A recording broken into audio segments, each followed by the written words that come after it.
To the Redevelopment Agency meeting for Tuesday, February 4th, 2020. I now call the meeting to order.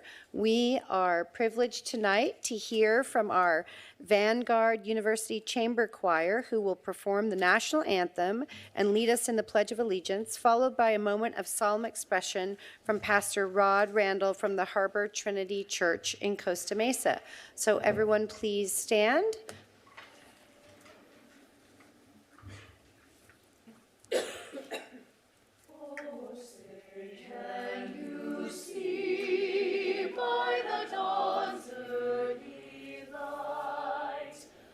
So proudly we hailed at the twilight's last gleaming,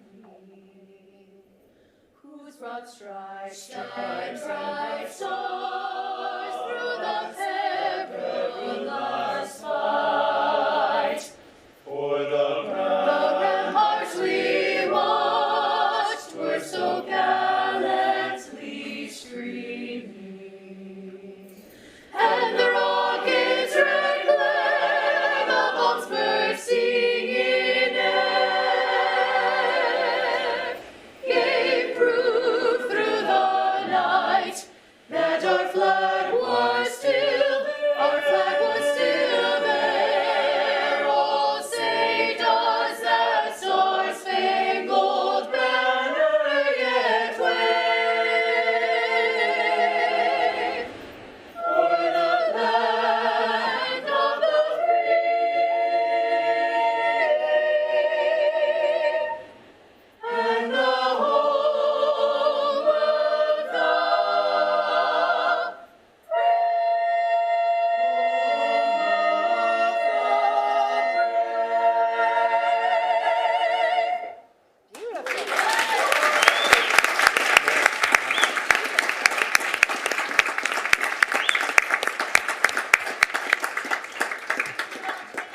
Face the flag and say the Pledge of Allegiance together. Ready? I pledge allegiance to the flag of the United States of America and to the republic for which it stands, one nation, under God, indivisible, with liberty and justice for all. Thank you. Please stay standing. Dear Heavenly Father, in Psalm 46 you tell us, "Be still and know that I am God." Perhaps now more than ever we need to do just that. You are the author of life and the giver of all good things. You are enthroned on high, and you are here in this place. Thank you for your presence. Thank you for your grace. Now we humbly lay these requests before you. For those around the world infected by the coronavirus, we ask for healing and comfort. For our president, who even now is giving the State of the Union address, we ask for wisdom and guidance. And for those gathered here, our citizens and civic leaders, our neighbors and friends, we ask for encouragement and discernment as they work to improve the city we call home. Thank you for our shared commitment to leave Costa Mesa better than we found it. May your blessing be upon our efforts and upon us all. In Jesus' name, amen. Thank you. We have local choirs and school groups sing the national anthem and lead us in our pledge at every meeting. And if you know of a school community group or a local choir who would like to come and participate and start us off in such a positive way, please contact our city clerk's office. Okay, at this time, Ms. Green, can we please have the roll? Let the record reflect that all council is present. Okay, City Attorney Barlow, any closed session report? Thank you, Madam Mayor. No reportable action was taken in closed session. Okay, next is the Costa Mesa Minute.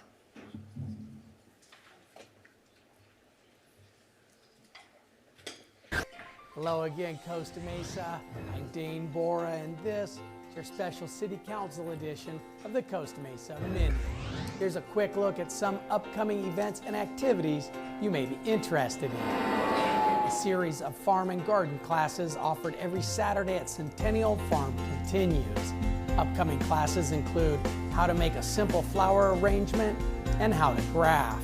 A Forever Yours dog adoption event, hosted by Animal Care Services and Priceless Pets, takes place this Saturday on the event lawn at Lions Park. And that same day, volunteers will be removing invasive plants out at Fairview Park from 9 to 11 a.m. as part of the monthly Fairview Park Restoration and Education Program. Learn more about volunteer opportunities at the Costa Mesa Bridge Shelter and the many ways you can help make an impact on your community at this Saturday's volunteer orientation sessions. The next community bike ride, hosted by Councilmember Arliss Reynolds, takes place on Sunday, February 16th. Grab your Valentine and join your neighbors to explore the streets and trails of Costa Mesa. Registration is now open for the upcoming Community Emergency Response Team training hosted by Costa Mesa Fire and Rescue. The weekend course takes place February 21st through the 23rd, but you can reserve your spot today. Learn more about programs, activities, and resources available to seniors at the Costa Mesa Senior Center's annual On Par Social, Wednesday, February 26th. And that same evening, the Public Services Department will be holding a outreach meeting to gather the community's input on the Adams Avenue Improvements Project. The meeting will take place in the multi-purpose room at Adams Elementary School. Remember, you can always check out the regular edition of the Costa Mesa Minute for more about what's happening here in Costa Mesa. All right, thank you, Mr. Bora. Next is the Costa Mesa Bridge Shelter and Homelessness Prevention Update. Thank you, Mayor Ms. Foley. Farrell Harrison? Good evening, everyone. Good evening, Council. We have added a routine Costa Mesa Bridge Shelter and Homelessness update to our meetings here at the Council every time that we have a council meeting in order to provide recent up-to-date information for the community and all of our stakeholders regarding all of the efforts that we're engaging in to make sure that we're addressing the very serious issue of homelessness within our community and within the region. And so this will be a regular update that we provide at every city council meeting for our residents and community members. Feel free to always check into this section of the city council agenda to find out the latest and greatest information on our efforts to address homelessness in Costa Mesa. So I'd like to start with saying that we continue to make great progress in helping those in the community who are experiencing homelessness. We have both an outreach team that works on the streets in Costa Mesa and engages with individuals on a one-to-one basis as they encounter folks that are homeless on our streets. And then we also have a very robust effort within our temporary bridge shelter over at the Lighthouse Church. Since January of 2019, the outreach team, working together with the Network for Homeless Solutions and many volunteers, including individuals even from the County of Orange and many other nonprofits, and volunteers, they're like residents just like you who have pitched in to be able to help with this. We've been able to house 58 individuals just from our street outreach team efforts. That doesn't include the daily interactions they have with many people in need of assistance. That's just the number of people that we've been able to house. So 58 individuals are no longer homeless because of the efforts of our outreach team. In addition to that, I have more good news. Our bridge shelter, which opened in April of 2019, has also housed 47 people. That's a different 47 people who have been able to get services at our shelter, deal with some of the root causes for their homelessness, which brings our total now to 105. So I'm very excited to say that we've crossed the 100 mark. We have been able to house 105 people from both our street outreach team and also the efforts at our permanent bridge shelter. And so we're helping to address many of the issues that those most in need are facing out there on the streets, and getting them back to work and getting them housed and being able to address all the issues that they've been facing that have led to where they are. So I just wanted to thank again all of the city staff, the ones that are participating on our outreach staff, and also our public safety that encounter individuals every day that are in need through calls for service, medical aid, and sometimes just addressing issues that come up with businesses that are also reaching out that need help. And so we're just very thankful that we have a great staff, that we have a community that is so engaged, that we have so many volunteers, and that we have this two-pronged model, which is becoming a well-recognized and a highly lauded model within the county. And so just wanted to also thank Mayor Foley, our city council, for showing leadership in this area and making the brave decision to go down this path.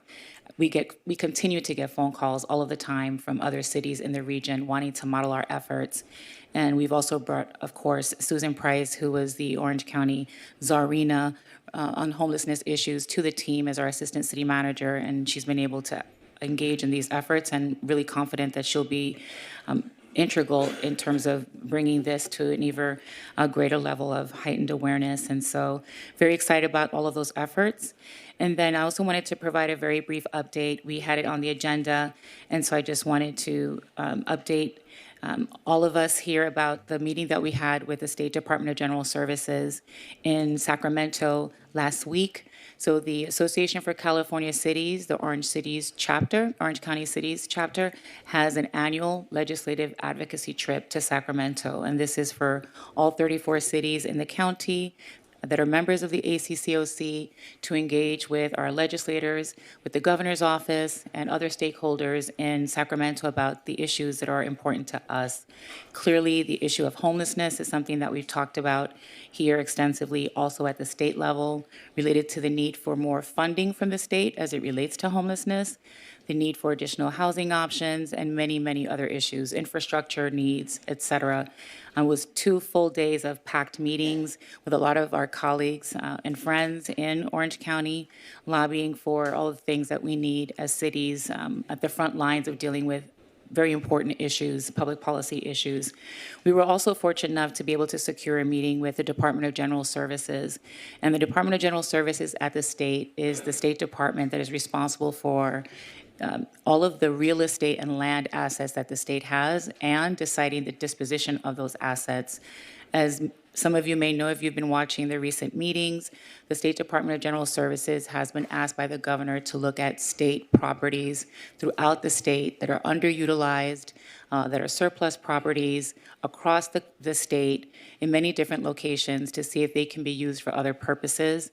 Our very own Fairview Developmental Center is one of those state-owned assets that's under consideration and being reviewed, along with many others throughout the state.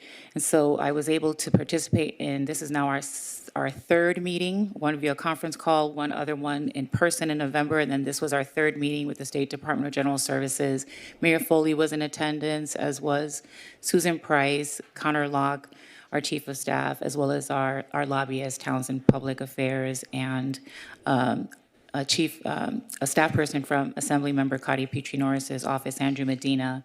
And the conversation centered around Costa Mesa's recommended options for the use of this site in the future, and our emphasis on a housing first type of model, housing focused, long-term permanent solutions to help address the issues that many are facing and the lack of housing throughout the state.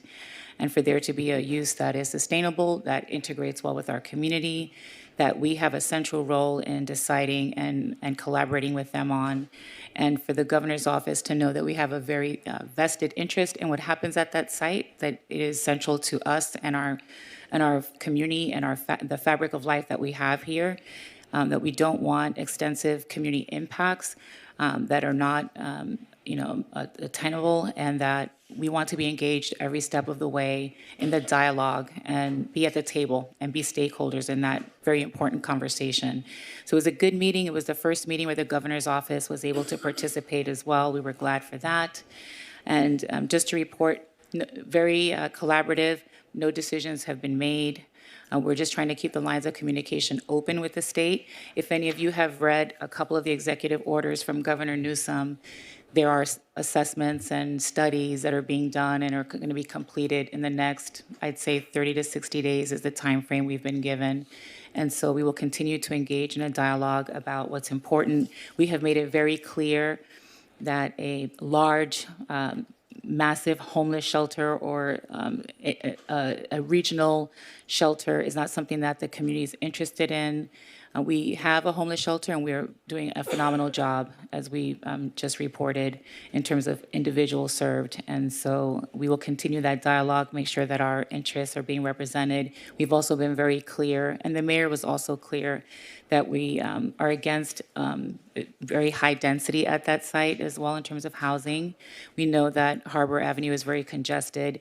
We're not in favor of something that would really deteriorate the quality of life of our residents. And so we continue to express the community's needs in this regard. We continue to have this dialogue and be at the table. Again, there will be information that might be forthcoming in the next 30 to 60 days, and we will be advising as we receive that information. So we're glad to be at the table. It's not our asset. It is a state-owned asset, but they have recognized that we are stakeholders, and they've been engaging in a dialogue with us, and so we're happy about that. And we thank the council for your leadership and guidance in establishing an ad hoc committee to be able to address these issues. So I just wanted to thank the members of the ad hoc committee as well who are working with us on these issues, as is the entire council, and everyone's been engaged. And so thank you for your help with that, and that concludes my report. Thank you.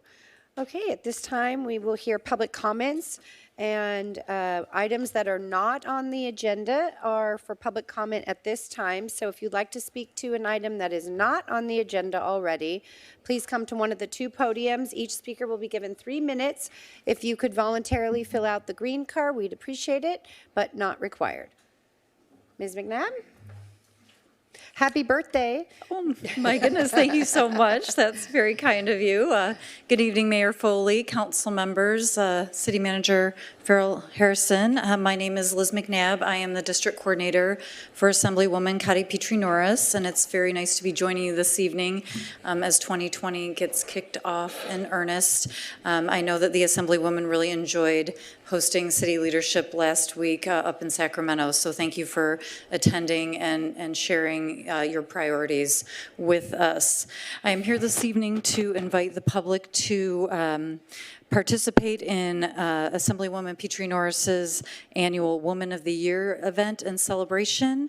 As you can see from the flyer on the screen, nominations are open until February 19th to nominate someone, a woman in this district in honor of Women's History Month who represents all things good about our community. And so we will be picking one woman to take up to Sacramento for the Capitol ceremony, which is March 23rd. So you can go to our website and fill out the nomination form and recognize some of the great citizens of Costa Mesa who are doing really important work for our city and our community.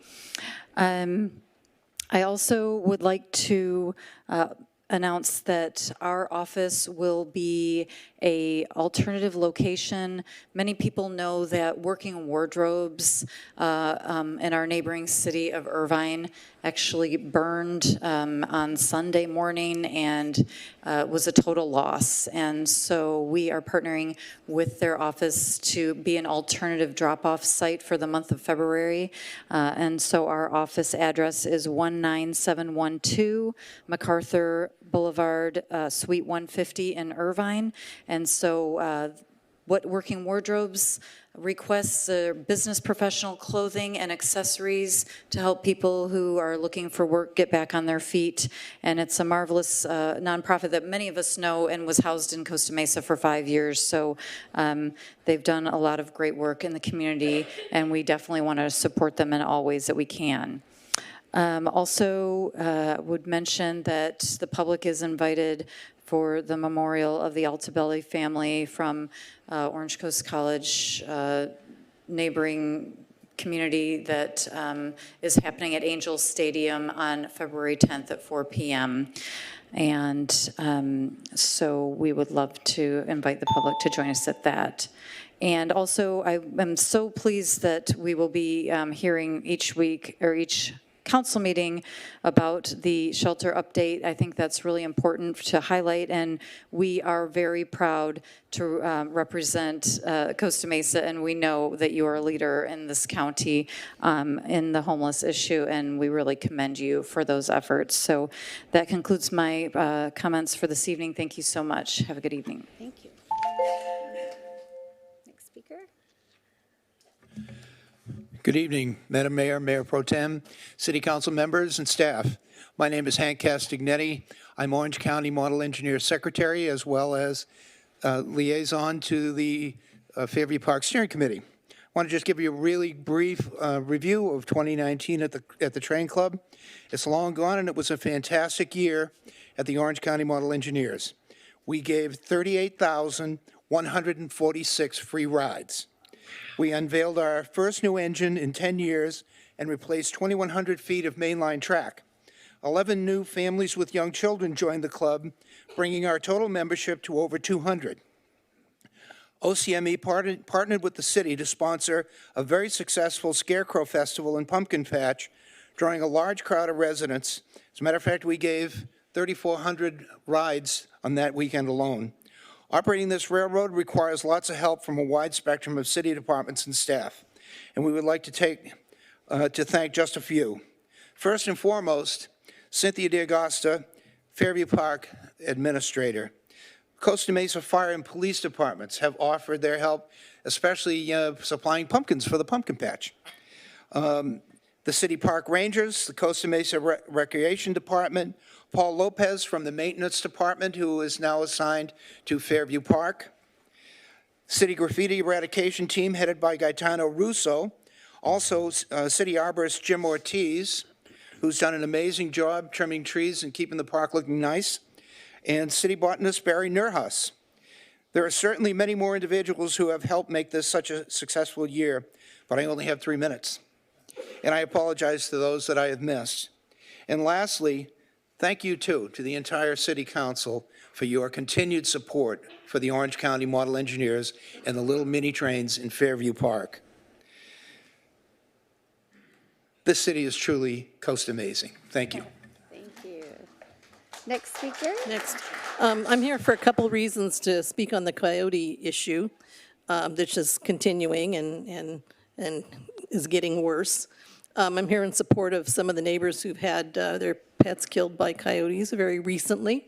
And I'm also here to remind you that last year in March, you had a fairly extensive item where the police department had presented a 6-point plan.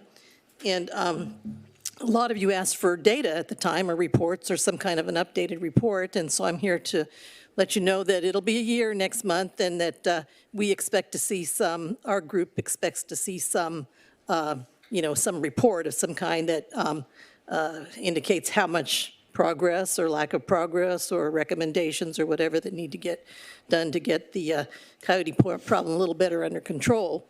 Now, last year in 2019, you adopted as one of your goals to effectively manage coyotes, but there was no standards, no criteria, nothing that went along with it to show if you were effectively managing coyotes.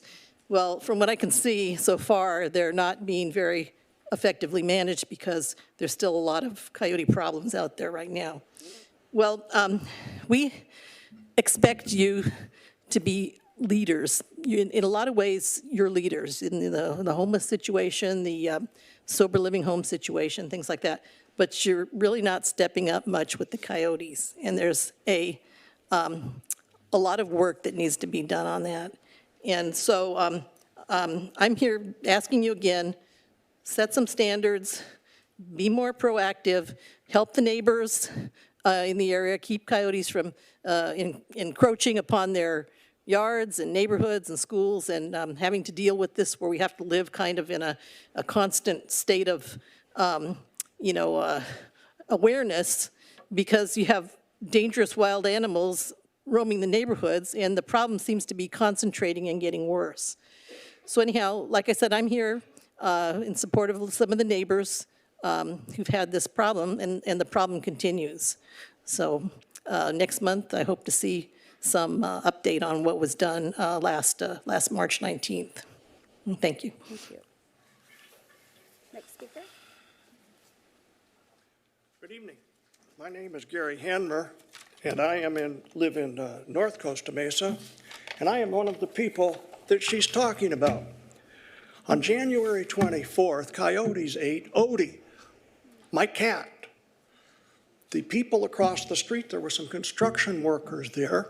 They witnessed 9 coyotes in my cul-de-sac. There were 2 packs of 4 coyotes and a single individual. The pack of 4 grabbed Odie and ate him. All that was left were tufts of hair like this and some entrails this long. They screamed and yelled at these coyotes and nothing happened. Fine, coyotes need to eat. I don't mind that. But 9 of them?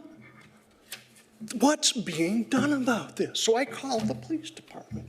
They said, call animal control. I called animal control. Well, after that phone call, I decided they're not in the business of controlling wild animals. They want to control me.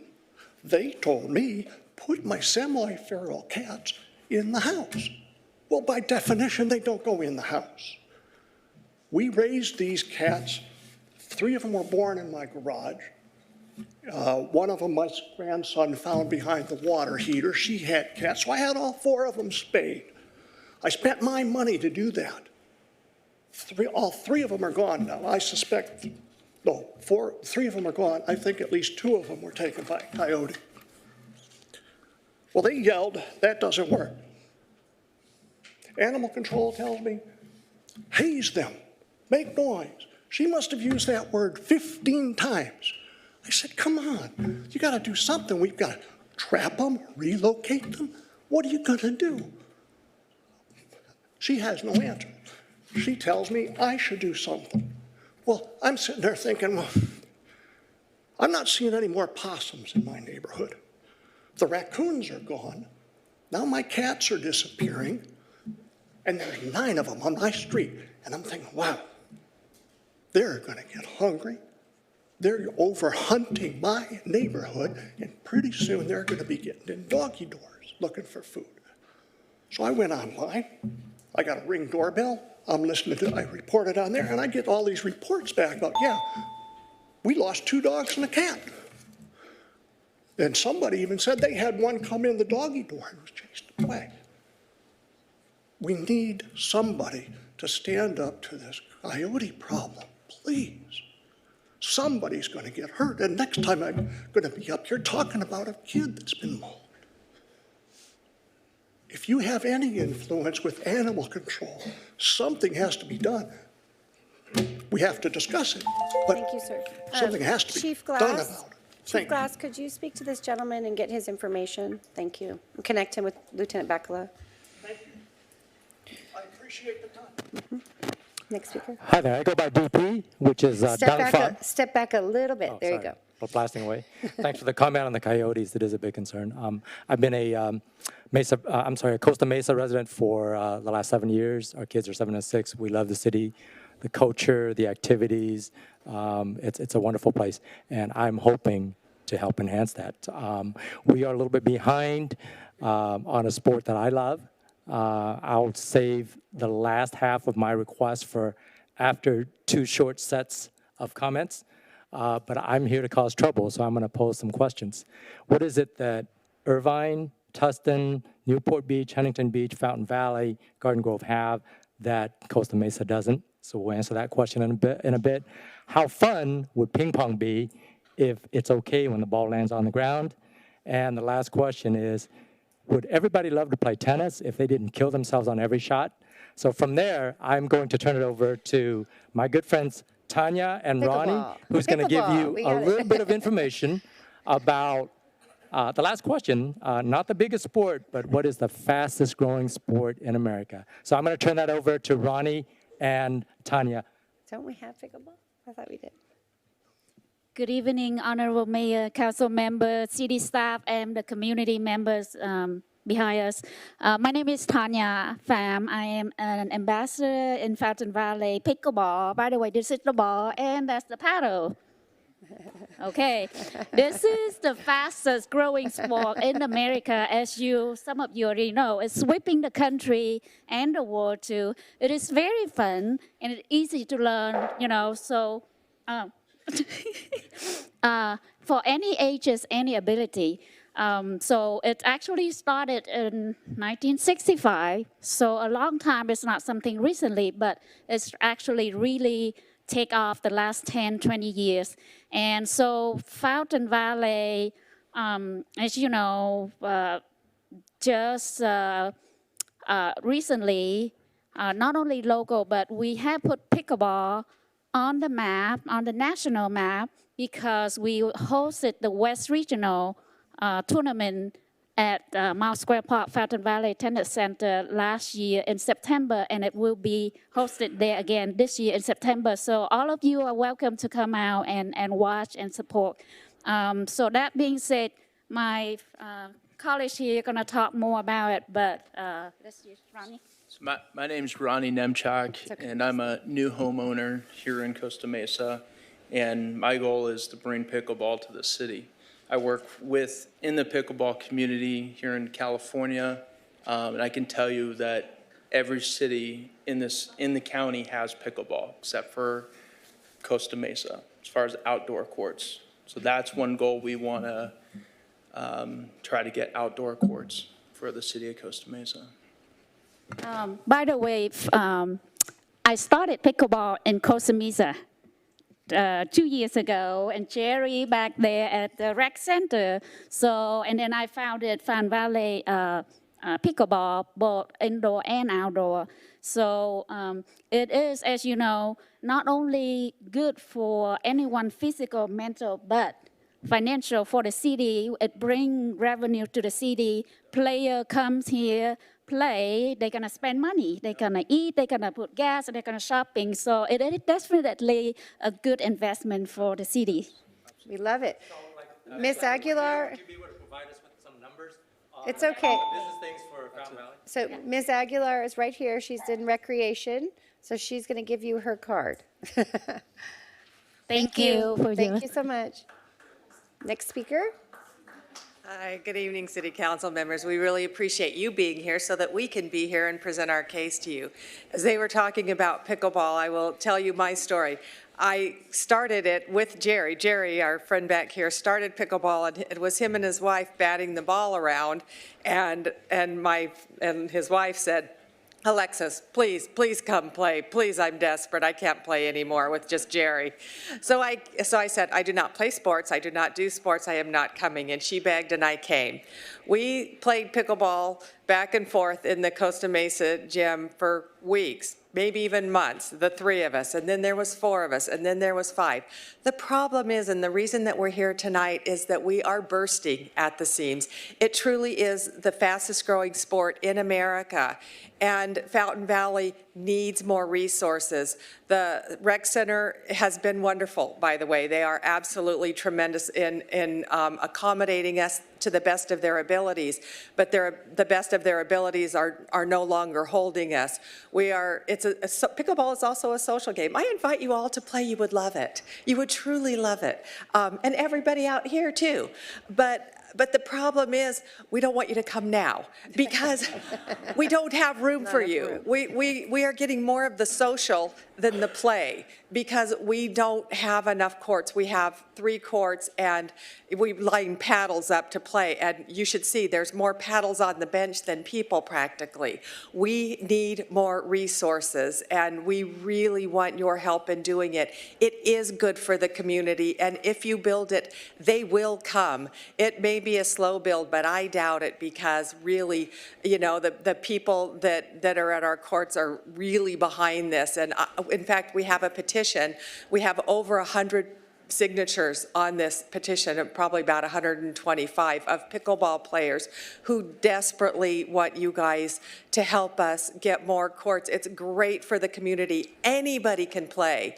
Anybody, I can play, anybody can play. And it's a great exercise, but it's also social. So it's not just for seniors, it's for our kids. It's coming into all of the schools right now. So I play with my grandkids. I play with my own kids. My kids, then they never want to do anything with their mom, but they play with me because pickleball is fun. So we really want your help. I have 30 seconds, so I'm gonna just do a shout out real quick to the Costa Mesa Police Department. My house got broken into yesterday, and I interrupted it in the middle of it, and the police were there in 5 minutes. Unfortunately, they didn't get the girl that broke in, but they were amazing. CSI was amazing. They had the helicopter, so I just want to say thank you publicly to the Costa Mesa PD. They were amazing. So I Okay. apologize for just No, another 30 I'm seconds. sorry, sir, your time is already up. I have to go to the next speaker. I took a minute. Oh, it doesn't work like that. It doesn't work like that. Okay, No. so the sites that we have suggestions for to Winkle Park. Just give them to Ms. Aguilar. Yes, thanks. Go ahead. I want to thank the city manager for giving an update on the homeless shelter. However, I wish next time you would include, as I asked last time, the status of the airway, what's happening with that facility. We spent $6 or $7 million on it. I understand that it was originally for $1.5 million for a remodel, and that amount now is $2.5 million. So that's a lot of money that I think we should know what's going on with that shelter. In fact, we have two shelters. We have the one at the church and we have the one on Airway. And the one on Airway is not doing us any good empty. So I would very much like to have an update on that. I'd also like to thank Councilwoman Marr for her letter to the editor that she wrote. However, if we had had transparency to begin with, that letter wouldn't have been needed. That this Fairview Developmental, as we all know over the years, has been the #1 topic of what's going to happen to it. How is it going to impact the city? And to take an ad hoc committee that had 4 months, only held 2 meetings, and 0 public input, I think is really worrisome for the community. And it sounds like it was something that was hurried through so you could run up to Sacramento with it. And just incidentally, that it's a campaign year. So I'd like you to, in the name of transparency, to keep us all aware of what's going on. There's a lot of money and issues floating out there, and we don't have any input. So how about until the next stage comes along, that we have some input of what's going on. You've got College Park, who is up in arms. You had a lot of misinformation floating around because there was no direct information or input or any study session. We have a study session on IT issues, yet there was no study session on the developmental center, the largest piece of property in the city of Costa Mesa. Do we own it? No, we don't. Will we have input on it? Definitely. Should the residents have part and parcel of that input? Absolutely. Thank you. We had a whole public hearing. Next speaker, please. My name's Mark Reese, and I want to talk about the utilization of time that the pickleball players have. We only have between 8 o'clock to 10:45 in the morning, Tuesday, Wednesday, and Thursday. What I'd like to see is an extension, maybe to take it from 10:45, maybe to 12:45, giving an option to more people to come in a little bit later, because I'm there at 8 o'clock sharp, so I can get some time in. And, you know, it's fun. It's a lot of fun, but it's a short window for us. What happens between 10:45 to, say, 5 o'clock?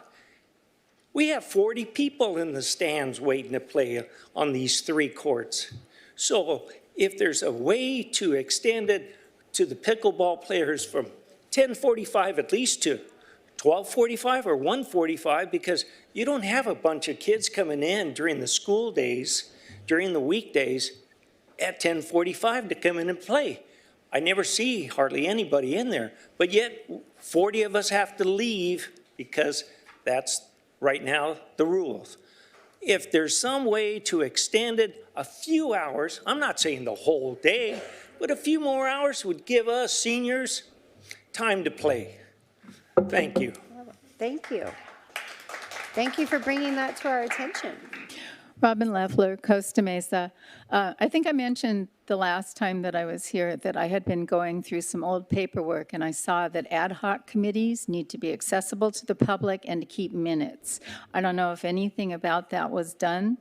If I would have loved to have sat in and listened to some of the ad hoc committee discussions all two of them.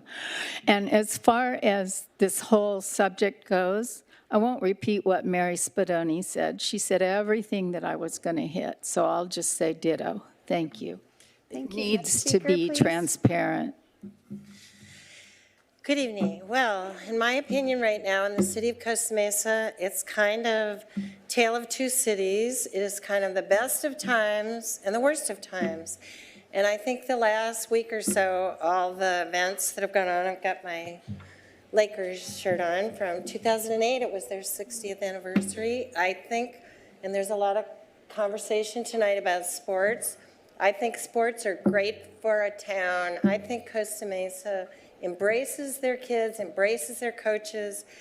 I think some of the people we've lost this last week embellish everything that is really great about Costa Mesa and the people that live here. And then you go back and forth all the time. So Saturday morning, I'm putting out campaign signs. And what do I see? Needles. Needles up and down Newport Boulevard, needles up and down the east side of Costa Mesa, right in the grass. Don't tell me I didn't see it. I saw it. And then you go to the movies, and then afterwards you convince the person you're with, I really want to go over to El Toro Bravo and look at the mural. And so over we went, and it wasn't crowded yet, and it was so beautiful what that young man did. I don't have the paper in front of me, so I can't say his name. I hope you'll give him a shout out. What he did overnight, he got it. But what was really beautiful was what was going on. It was quiet. There weren't a lot of people there yet. I know music came later, but the people were respectful. They were putting candles out. People were talking. It was drawing people together. And here we go again. What is one of the great things about Costa Mesa? The creativity in this friggin' town that is untapped sometimes, but undiscovered. There's hidden gems all over Costa Mesa, and in my opinion, that's one of them. It was right there Saturday night, and the way people were behaving, and the whole community was coming together. So that's one thing, and there's a lot of talk about sports, and I'm a big music sports person, so these are things that draw people together. And I wish we had more of that. I know with all the craziness and in the election and everything, but I think in Costa Mesa there's a lot of room for common ground, and I think music and sports and the way these young parents and these young coaches and the way they treat the kids is phenomenal in this town. Thank you. Thank you. Okay, seeing no other speaker, we will now move to council comments. This is the time for council members to provide comments and committee reports. If you wish to speak, please add your name to the queue. And looks like Councilmember Reynolds is up. Watching that. There we go. Okay. So I just want to thank the last speaker for mentioning the incredible artwork over at El Toro Bravo. I want to encourage anyone who hasn't been out there to go take a look. I think I've been going to El Toro Bravo since before I was tall enough to even see over the bar, and that's really the heart of the community down over on the west side, and it was really special to see this organic memorial and people coming through and the mariachi playing in honor of some of our community heroes. So that's a really special piece of art in our city that I hope is there for forever. I'm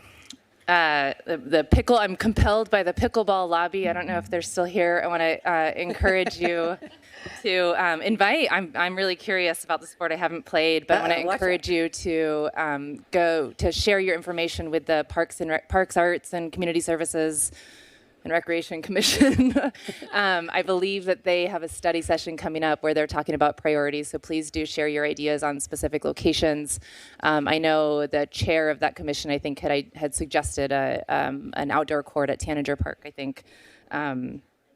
Okay, so it's been a light couple weeks. I got beat by the sick bug, so I just want to remind everyone to wash your hands and cough into your elbows and get a flu shot and stay away from people if you're sick. I'm doing my best to stick to that. Lots of sickness going around, so please do take care of yourself. While I was down, I was very, very, very thankful for all of the committee members who volunteer their time. I serve on our Bikeway and Walkability Committee, Fairview Park Committee, and Shelter Advisory Committee. And I'm just really proud and thankful of all of the work that those resident volunteers do. Lots of really good information, thoughtful feedback, great ideas and energy for our community from all of those committees. Those committee meetings are public, so if any of you are curious or want to share input or hear what's going on those topics, please do feel free to come to those meetings. Want to thank City Manager, our Public Services Director, Raja Setharaman, and Councilmember Chavez for taking a walk down 19th Street a couple weeks ago to talk about some specific opportunities to advance our West Side Restoration Project, capital improvement project. That was something we approved in this budget, and it's just another opportunity to enhance that downtown corridor. And it'd be great to get an update maybe on that, as well as the Lions Park projects at our next council meeting. Lots of activity this year that'll be great to communicate to the community about. And just looking forward, I will be at Fairview Park on Saturday for that invasive plant removal project. Really good opportunity to get your hands dirty, which is good for your health, right? And also hear from some of the folks who are working on Fairview about the other projects that are going on at that park as part of our restoration efforts. February 16th, my bike ride. I will be 100% healthy for that, so please do come, whether you have a Valentine or not. We will be biking around the city to, I think, 9 different donut shops. So something about love handles or donut holes to fill the hole in your heart. We haven't quite handled the theme yet, though. There's something for everybody there. I'm really looking forward to February 25th, which is a study session where the council will meet to talk about housing issues. I've mentioned before that in addition to kind of long-term housing strategies, I'm really interested in staff's recommendations on how we help our currently housed residents who are at risk and really feeling the burden of high rents. And I will see Estancia grads tomorrow at the kickoff for the Estancia Hall of Fame project. I want to thank all of the folks who have been working on that. Thank you. 2 seconds. Good job. Okay. Okay, Councilmember Chavez. Hello, everyone. Thank you for coming today to our council meeting and not watching the State of the Union. I really appreciate you guys being here today. Councilmember Reynolds already hit a few points I wanted to hit on. First, on the mural, ditto with everything she said, as well as her. I'm excited to go tomorrow to our Hall of Fame at my alma mater, Estancia High School. For all those to celebrate Lunar New Year, Happy Lunar New Year. Hope you had an amazing time with your family this past week. I had the pleasure of going with Mayor Pro Tem Stevens and Mayor Foley to the Lunar New Year celebration at Cyclist Plaza. It's a really beautiful event to go, as you may have seen if you were at the plaza this past 2 weeks. I have a really big dedication to the Year of the Rat. It's really fun to see those great cultural heritage moments in our city of Costa Mesa.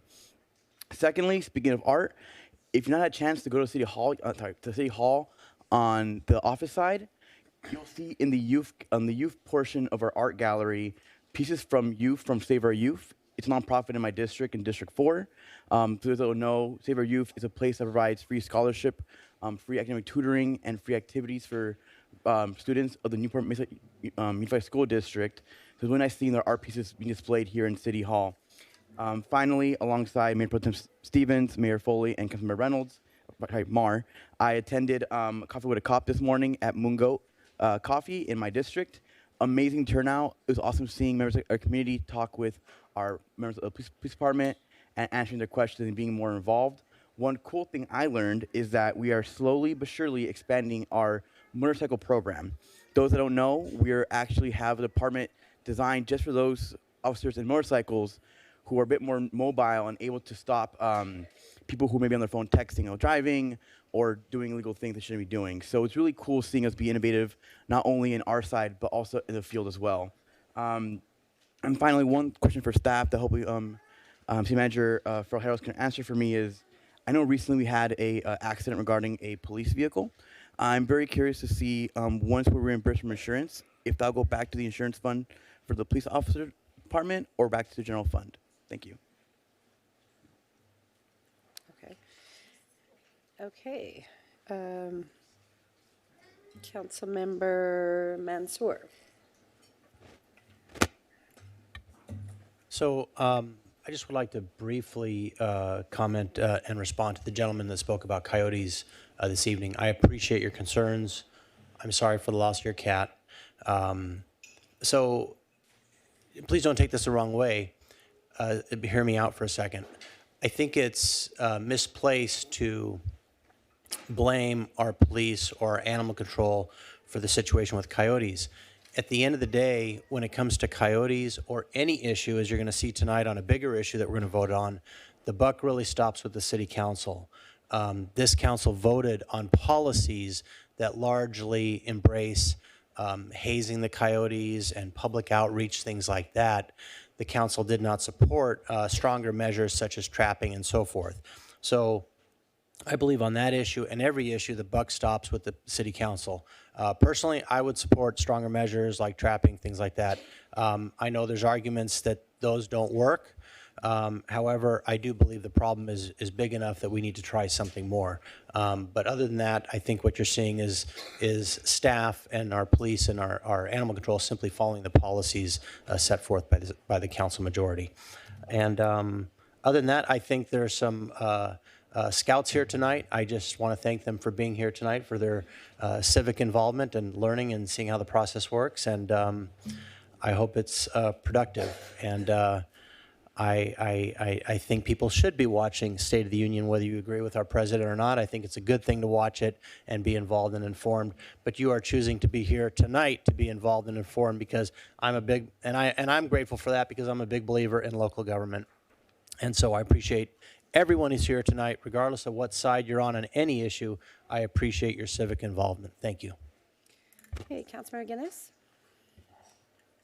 Several things. I would like to put my support behind the pickleball. When we commenced our planning process for the master plan of parks, one of the things on my list was that we put pickleball someplace. So it's been kind of brewing for a while. And I've also had requests for bocce ball from several residents. So when we're looking for pickleball, if we could also consider that, that would be good. When Councilmember Reynolds mentioned the kickoff tomorrow at Estancia, I thought she was going to be talking about the basketball game tomorrow. It's the Mesa Estancia Battle of the Bell basketball game, 7:30 in the Estancia gym. And if you're an Estancia alum, there will be a special section for you. So see you there. Go Eagles, although since I represent all the residents, I have to say go Mustangs too. We've had some discussions about economic development, and as far as economic development, a stable economy goes for our community. One of the best things you could do is to encourage and foster the businesses that you already have, because after all, a bird in the hand's worth two in the bush. And of the businesses that we seem to be losing, what I'm hearing from the business owners quite frequently is that the landlord raised the rent, or there was a corporate consolidation or something. Not so much that we're not a good place to do business, but that we're probably such a good place to do business that a lot of our independents are being squeezed out, which is very sad. And so I would like us to maybe do an exit interview with businesses that are closing, if we're aware of it, and also have, as part of our economic development strategy, that we really need to be looking at how we retain the businesses that we have, and grow those. And let's see what else. And also, we have, for years in Costa Mesa, had a process known as the rule of five, where basically we had 5 council members, and if something was given to one council member, information was given to one council member, it would be provided to all 5 council members. Not every time somebody calls up and asks for some little spur-of-the-moment thing, but significant items, and particularly items pertinent to pending agenda items. And that's really important if we're all going to be able to equally do our best at our job.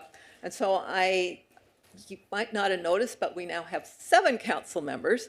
And so I do request that that rule of 5 be changed to the rule of 7, and that we fully implement it. Thank you. Thank you. I agree. I don't know if I get any of the emails. Mayor Pro Tem Stevens.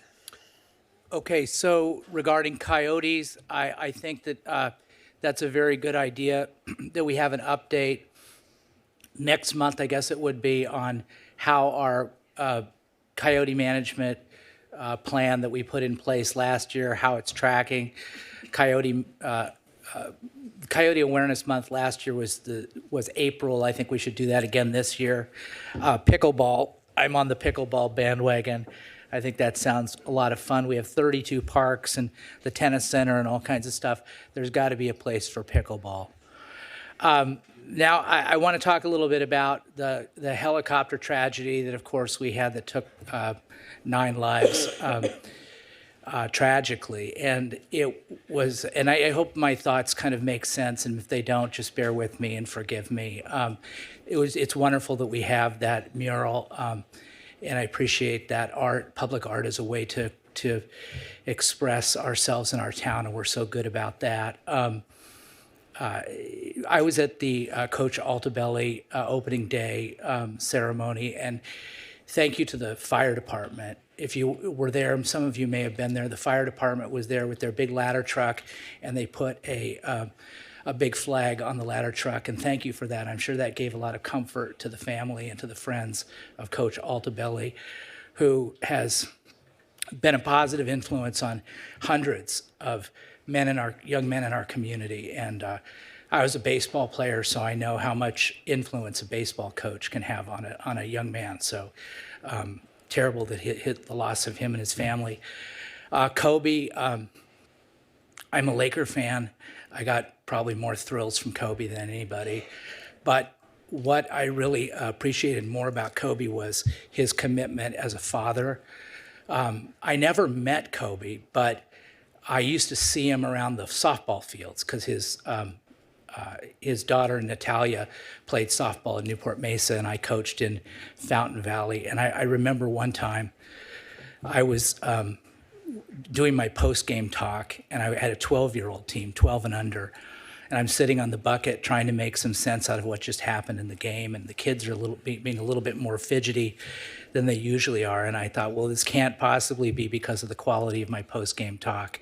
Something is happening here. And I said, what's wrong, girls? And they say, Kobe's here. And he was on the other side of the field. And so I says, okay, girls, go. And they went running to him and circled him, and he was so gracious. And my daughter, Olivia, she now lives in Chicago, and she called me and she said, it's not the same here. She called me like several times to help her grieve, and that meant so much to her.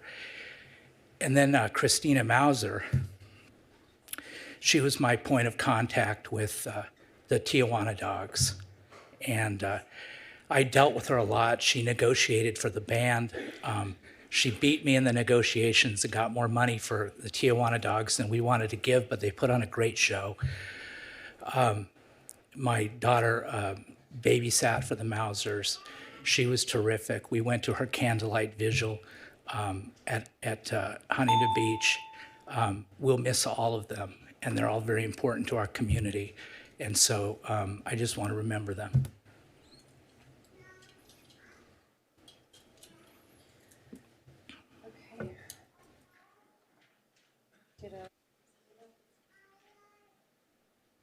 Ditto all of that. And if you want to support the Mauser family, you can go to support Mauser family on the GoFundMe, and they have a link there, as well as if you want to support the Coach Altabelli family. Orange Coast College has set up through their community foundation, their college foundation, they've set up a link for people to donate as well. So it's kind of hard to follow, sorry.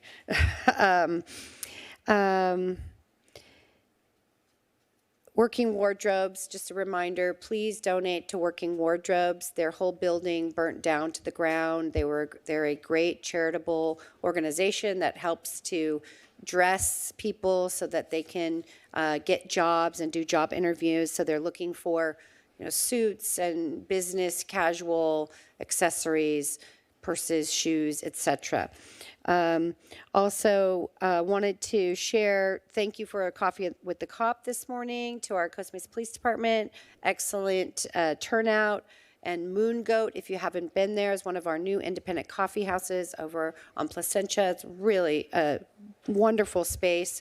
I could see it being just a community hub. It already is. One of the residents that I met there this morning indicated that we have a problem in the library second floor women's bathrooms. And I don't know, I'm looking at Ms. Aguilar, I don't know if it's Mr. Setharaman, but apparently there's signs up on all the doors about the toilets not working. And so, it's a brand new building, so hopefully we can get that fixed right away. Maybe there's a warranty issue.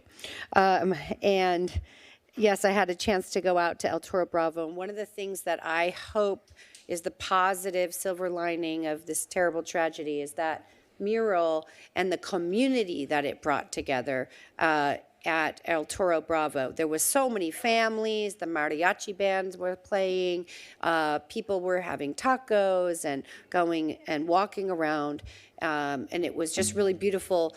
And it made me remember that we really need to activate that space. We need to do more to help to activate that space so that we can have more community activities there. And then I also attended the Lunar New Year celebration. It was a beautiful celebration. I think I don't know if it's still up, but one thing I want to assure everyone, and this has been confirmed, there was a false information out there that the coronavirus, somebody had been to the plaza. That is false. Nobody visited the plaza who has the coronavirus. So make sure that you know that. And as it relates to the Fairview Development Center, just a reminder to the public, we had a public hearing on that item. I think we spent a couple hours in a public meeting discussing the item, getting input from the community, and then we as a council voted on the item in public. So please don't be misled by some people who want to make it seem like we did it in private, because we actually voted right here on the dais. It's televised and you can see it. So with that, I will move to the city manager report. Oh, one more thing. There's also a misleading information out there. I think it's very important that we address this. We are not proposing, nor have we ever entertained 11,400 units at Fairview Development Center. That is something that's extremely misleading that people are posting on social media saying that the council has done that. That is false. We proposed 1,500 units, so they were like 10,000 off. And that's a public meeting, public record. We can give you all the documents, so thank you. Okay. Moving on to Ms. Farrell Harrison. So did you have any other additional report? No. No? Okay. Ms. Barlow, any other report? Just very briefly, we did issue a press release, but many of the people in the room probably don't know that we were successful in recovering $61,488 in costs in the Yellowstone Women's First Step litigation. So we're very happy about that. That case does remain on appeal, but that is good news. So I just wanted to report Pay that. our attorney's fees for 1 month on that case. So there you go. Not even close. Better than nothing, I suppose. Okay. No, great work. All we could recover was cost. Okay, consent calendar. All items on the consent calendar will be considered routine, will be acted upon in one motion. There will be no separate discussion of these items unless members of the city council, staff, or the public request specific items to be discussed and or removed from the consent calendar for discussion. I will be abstaining on consent calendar item number 3, the warrant register, if it is pulled, as I have received contributions over $250 from West Coast Arborists, Everett Dory, and Keller Anderley related to my state Senate campaign. Madam Clerk, did any council member request that any item from the consent calendar be pulled, or any member of the public? The public requested item number 3, the warrant register. Oh, okay. Okay. Move the balance. Wait, hold on. Second. Oh, sorry. Wait, hold on, let me get 4 Ah. on here. Okay, Councilmember Chavez? Move the balance. Councilmember Mar? Second. Okay, call for the question.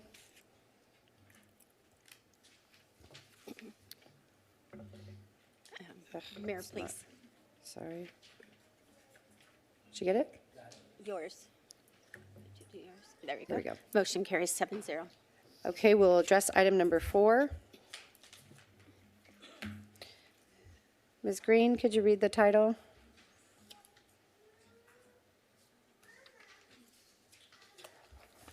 Item number 4 is adoption of an ordinance to amend Article 3, Public Projects of Chapter 5 Finance of Title 2 Administration and Article 3, Final Maps of Chapter 11 of Title 13, Planning, Zoning, and Development of the Costa Mesa Municipal Code.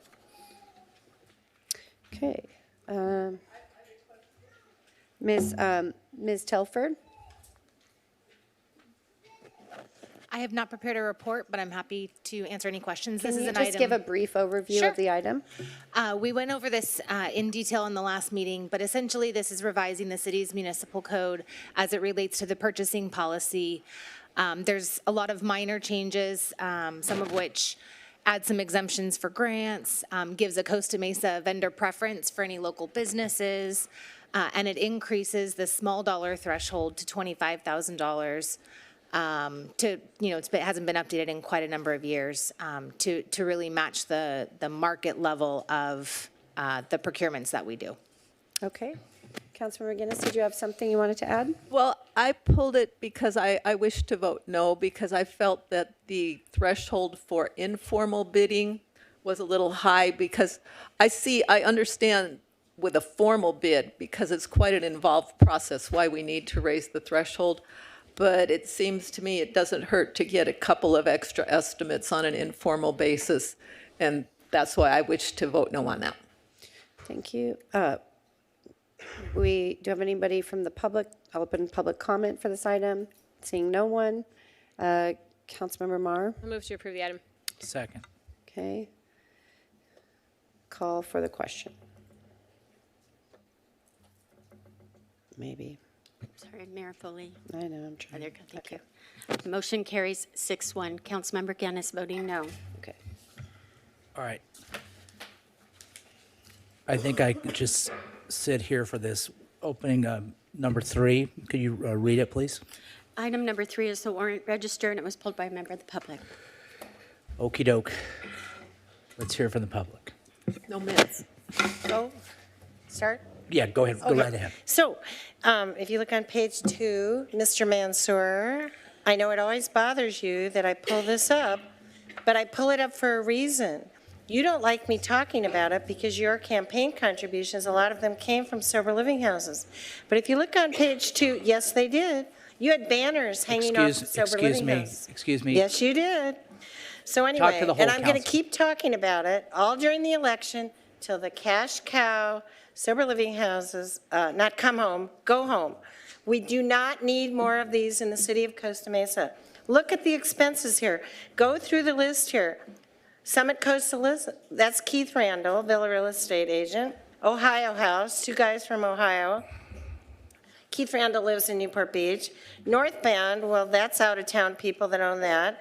Casa Capri, that's a woman from North Carolina. All these people that are making money in our town don't come from here. They're importing addicts from all over the country to Costa Mesa, and look at the costs. And thank you, Ms. Barlow, for that we actually prevailed in the Yellowstone case, and we actually got a little money back. And thank you, Katrina Foley, for fighting this out-of-control business in our town. And you can keep smirking, Mr. Mansour, but it's not funny. Ask the police or the fire department. It's not just the legal fees. It's, okay, so Saturday afternoon on the corner of Orange and Cabrillo, I see a guy with a shopping cart walking from Vaughn's, and I thought, now what is this young guy doing with this shopping cart full of groceries, So he stops on the corner in front of the church on Cabrillo and Orange, takes all the groceries out, and walks right into the sober living house on the corner. This constant using our community. Now, probably somebody from the city had to go and get the shopping cart off the sidewalk. Our city employees have to pick up needles all the time. It isn't just the legal fees. This sober living industry is milking our town. They're using our town. They're out of control, and I'm really happy that we have a federal person fighting it at the federal level, Harley Ruda. We have Cotty Petrie Norris at the state level fighting it, and I hope we can keep Katrina on track with this because it's wrecking our county. So just go on the Orange County Sober Living Network. They say sex sells. Well, in this case, surf sells. Look how they use our communities, our coastal communities, to sell their sober living houses. Thank you. Thank you.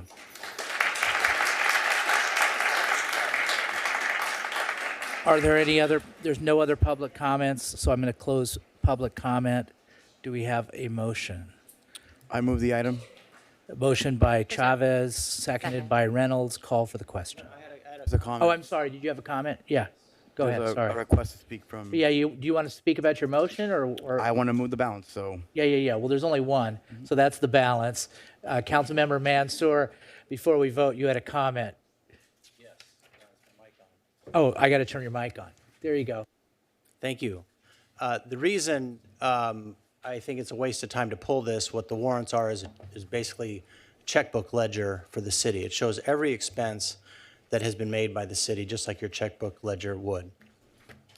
The reason I think it's a waste of time, it gets pulled every time by the same person. It just gives an extra 3 minutes to comment on a bunch of stuff that should be commented on, quite frankly, during public comment. It ends up being a big waste of time. But to my knowledge, I have no contributions, which all contributions to every elected official up here are public record. To my knowledge, I have no contributions from any sober living home or operator, and that can all be checked. So please don't state that I do. Anyways, I did not have to recuse myself on anything up here because there's no conflict from me accepting any money. The reason the mayor recused herself is because she's receiving contributions from a law firm that, if anybody who's been paying attention to what happened a couple years ago, our police union hired a law firm and they had someone who ended up being convicted of putting a GPS device on our former mayor, Steve Mensinger, to follow him here in Costa Mesa. Yeah, I'm going to bring this up. And so, of course, there was a lawsuit, and they won. And the police union was found at fault. Well, of course, they had a lawyer to defend themselves, and that lawyer, coincidentally, is who donated to the mayor's campaign and gives her money, and now that lawyer has been hired to represent us on these cases. Now, that to me is a conflict, of course. That's why she's leaving. So don't beat me up on your silly baloney when there's other stuff that has much greater conflict in our city. This is just a waste of everyone's time to be bringing these warrants up time and time again. Okay, just a couple of things. The Everett Dory, who's the law firm he's talked about, they did represent the police association. The lawsuit was not won, it was settled, and none of the clients, that is the police association that was represented by Everett Dory, that is our police officers in our town, was implicated in doing anything improper with respect to that case. So that's it. The work that they're doing for the city is representing the city with respect to our sober living home cases. It's a major issue, and they're handling about 7 or 8 cases for us. They've gotten great results. They're under budget, and they earn every penny of the money that we pay for that we pay to them. And if they want to provide political support to Mayor Foley, that's their right under the Constitution and the Citizens United case. And it's okay that she left. She did the right thing. Everybody's cool here. Let's vote.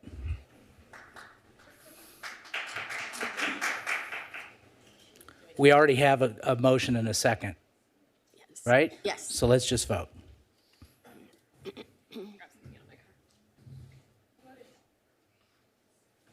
Reynolds? I'm your vote too.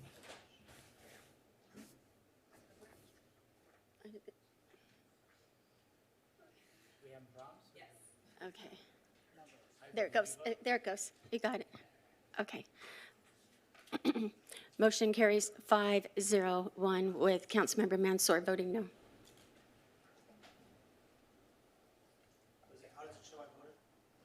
No. I'm sorry, 5-1-1. Mayor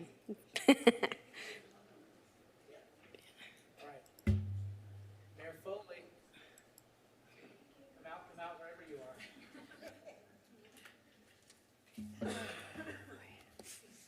Okay. Moving on to public hearing, item number 1. We have one public hearing tonight.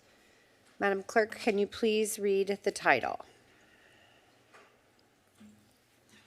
Thank you. Public hearing, item 1, an ordinance of the City Council of the City of Costa Mesa, California, Code Amendment CO 1904, amending Title 19 and Title 13 of the Costa Mesa Municipal Code, franchises and planning, zoning, and development, relating to wireless telecommunications facilities and related infrastructure within the public right-of-way.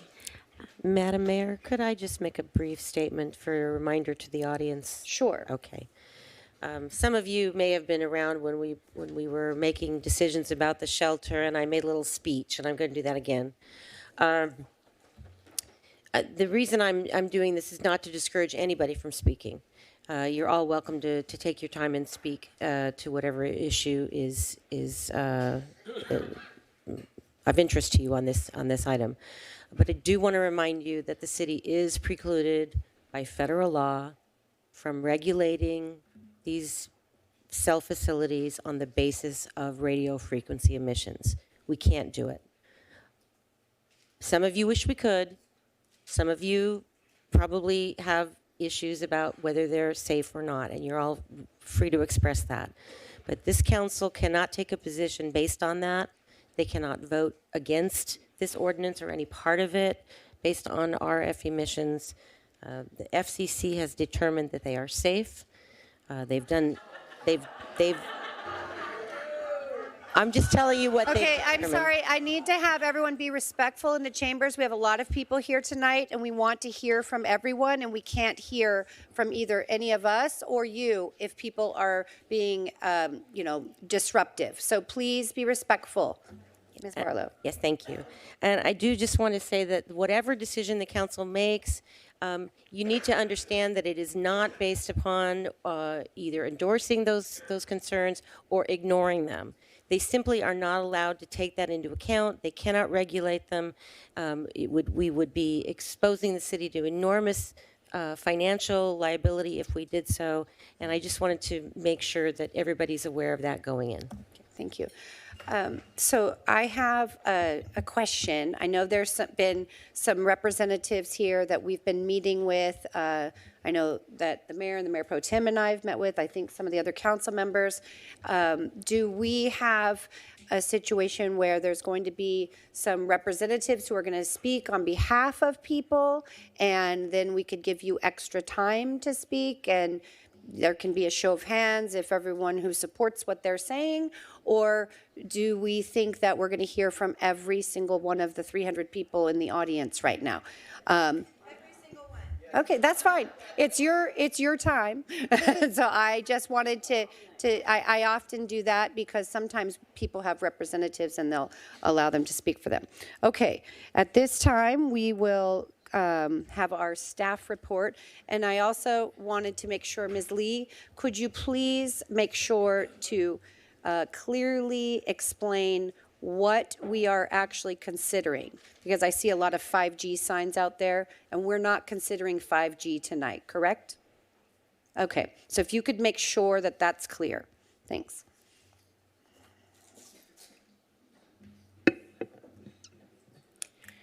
Thank you, Mayor and members of City Council. I'm Jennifer Lee, the Assistant Director of Development Services. The item before you this evening is Code Amendment 19-04 regarding wireless facilities within the public right-of-way. Just in the way of background, wireless facilities have been out there for a very long time and are already in our community. We typically see them incorporated into buildings or incorporated as monopines or monopalms. Those facilities are typically larger and are considered macro cells. The technology of small wireless facilities is a relatively recent technology, just developed in the last few years. Small cells are smaller and less powerful than macro cells, and their function is really to offload traffic and to improve capacity for the network overall. So the majority of our focus this evening is to discuss small cell technology.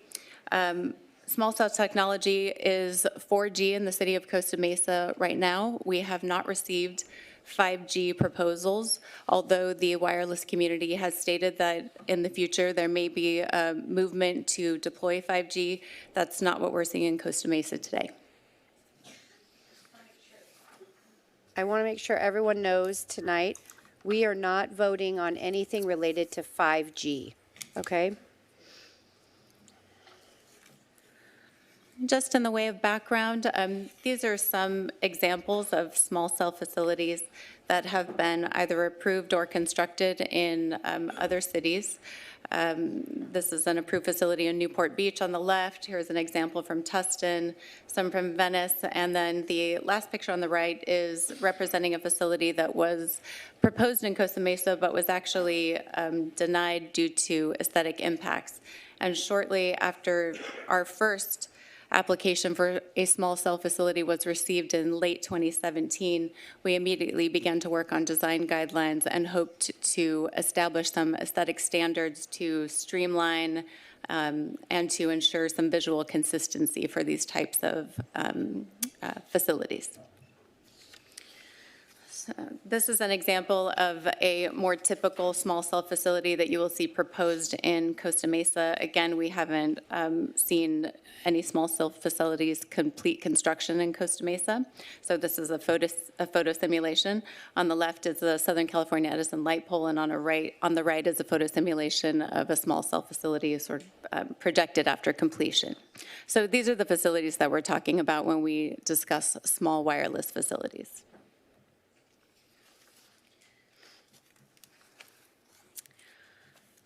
In the way of background as to how we came to this point, in 2010, a macro cell facility was installed within the public right-of-way near Tustin Avenue and 20th Street. At the time, the city had no authority in our municipal code to review these types of installations in public right-of-way. Residents of the adjacent neighborhood were concerned, and as a result, the city adopted its current wireless ordinance requiring the equivalent of a minor conditional use permit for proposed telecommunications facilities that didn't meet certain criteria. Since 2010, an MCUP has been required in order to install a wireless facility within public right-of-way if it meets certain criteria, and those are primarily that those facilities are located within 500 feet of a residential zoning district, that the facility proposes any above-ground equipment cabinets, or that it includes an antenna or accessory equipment larger than certain specified criteria. These are our regulations today. With regard to federal standards, the city regulates wireless facilities through its municipal code, but we do it under the umbrella of federal and state law. At the federal level, the FCC governs what local jurisdictions may consider in their review of small wireless facilities. Per federal law, the city may not regulate the placement, construction, or modification of wireless service facilities in a manner that prohibits or effectively prohibits the provision of personal wireless services. However, federal law allows the city to consider aesthetics and facility location, so long as the criteria used to evaluate a facility are reasonable, non-discriminatory, objective, and published in advance. On January 1st, 2016, California Assembly Bill number 57 became effective, which provided that applications for co-location or siting of a wireless telecommunications facility be deemed automatically approved if a city fails to approve or disapprove an application within 90 days for co-location and 150 days for new wireless facilities. This was including but not limited to small cells. In September 2018, the FCC adopted Order 18-33, which became fully effective in 2019. The main effects of that regulation were as follows. First, the shot clock deadlines to approve or reject the deployment of small cell facilities in particular were shortened to 60 days for co-location and 90 days for new wireless facilities on new structures. In addition, the FCC included all processing appeals and permit issuance within the totality of that shot clock. The FCC limited the application fees a city may charge to a reasonable approximation of actual costs, so long as those costs are reasonable. There is no set definition of what reasonable might mean, but the FCC indicated that a safe harbor for fees is $500 total for up to 5 applications and $100 for each application after that. The definition of co-location was expanded to include new installations on existing structures, regardless of whether those structures already carried existing wireless facilities. And lastly, the FCC prohibited local government aesthetic standards for small cell facilities unless they are reasonable, no more burdensome than those applied to other types of infrastructure deployments. They're objective and again published in advance. Regarding RF emissions, federal law prohibits local government from regulating wireless facilities on the basis of perceived health effects of radio frequency emissions, also referred to as RF. The city requires an RF emissions analysis report as part of our MCUP application for wireless facilities, and the report is required to be prepared by a licensed engineer and to demonstrate compliance with federal RF standards. The city also requires, as a standard condition of approval for our minor conditional use permits, a post-installation measurement and report to confirm compliance with RF emissions standards. In addition to federal law, there is also pending legislation regarding wireless facilities, HR 530 and SB 2012. They're both being considered and state that the 2018 FCC ruling shall have no further force and effect. If passed, the legislation could roll back the FCC's 2018 ruling, which, as you recall, primarily relates to shorter shot clocks and limited fees. Costa Mesa has signed on to the National League of Cities letter in support of that legislation. In addition, our city attorney's office has also submitted letters to the FCC opposing their recent proposed changes to Section 6409 of the Telecommunications Act and the FCC's proposed revisions to the over-the-air reception devices rules. In addition, the 2018 FCC ruling is the subject of several local government lawsuits that are ongoing and being reviewed at the Ninth Circuit Court of Appeals. The National League of Cities has published this webpage, and this slide includes a link where residents can go to support the HR 530 legislation if they choose to. And this website is also linked on the city's website.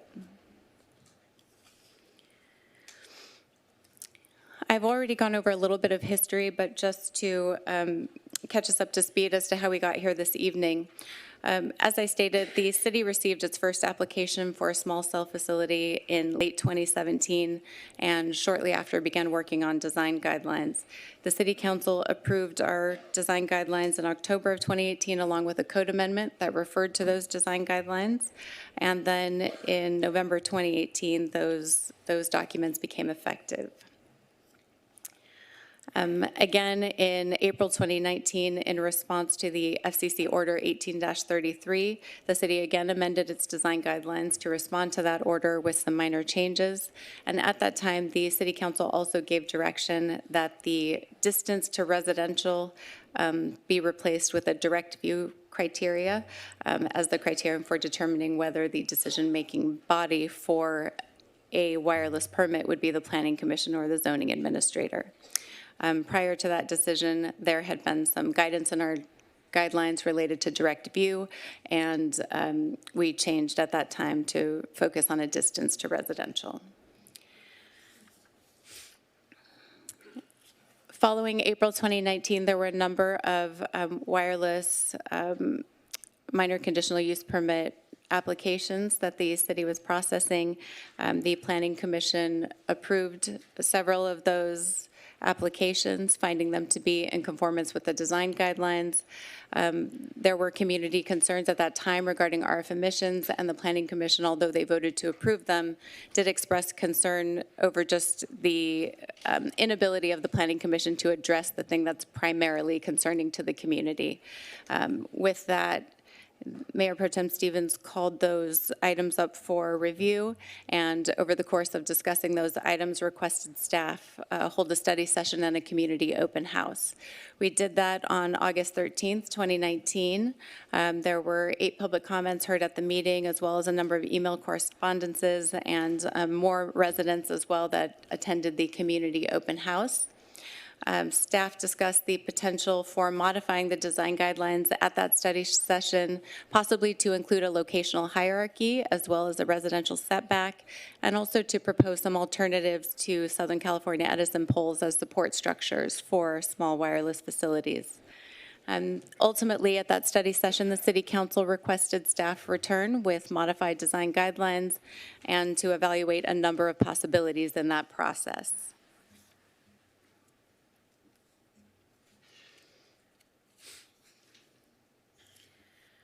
On October 1st, 2019, the design guidelines were presented to the City Council and were approved, and they incorporated guidelines for preferred support structures, preferred locational hierarchy, additional location standards, and facility design requiring a more streamlined design. And the visual to the right on this slide shows our approved design guidelines in diagram form.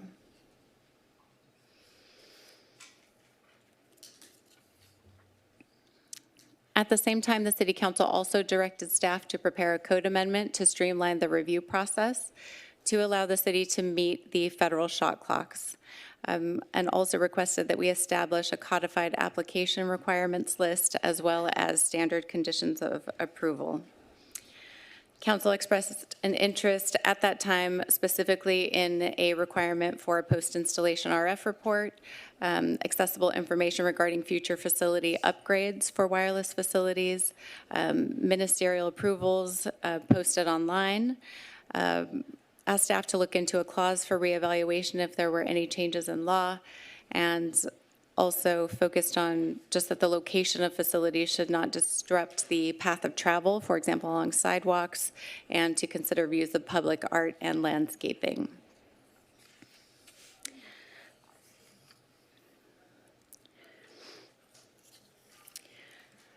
The item before us this evening is the code amendment to implement those changes in our review process. At this time, the municipal code mandates a minor conditional use permit for wireless antennas in public right-of-way in certain circumstances. To modify the process, a code amendment is necessary, and it is a 4-step process. It requires a recommendation from the city's planning commission, which occurred on January 13th, 2020. Tonight, the subject of tonight's hearing is the first reading of that ordinance. There is also a second reading, and we'll be bringing back associated fee resolution. An associated fee resolution if tonight we move forward with the first reading. Ultimately, the ordinance becomes effective 30 days after the second reading.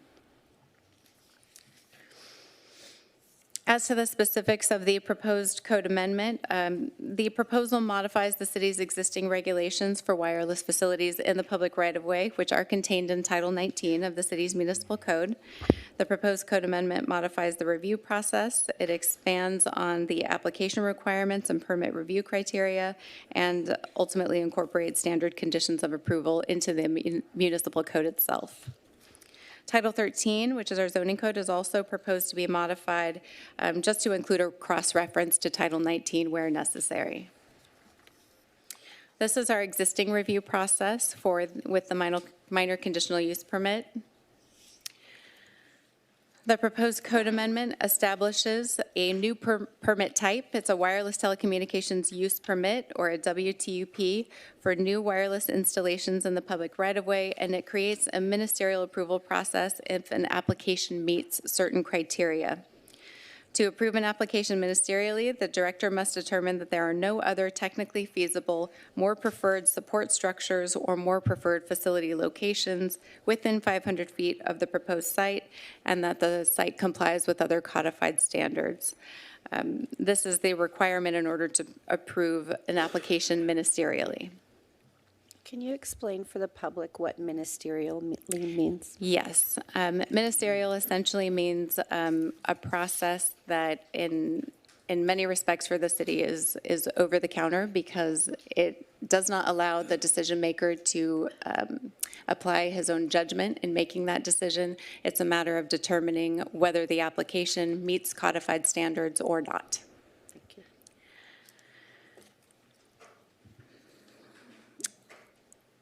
Just a bit more detail on the review criteria for ministerial decisions. First, in order to be decided on ministerially, the proposal must be a small cell facility, first and foremost, as opposed to a larger macro cell facility. It cannot be on a prohibited support structure, and those are listed in our code. It must be shown to be consistent with the location and support structure hierarchy outlined in the design guidelines, meaning that the applicant has shown that there are no other technically feasible, more preferred support structure types or more preferred locational categories within 500 feet. The proposal must comply with the additional location preferences identified in the design guidelines and must demonstrate compliance with the federal RF emissions standards. If those ministerial review criteria are not met, the wireless telecommunications use permit goes through a discretionary review process whereby we determine whether the proposal meets certain findings. And in that case, we are applying discretion in determining whether those findings are met or not. Again, to approve, the director must determine that there are no other feasible options for providing wireless service in the area in a manner that complies with city requirements.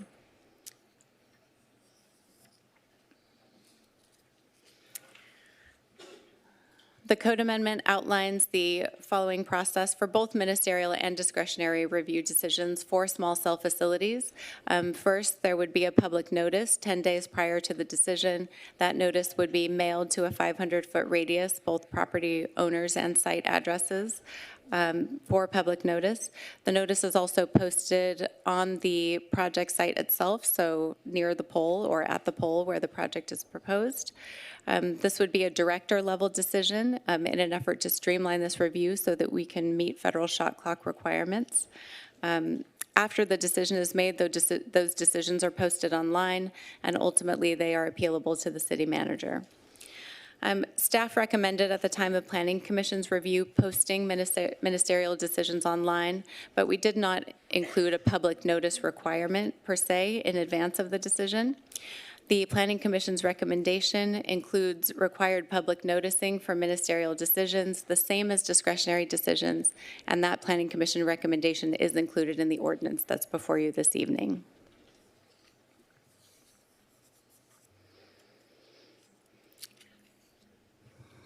The code amendment also addresses discretionary review for macro cells, just to distinguish them from the process that's applied to small cells. For macro cells, the zoning administrator makes the determination, not the director, and those decisions are appealable to the Planning Commission. This is the same decision-making bodies and the same process that already apply via our minor conditional use permit process. So this is the same process that's in place today. For any other matter unrelated to cell, right? Yes, a minor conditional use permit for anything, whether it's small cells or a parking waiver, it's still the same process, zoning administrator and appealable to the Planning Commission. The code also codifies the requirements for eligible facilities requests. This is a category of projects that is defined in state and federal regulations. It's essentially for generally requests for changes to a facility that don't change the physical dimensions of that facility by certain amounts, and also changes that don't defeat the concealment element. So for us, that is the shroud that we require for visual screening. So federal law does allow for carriers to change out equipment so long as they're not making the equipment substantially larger or otherwise defeating the concealment element. For these types of facilities, we are required to review them ministerially. As a result, an encroachment permit would be applied in this case. Those permits would be posted online, and the ordinance specifies application requirements and standard conditions of approval that will specifically apply to these encroachment permits, including a requirement for RF emissions reports.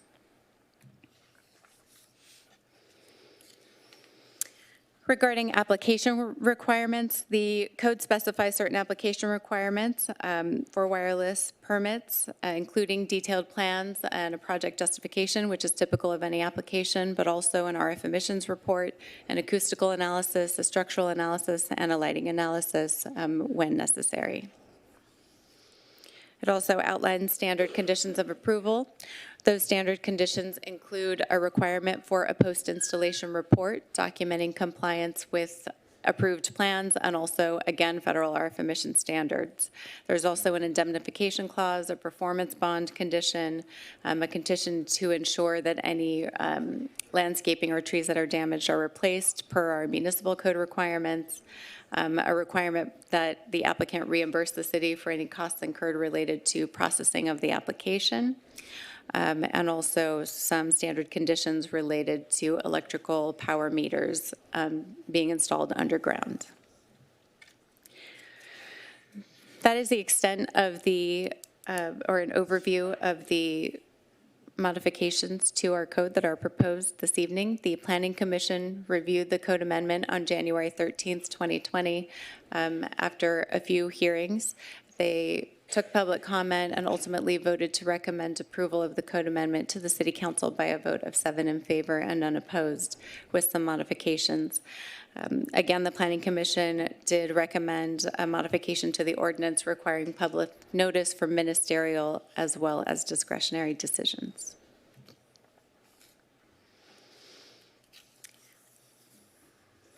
Public comments were received throughout the Planning Commission and Council hearing process for this evening's hearing, and they have been provided to the City Council for consideration. Most comments indicated concerns regarding RF emissions and health effects, and specifically the 5G technology. Though some more detailed comments on the ordinance itself were received from wireless carriers, as well as a group of local residents. Staff has considered those comments, and we suggest these cleanup revisions be included in any council motion this evening, and we are also happy to discuss any of the other revisions that were suggested via public comment.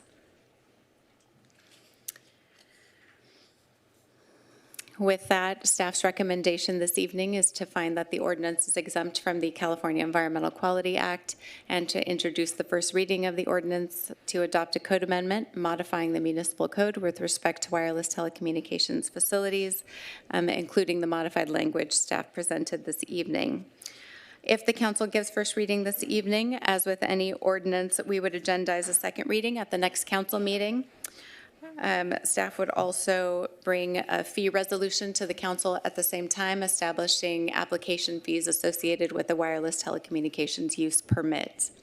After the second reading, the ordinance would become effective 30 days after. That concludes my presentation, and I'm happy to answer any questions. We also have Mr. Scott Porter with the City Attorney's Office here as well. Okay, council, if you have questions for staff, please add your name into the queue. Councilmember Mansour.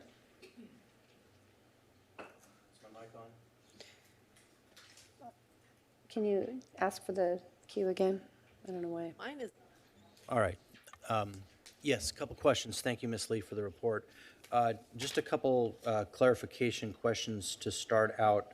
It was mentioned earlier by Ms. Foley that we're not voting on 5G tonight, but if someone gets approved for 4G, we are in effect approving them for 5G, in effect voting on it. I just want to make sure I understand page 9 of the staff report refers to an upgrade from 4G to 5G that keeps the same shroud. That would pretty much be a ministerial approval, correct? Ms. Lee, can you address that? Because we discussed that as well. That's not quite correct. Correct. So the city already has a wireless ordinance in its municipal code. And wireless facilities, whether they're 4G or 5G or any other G, are allowed to be proposed and an application submitted even under today's ordinance. So the subject of this evening's ordinance is to modify the review process that those applications would go through and to codify specific standard conditions of approval and specific application requirements. What we have received in terms of applications have been for 4G facilities. I'm sure we have representatives from the wireless carriers here this evening who could comment on whether they intend to propose 5G in Orange County or in Costa Mesa specifically, but we have not received those applications as yet. It is the case that federal law prohibits a city from regulating whether or not a carrier can install 4G versus 5G, and they do that by stating in their regulations that if a carrier has a facility and they propose to modify it, such as they're modifying equipment and not changing the dimensions, which can be the case from 4G to 5G in certain circumstances, they require us to approve those ministerially, so Right. with an encroachment permit. And that's what I was saying. It's pretty much ministerial to go from 4G to 5G if it's within the same shroud. Yes, that's a federal requirement, yes. Okay. Okay, so that was my first question. Handwritten page 8, the top second bullet point, it talks about the proposed facility will not be a material detrimental to the health, et cetera, safety and welfare, et cetera, excluding any environmental effects of radio frequency emissions to the extent that such facilities comply with federal whatever.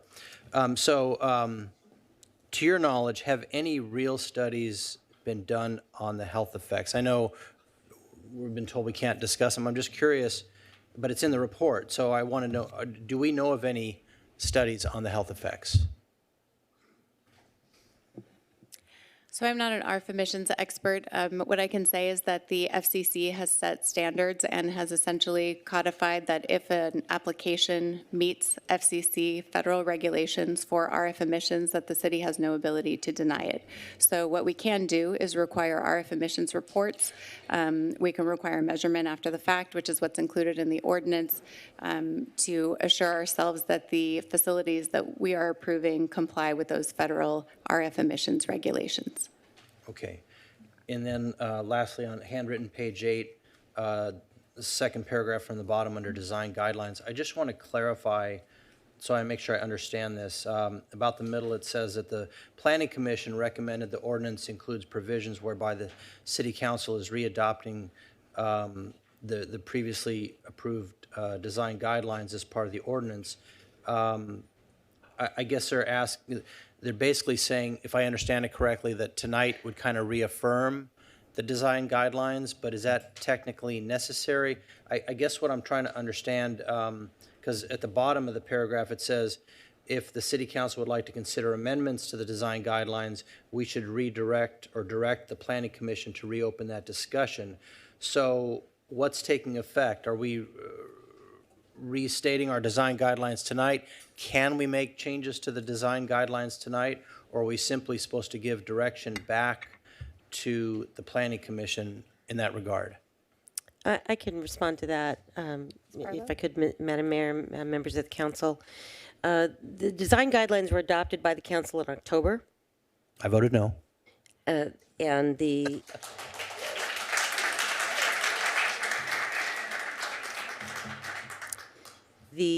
Planning Commission did recommend that they be incorporated into the ordinance. That is not required. If you, we would prefer, as a matter of doing the process the right way, that if there were to be recommended changes to the design guidelines, that those do go back. They are part of the ordinance that is in front of you tonight. Technically, you could change them would be preferable if you gave us direction to bring that back. Okay, so we could change them tonight, but you'd prefer that they go back to Planning Commission? And the reason I just want to clarify, because I think that most of the concerns that I'm hearing from the public really have to do with the design guidelines. I'm not saying the ordinance doesn't apply at all, but a lot of them are in the design guidelines. So we could change it tonight, but you're suggesting we ask Planning Commission to do that. You could change them tonight. I certainly would want every change to be vetted carefully by staff and Mr. Porter. So I understand that. I'm just talking about the process. you can do it. It's probably not the preferred way, but it's possible to do. Okay, thank you. Councilmember Guinness, did you undo your cue because you were in the Oh, queue? I was right after Mansur, and then I Can you fell off just the queue. can you just ask for the cue? But now my mic is on. Oh, there you go. Okay. It's a mystery. I kept being in the queue and disappearing from the A queue. ministerial act. I think, oh, I know what it is. This thing, the cord for my iPad is hitting here. That's probably shortening it out. Anyway, we have several copies of strikeout underlying ordinances provided by parties on various sides of the issue. And have you had a chance to review all of these? Yes, we have. Okay, some of these suggestions to me look okay, but I did have a question. There was one regarding notice that if you had already, that in addition to the people within 500 feet, people who request notice could also receive it. Don't we already provide that as a matter of practice? I don't know if it's in our municipal code or I know there's something in the government code where it's like within X people within so many feet for anything that requires notice, plus anybody who's requested it. So would we need to do that, or is that pretty well already covered by our codes? And that's already covered in our code, and the way that we've handled it in the ordinance is to refer back to that section of the code. So although I'm summarizing by saying it's a 500-foot public notice mailing radius and posting on site, it also includes those provisions of any persons that have expressed interest and specifically requested to be notified. Okay, and then there were some requests regarding ADA compliance. Have either of you reviewed those? Because it seemed, to me, they made sense. So as you're aware, the city is unable to regulate RF emissions. We don't have a dog in the fight whether relating to ADA compliance and FEHA requirements. So it's not necessary to include it in the ordinance because the members of the public have the right to sue regardless of whether we include it in the ordinance or not. Us adding it to the ordinance doesn't add or remove that ability, but we already have provisions in the ordinance that say that it is required that that any application comply with all applicable law. So to the extent that those laws apply, then certainly they do have to comply with those. And as a matter of course, the city would require ADA compliance, and it's just part of the standard procedure. Okay, and that would include all, all matters related to ADA, whether it's sensitivity to certain radio frequencies or blockage of a sidewalk with the equipment. So the ordinance does not regulate the RF emissions, but what it does say is that, for example, you couldn't block access through a sidewalk, et cetera. And then I understand that we are not able to regulate the effects on human health because presumably the federal government has, in its great wisdom, reviewed the effects on human health and found them to be acceptable, or at least not found them to be unacceptable. I'm not quite sure. But anyway, but in terms of having to comply with all laws, there are published studies, tell me if I'm going into territory I'm not supposed to talk about here, that indicate that there are effects on migratory birds, on their ability to navigate and so forth. So Costa Mesa is home to several endangered species, and we also provide habitat that are used by, we're part of the, what do you call that? the North American Flyway. And so our ponds in particular, but people's swimming pools as well, provide habitat. You know, these giant flocks of ducks and geese that come through. Are we prohibited from considering effects in that regard? I mean, it would be very complex, but at the same time, it does seem like an issue. Or are we prohibited from concerning those effects? Or is that under the blanket comply with all the federal blah, blah, blah? So to the extent that there are requirements relating to RF emissions, we're precluded relating to that. But if there are known effects to birds, et cetera, that would fall under the category of all applicable laws. So to the extent that it can be shown that there would be a violation if a proposed facility would violate, for example, the Endangered Species Act, then that would apply. Most of the time, that will not apply, but that certainly would fall within the umbrella. The ordinance does not expressly call that out because there are any number of ordinances and laws that almost rarely, if never, will apply, but certainly if in the rare instance that it would apply, they do have to comply. Okay, so we used to have some endangered bats in the Santa Ana River lowlands, and they would certainly be, I mean, that would be a real no-brainer. So you wouldn't want to put it by a bat nest. Okay, thank you. And Mayor Pro Tem Stevens.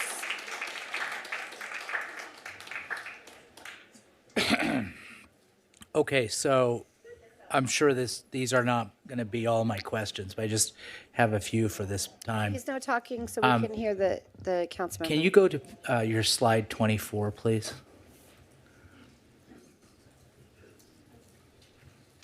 All right. So as I understand what we're doing here, we're just deciding the rules relating to personal wireless services. And there may be other services which one of the members of the public called adjacent technology. That's not covered by any of the laws that the ordinance that we're dealing with here. And those adjacent technologies, if they pop up and they're not within personal wireless services, would go through the minor conditional use process that would go to the Planning Commission and so forth. So this is specific to personal wireless service. If you'll give me a moment to huddle with Scott, I'll get back to you on the rest of your question, which I think is a little bit more nuanced. Okay. Yeah. Huddle.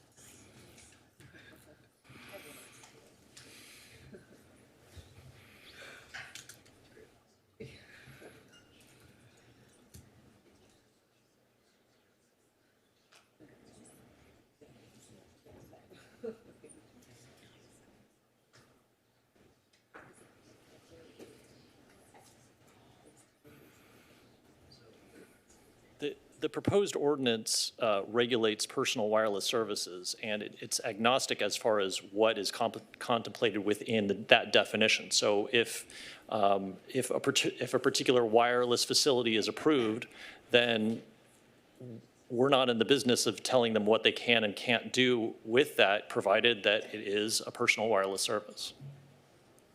Isn't there a definition of what a personal wireless service That's federal is? law, yes. Okay. Okay, that's covered under federal law.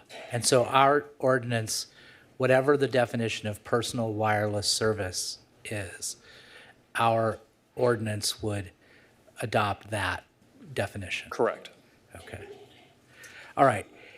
And anything that's outside of that wouldn't be part of this ordinance? Right? It's not included, correct. Okay. Now, can you go to slide 23, please?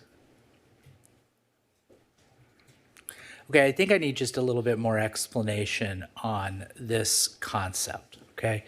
So as I understand it, we have a distinction between a ministerial review and a discretionary review. And if it's a ministerial review and it checks all the boxes, then no discretion can be exercised by the decision maker, in this case, the director, and it must be approved. Am I right so far? Correct. Okay. If it goes through that ministerial review and it gets caught up on any particular criteria, therefore at that level it's denied, it can go to a discretionary review, correct? Correct. And under the discretionary review, then the director would have some discretion to determine whether or not it falls under this, what I'll call a savings clause, which says that, I can't remember the exact term, but it's in the ordinance, that notwithstanding that it doesn't check all the boxes, approving this is required to, I think, serve the, what's the language again? What's the key language? I don't have it in front of me. I mean, I have it in front of me, but it's not. It's essentially proving that that not approving it would be causing an effective prohibition of Effective wireless prohibition. service. Okay. So then the director says, okay, even though it doesn't pass the ministerial review, I conclude that if we deny this site, it will be an effective prohibition, and therefore under federal law, we must approve the site, but there's some judgment for that, correct? Correct. Okay. And so when the matter came before the Planning Commission, the recommendation of staff was to provide notice to the public of a discretionary review. So now it's gone through the ministerial review process, it's essentially been denied, and now this judgment is kicking in by the director, and so notice goes out to the public within 500 feet. Am I right so far? That's correct. Okay. So then the Planning Commission gets this and they say, wait a minute, we want to have that notice kick in for a ministerial review, which means basically all applications. Am I right? That's right. Okay. And now staff is coming to us and they're saying, as I understand it, I know that's the recommendation of the Planning Commission, but we want you to consider that because you're not quite comfortable with a notice being sent out to everyone for the ministerial review. Am I right? Correct. As staff recommended, originally posting those ministerial decisions online so that it was information that was accessible to the public. But the city issues many, many, many, many ministerial decisions Like when you all the say time. many, many, many magnitudes. Every building permit that we issue is ministerial, so there's thousands per year. There's grading permits that are ministerial that we issue. Someone comes in and they say, I want to build a home, and they show plans for it, and they meet all of the building codes. We issue those permits over the counter. So from staff's perspective, it did not make sense to proactively notice a ministerial decision when the decision before the director was, does it comply with code requirements or not? Because it would be, I would say, pretty cumbersome in terms of the city if every ministerial review, what would you say, like 10,000 a year, something like that? I think that's what Mr. Curtis said, right? Sure, it's we Round have numbers. at least 3,000 building permits per year, and that's just building permits. So Okay. there's many, many other types. So So if it's in the thousands, yes. So if every ministerial review triggered a 500-foot notice, that would cause some substantial expense and would slow down the city quite a bit, right? Yes. All right. And so if we, this is for the lawyer, if we only apply this notice to small cell facilities and not all the other 10,000 ministerial reviews that we do, what consequence could happen? What concern would you have, if any, with respect to that? So AT&T and, excuse me, I don't remember which, I apologize to AT&T if it wasn't AT&T. At any rate, one of the telecommunication providers already brought this up in one of their letters. Essentially, they're arguing that and they correctly cite to a provision of law which says that we cannot treat telecommunication services different from other types of services that are functionally equivalent.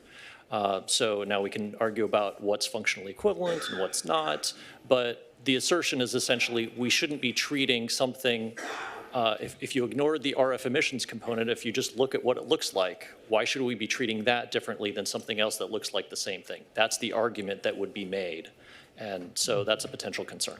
But do we have an argument that there's there is in fact some type of a distinction between small cells and, for example, a building permit and the other ministerial reviews that would support the recommendation by the Planning Commission to send out a notice for all ministerial reviews?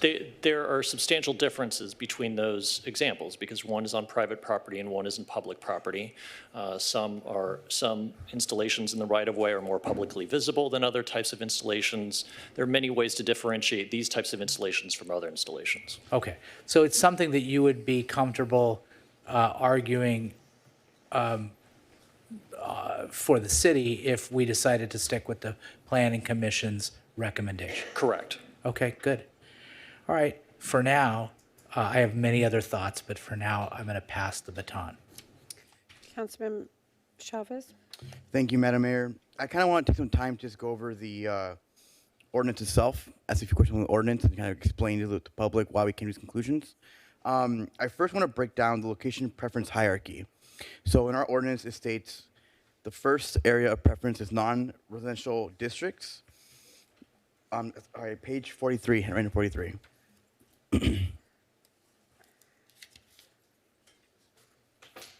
Okay, that's the guidelines. That's the design guidelines. Yeah. Okay.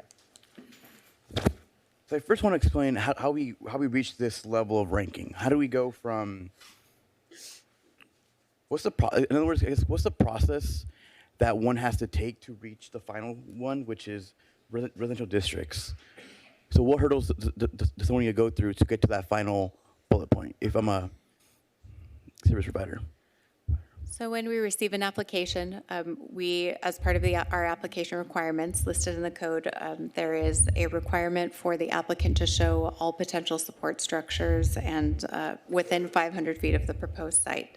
So what's involved is that we would take that application and that 500-foot radius map essentially, and go through each one of these preferences in order that they're listed in the design guidelines and make a determination whether there is any technically feasible way for the facility to locate on a more preferred structure or in a more preferred location. So we're looking at 500 feet. Are there any commercial districts within 500 feet instead of residential? Are there any industrial districts?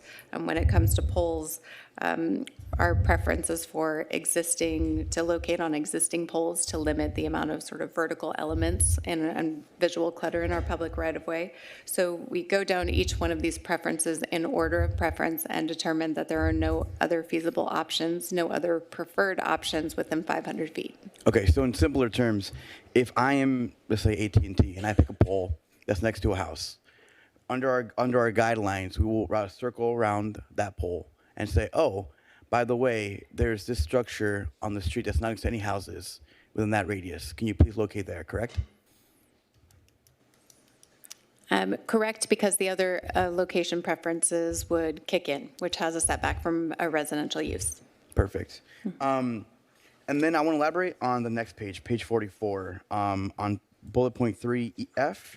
If you guys mentioned, and you say, facilities of the same company should not be located within 500 feet of each other. If I can ask, why do we list from the same company and not any company? So federal law prohibits the city from effectively prohibiting the deployment of personal wireless services. Said differently, if we make it too difficult for a particular company to install its facilities, that's a violation of federal law. So if, for example, say you're a new market entrant, AT&T, Verizon, Crown Castle, all these different providers have already installed their facilities everywhere in the city, blanketing the entire city. It's impossible for you to install anywhere that's more than 500 feet away from anybody else's facility. So that's effectively prohibiting that new market entrant from installing in the city of Costa Mesa. So the reason is to allow, if you're going to ensure that there is no effective prohibition, it is appropriate to adopt a standard that is based on a particular carrier as opposed to a distance from a particular other facilities. Now, certainly you can take that into account, but when you take that into account, you need to make sure that you don't go so far as to effectively prohibit wireless services from being installed within the city. And is that because the FCC deems telecommunications as something that's ultra important? I mean, I'm just kind of wanting to elaborate more for the public. So I can't entirely get into the head of Congress and what they did in 1996, but I think that there is a general idea that we want to establish rules that are fair across the board, and in a free market capitalist society, you don't allow one company to get a monopoly and prevent everybody else from providing competition. Okay, so in other words, it's to keep the marketplace fair and equitable for all companies, right? Correct. Okay. I did have one last question that I want to kind of elaborate on. So it's my understanding that one of the only things we can influence is the design, correct? We clearly are able to regulate the aesthetics of wireless facilities. Correct. So I just want to kind of test that boundaries of what constitutes aesthetics. Does aesthetics mean how each one looks individually, or is that, or could we argue that having two of these in one street is aesthetically unappeasing? Well, and I think, so you bring up a good point. And so number one, we are allowed to regulate based on aesthetics, and the city could certainly make a determination saying, if a particular street is completely littered with these, then that's ugly, okay? Understood. But aesthetics is not the end-all be-all. No matter what regulations you do, you have to make sure you are not effectively prohibiting the deployment of wireless services. If we define ugly as nothing, every single one of these is always ugly. That would be aesthetics would be trumping the deployment of personal wireless services. So you have to balance, so you can't go so far as to effectively prohibit wireless services. So for example, just the kind of content what you told me, just back to the pole analogy, right? So let's say there's a pole next to a house. We say, hey, within these 500 feet, there's a better location. But near that same location, there's another small self-driven company. We could suggest, oh, well, maybe we don't want to put two in one street, but in that same radius, there's a different location without another small cell, correct? I mean, just kind of hypothetically speaking. So you could adopt rules that say you need to be X number of feet away from another wireless facility. You could do that. But if collectively those if you have so many regulations that, that collectively would effectively prohibit, then you've gone too far. But any individual rule is not necessarily prohibited. And the FCC has gone so far as to say, actually, sometimes you can have setbacks because that aesthetics is reasonable, but you can't go so far as to effectively prohibit. Okay. So in a nutshell, aesthetics are a fine benchmark, but it can't go so far enough where it limits someone from having a facility within that radius. Within a reasonable radius, which we've determined 500 feet is the amount that the Planning Commission recommended. Thank you. Councilmember Reynolds? Thank you. And thank you, staff. I know you've been working on this, I think, for more than a year, so apologize if you're answering some of these questions multiple times over these many months. One of the things I've struggled to wrap my head around is how wireless service providers demonstrate need, right? So I understand that we can't stand in the way of providing wireless service in the city. So kind of we try to put the ball in the provider's court on demonstrating that, an area doesn't have service. How is that defined? I think that was a little bit, we were unsure about that at the last meeting. How, sort of what is our benchmark for requiring that the providers demonstrate that there's an area that lacks service and requires a facility? So this really comes up when we're in that scenario that we talked about where we have a permit that's undergoing discretionary review. Somehow it doesn't meet our code requirements, and so the argument that the carriers are making is that although it doesn't meet the code requirements, it's necessary to put it in this location in order to provide service under federal law. So that would be the scenario that we would be having this need conversation. It doesn't come up except in that scenario because the carrier isn't required to show us that they need to have a facility or that there's a gap in coverage, for example. They're not required to show us that up front. It really comes down to when a facility doesn't meet our requirements and they're saying, although it doesn't meet your requirements, we have to put it here because we need to for service reasons. So that's the scenario that we're having this conversation. Whether a carrier has a capacity need to locate a facility in a certain location really comes down to a combination of how they model their facilities and how their signal strength and coverage and capacity models are prepared. We do not have access to those, but we do have the ability to hire third-party technical consultants who have access to similar information and can help us get down to the bottom of whether it's a legitimate argument for capacity and need. So that's how we would go about it. That's a scenario where we would get a third-party consultant to come in and advise on these applications. Okay, and so the benchmark would be sort of at the advice of this third-party consultant as opposed to a kind of objective or algorithmic way or specific data they need to provide? I imagine that they would ask for very specific data from the applicant and run their own scenarios as to whether that data looked legitimate. Okay, but that's not something we have documented or kind of understand as a methodology. Okay. Another question that's come up is, I think the expectation is that wireless providers are saying that there's need to, get these small cells out across the community. What is, and we're certainly concerned about the visual clutter potential of all of these sites out. What is the provision or protection we have if a bunch of sites get deployed across the city and then, kind of aren't needed in the future or decommissioned in the future? Is there a requirement that they be removed if they're not needed, or what's our protection from protecting against just a whole bunch of clutter years from now? So I'll start with the permit term. We establish a permit term that's actually established by federal law, I think, state or federal law, state law. This is the WTUP permit term. Yes, yes, it's a permit term of 10 years. That's something that we are required to accommodate.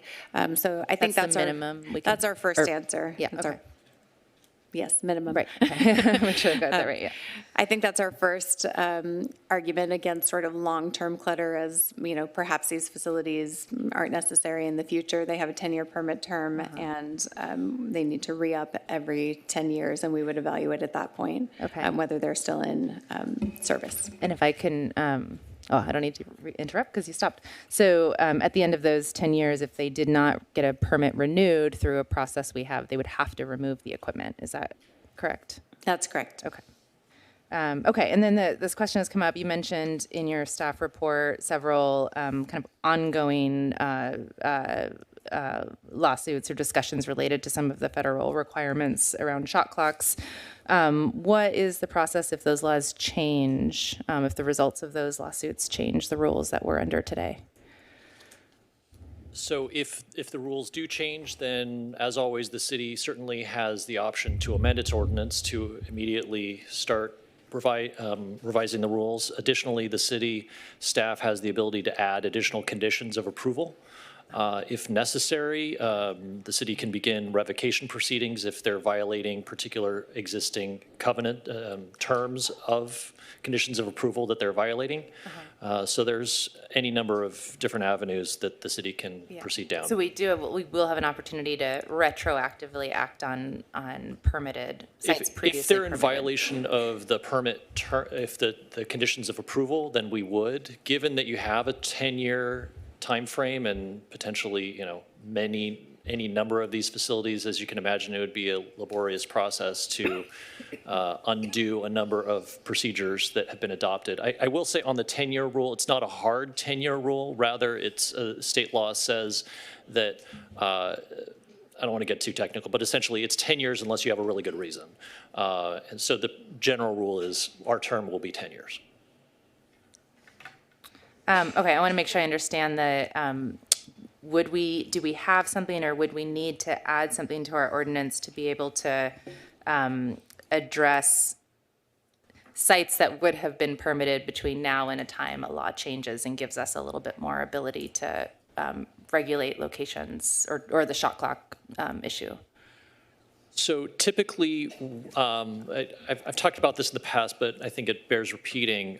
In a typical deployment situation of any facility, building, et cetera, that is constructed in a city, the city doesn't retroactively change the rules on whoever built it. If you build a house and then the city then changes the code, says, sorry, houses in this zone are no longer allowed. Right. The city does not say you need to tear down your house because we just changed the law. Rather, you're allowed to continue through the expiration of your permit term. In this case, it's 10 years. Usually houses don't have a permit term, and you can continue to use your house as long as you don't expand the use. And that would be the typical way of going about things, and that's how this ordinance is currently designed. Mm-hmm. Okay, and then last question for now. This was something I think that came up the first time this council was looking at this ordinance. I think it was in the design guidelines, and this was the sort of view from the second story window. Can you just explain again how the current, and this is probably the design guidelines, right, protect against this sort of small cell site right outside your second story window? I'm assuming it's the setback protection. Right. So under our existing ordinance, where the conditional use permit, minor conditional use permit is required, we had originally in the design guidelines some language related to direct view, and we had just a more complex process if something was proposed in direct view of a residence. The council in April opted to change that, I believe, based on comments that it was a concern that it was somewhat of a subjective determination. So instead of that, the current ordinance was changed, and the direction was given to staff to use more of a distance to residential. So if something was 50 to 75 feet from a residential use, then it would go to Planning Commission for review. And if it was more than that, then it would go to the zoning administrator for review, something like that. The ordinance before you this evening is really changing that process. It's a wireless telecommunications use permit, and the design guidelines are really are limiting the location. So it's 25 feet from a residence, as well as a number of other sort of locational requirements related to distance from driveways, but it isn't related to sort of a subjective determination of direct view. Mm-hmm. Okay, so the sort of protection from a small cell site right outside your second story window is if it's within 25 feet, then it's going to go through the discretionary review process, and the public will have an opportunity to kind of call that out and express concern. That's correct. Is that, okay, in the current ordinance. Okay, thank you.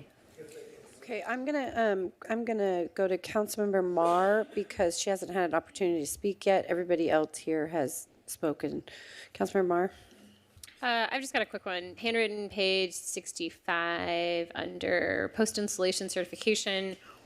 Such documentation shall also include a report from a licensed electrical engineer or other qualified person reasonably acceptable to the director confirming that an on-site RF testing was completed after the permittee commenced full unattended operations.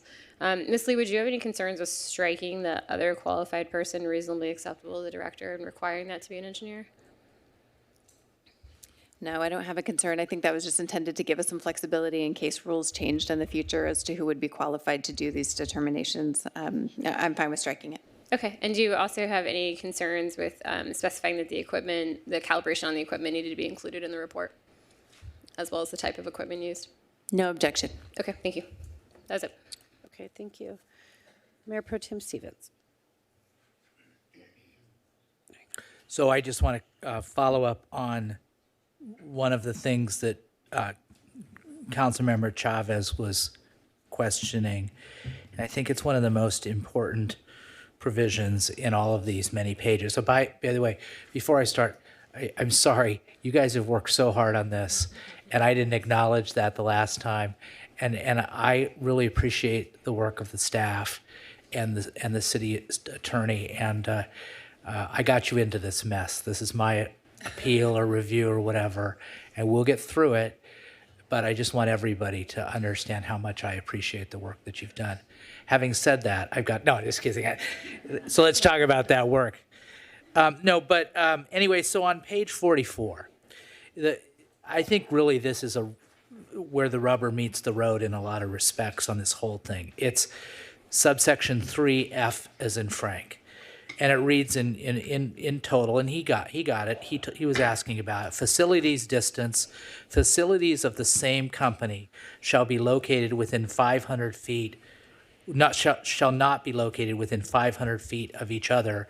And I listened, Mr. Porter, to the explanation that you made about one company or numerous companies coming in and basically creating a monopoly or oligopoly regarding cell phones in our town.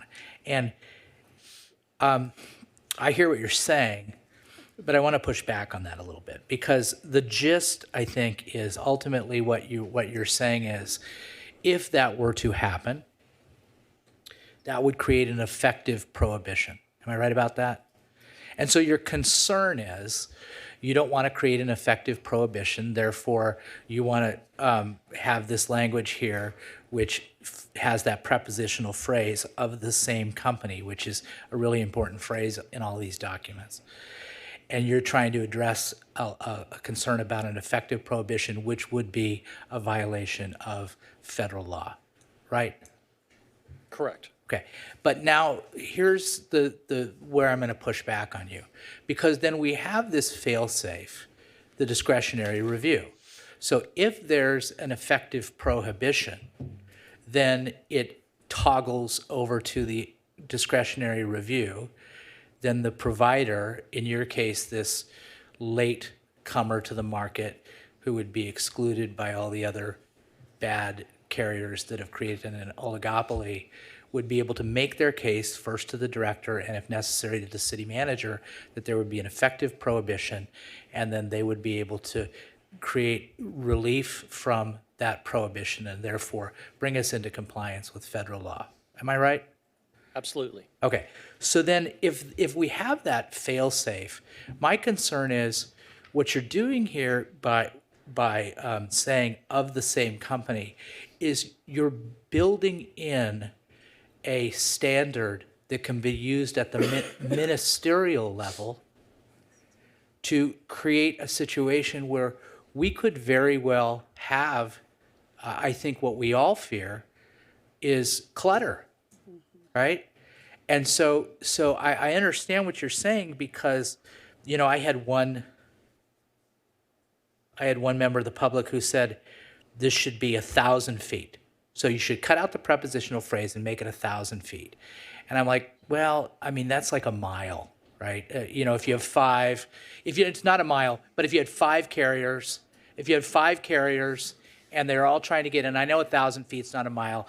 A mile is 5,280 feet. I know that. Don't write me cards and letters or whatever. But I'm saying if you had five carriers, which we had, and they were each spaced 1,000 feet, that's a little bit much, and I think that would create an issue. But isn't there something where we could come to some compromise? You ditch the prepositional phrase, just nuke it, and have a number there that makes some sense, whether it be, and we can talk about it, that's what policy is all about, and the public can talk about that number. Maybe it's 300, maybe it's 400, maybe it's 500, whatever. It's a judgment call on our part. And we're not allowing, at least at the ministerial level, any clutter, because, I just, it's this distance requirement. I mean, I can't help but like it's ringing in my ear. I mean, we talk about the distance requirement with respect to the sober living homes. I mean, you know, this is different, but it's a distance requirement. So what do you think about that? If in our deliberations and as the public comes up and talks and wants to help us with their good thoughts, we talked about that provision and came up with some reasonable, get rid of the prepositional phrase and come up with some reasonable distance So requirement. that's certainly within your discretion to remove the prepositional phrase, change the distance requirements. So whatever you end up doing, you'll end, if for example, you remove the prepositional phrase and increase the requirements, then that means you'll be reducing the number of ministerial permits that would be issued and increasing the number of discretionary permits that would be issued, which is certainly your prerogative. If you go too high, then you've effectively destroyed the purposes of the ordinance because you want to encourage them to go in places that you want. So the question is just finding the appropriate number. So one thing to think about is that quite often providers will naturally want to locate their facilities in the same location because in that particular location, that's where you get all the dropped calls. For example, you know, the intersection of the two biggest streets in town and downtown, big buildings everywhere. Okay, that's where everybody wants their facilities. Not everybody wants their facilities in low-density residential at the exact same street corner. So you may want to think about, if you're going to change the rules, do you want to add more flexibility if they're in a, say, commercial zone or an industrial zone or a non-residential zone compared to other zones? What if we just added another prepositional phrase? We cut out of the same company, and at the end, we said in a residential district, right?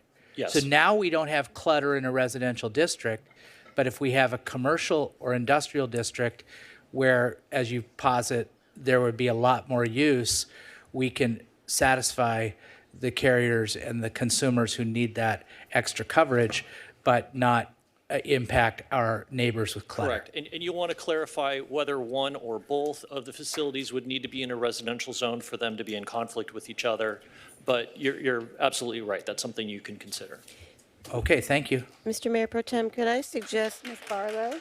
Yes, I was going to. Hold on, everybody. Ms. Barlow? Going to suggest that perhaps if there was an ability of two carriers to co-locate on the same pole within the same shroud, perhaps you would want to allow that rather than having them be in more places. Okay. All right, we are going to go to Councilmember Guinness, and I would like to get to the public comment.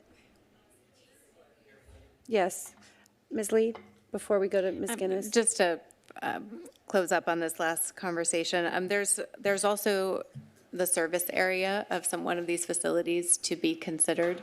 The reason that we landed on 500 feet to begin with was in part because when you look at sort of the service area of a small cell facility, most of the carriers have told us that they're, depending on the type of facility, that the service area is in between sort of 250 and 500 feet, something like that. 500. So it's hard to give you a precise number of how far any particular deployment will work because it's based on geographic. How about this? How about you guys think about it numbers? while we're, Okay, and then perfect. you can make a recommendation, because we're gonna, this is, Ms. Guinness. Okay, yeah, because it was my recollection from last time that we were told 500 feet, but I don't know how accurate that is. In which case, you could be 1,000 feet apart and still have coverage, because you have 500 and 500. But anyway, moving along, going back to the locational preference hierarchy, one of the things that I have struggled with is the ordinance says the proposed project will meet the requirements of the section of, this is for ministerial, of the design guidelines. But then the design guidelines reference a preference. And so it doesn't sound like it's very hard and fast. And there's a couple things. Non-residential districts include institutional, which means that we would be directing not only the facilities, not only to the commercial and industrial districts, but conceivably to our parks and our schools and basically our institutional districts. And to me, that's problematic because you go to a park for the visual relief and to get away from things, and then there's going to be all these cell phone things, and I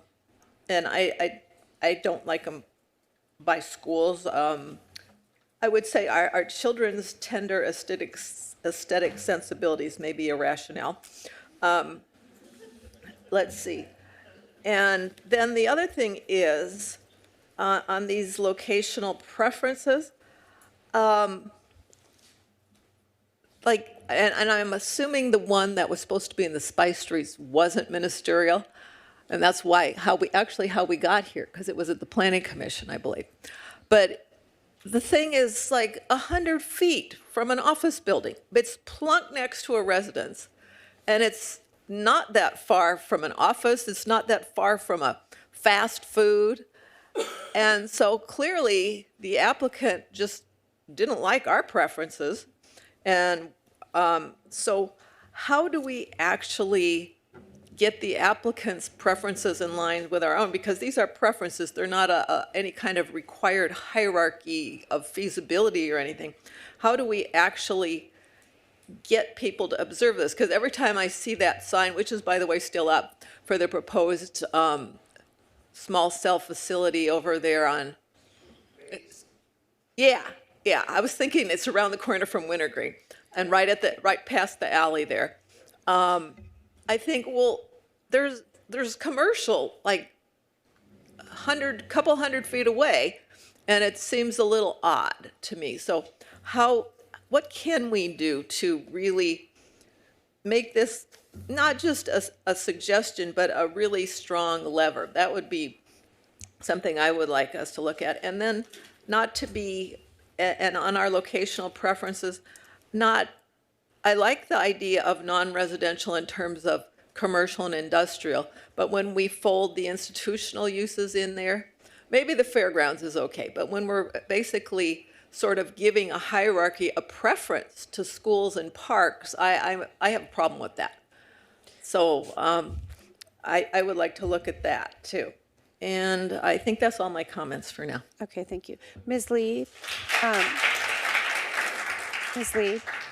when we met on Friday, we discussed this very concern, and when we met with Ms. Burchett, we discussed how that language is being misinterpreted from what you intended.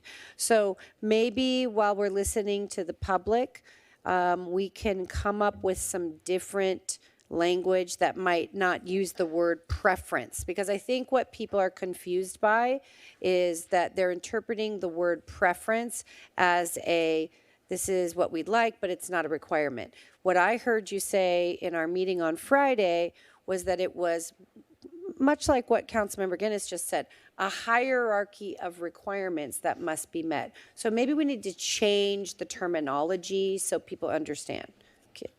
Can you think about that? And then when we'll hear the public comment, and you don't have to answer right now, okay? Absolutely. Okay. Councilmember Mansour.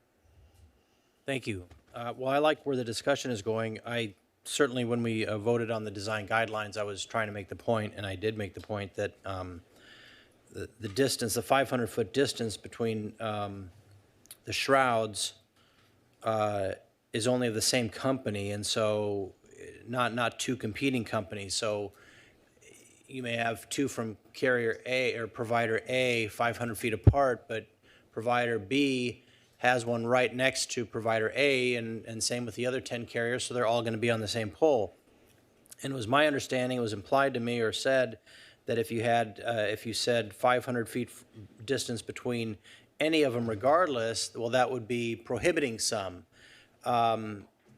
So my question is a way to address that to say, on page 44, 3F, where Mayor Pro Tem was mentioning, if it was 500 feet from the same company, or the same provider, but another provider has to be at least 200 feet away or 300, whatever the number is, from even another provider. Could you do something like that? I don't want to say just 100 feet because then it's just going to be on the next pole over and you're going to have every pole occupied.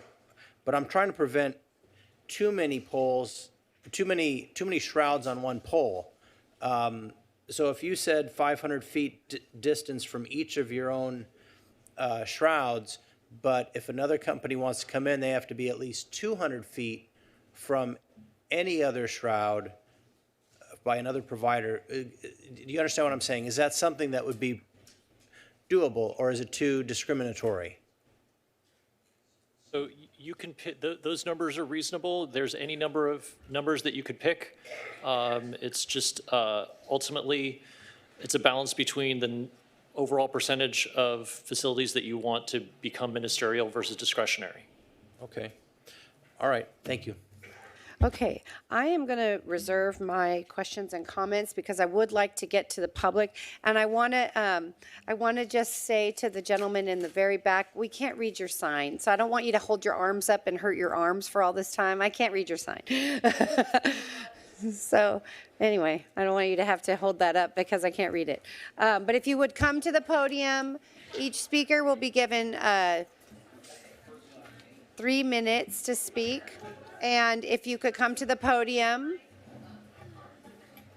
we're going to start with this speaker here. Well, I'm Dr. Michael Going, and I'm a homeopathic chiropractor in Costa Mesa. I've been practicing since 1983. I didn't hear. You're what? I'm a homeopathic chiropractor in Costa Mesa. I've been practicing here since 1983. And you asked if somebody represents a group of patients or people. I probably represent thousands of patients. And I have patients ask me all the time, how are we supposed to survive this situation? Now, I want to acknowledge the difficult situation you're in. You're damned if you're damned if you don't. You know, nobody's going to be happy with the decisions you have to make, and politically you're forced to make a decision. But I would like to share a couple of statistics with you that will help you with some of the things you've just been talking about. They have to implement. Now, my wife, all she does is research for me. And so in order to implement 5G, they have to implement small cells. And they have to implement those small cells every 200 to 300 feet or every other house. I know because I live in Irvine and they've been putting them on my street. They did not give us any notice, any written notice. What people aren't talking about and don't understand is when you take a small cell, or you take a cell phone tower and you put it within 500 feet of a smart meter, it turns that smart meter into a cell phone tower, a mini cell phone tower. And it has a compounding effect. And that's where the real risk is. So it's really important that if you have flexibility with your setbacks, to at least make sure that you get setbacks of at least 500 feet for schools and churches. Because children don't have a choice, of turning their cell phone on or off.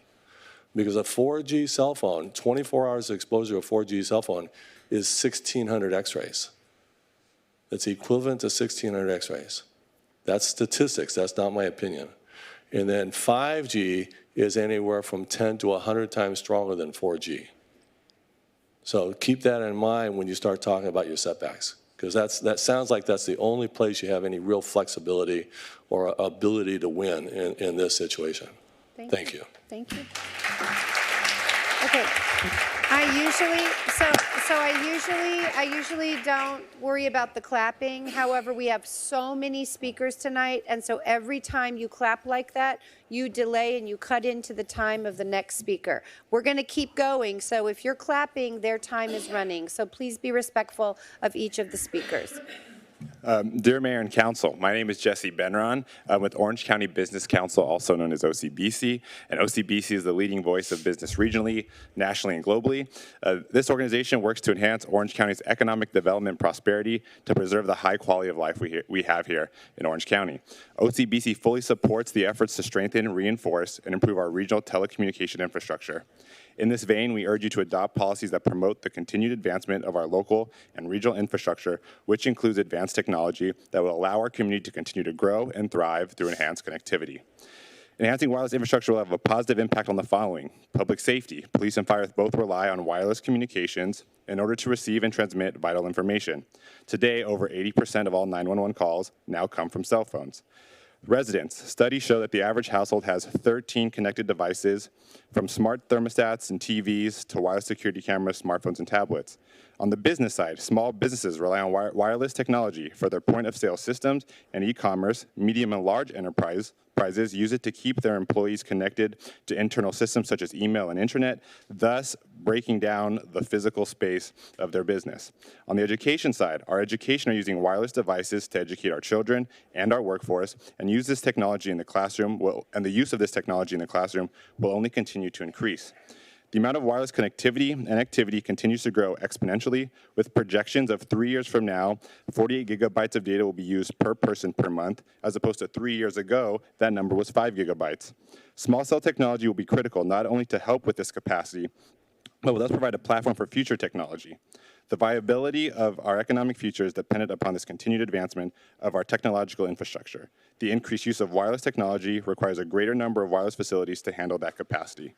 In closing, the Orange County Business Council respectfully requests that the City of Costa Mesa vote to secure its economic future and allow for greater connectivity by approving small cell wireless. Thank you so much for your time. Thank you so much. Next speaker. Hi there. My name is Mike Fleming. I graduated from USC Keck School of Medicine in 1980, and I've been in practice for 40 years. I had some prepared comments, but I decided to tell you a little bit of medical history that you probably don't know. I know you're not going to be talking about 5G. You've said it several times, but I just want to put this out there so that you understand it. When you do make the decision to go to 4G to 5G, which you inevitably will have to do, public pressure will cause you to do that. Back in 1895, Röntgen discovered the X-ray, and they didn't know anything about it. It was mysterious. In fact, that's why they called it an X-ray. It was mysterious. That's what you name mysterious things. But nobody really knew how dangerous it was, and people started getting sick, and the evidence eventually accumulated to the point where people would understand that maybe X-rays weren't all that helpful, or at least they had to be cautioned. I remember in 1960, we used to measure our feet at the shoe store using X-ray machines, unshielded, unregulated, and suddenly all these shoe salesmen started developing cancer.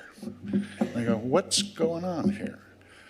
That was in 1960. So from 1895 to 1960, we still didn't have a good idea of what X-rays were doing. And that's in the modern era. Back in 1970, they started to put lead on the walls of X-ray departments so that other people wouldn't get affected by it. That's 1970. So that's a full 75 years of not really understanding what X-rays do. We do now. But think about this, we don't know what 5G is going to do. It may take us a number of years to figure it out, but by then the place will be covered with cell phone towers emanating this high frequency, non-ionizing radiation. So until we know a little bit more about it, I recommend that you just pump the brakes a little bit, because we didn't know what X-rays did, and now we do, and thousands of people are dead because of radiation poisoning.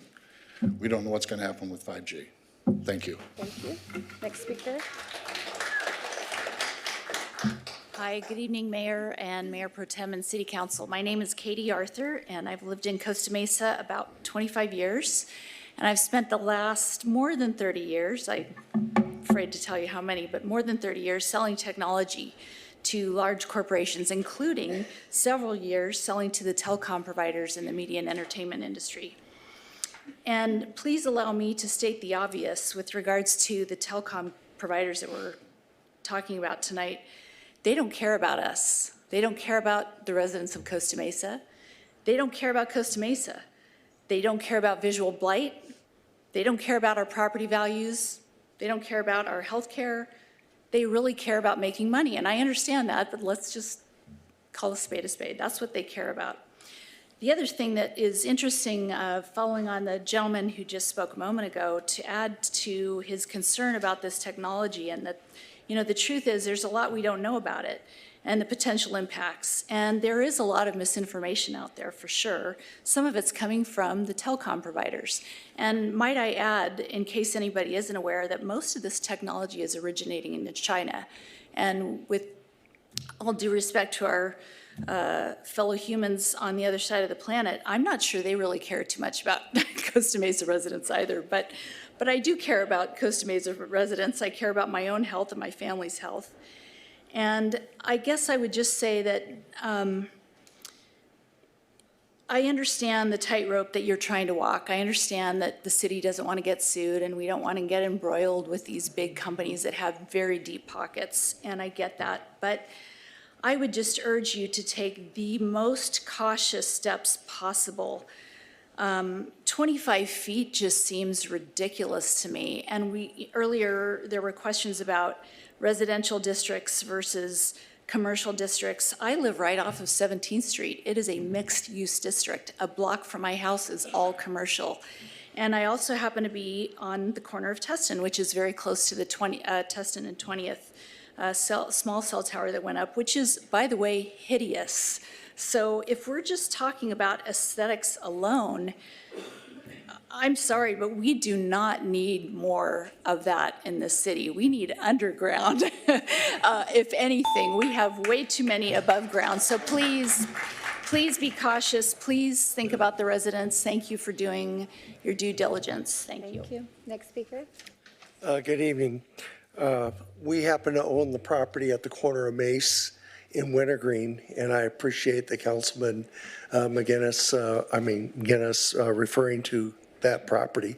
It still is posted, which is really concerning because what good is posting if it's outdated and misinformation? And so I urge you to really look at postings. I'm concerned about the clustering effect.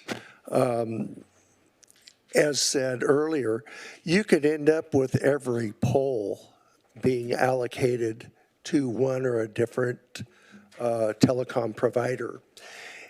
And how are you going to have that measured if each provider only measures what is coming off of their equipment? How is it exacerbated by the neighboring equipment? Is there a cumulative effect? What happens then? Especially if, that same provider is going to have one 500 feet away, but in between that 500 feet, you may have 7 poles, and so you have 7 other ones. My other concern is that it seems like there's a rush from these companies to get locations acquired, and I brought that up previously. Keep in mind, this is public right-of-way. It is not their property, it is our property.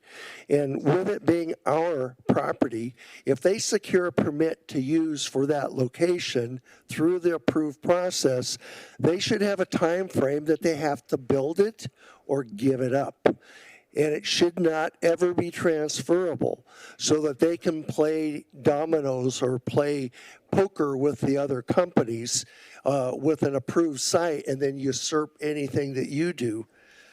My other thing is, like they said, 25 feet, 17 feet in our case. You have all of these properties. You need to look at distances and protect the people. My final point is, you fought, HUD protects housing. You fought recently with the drug housing and alcohol housing, and you appear to prevail. Why are you not fighting with these folks on our behalf? Thank you. Thank you. Next speaker.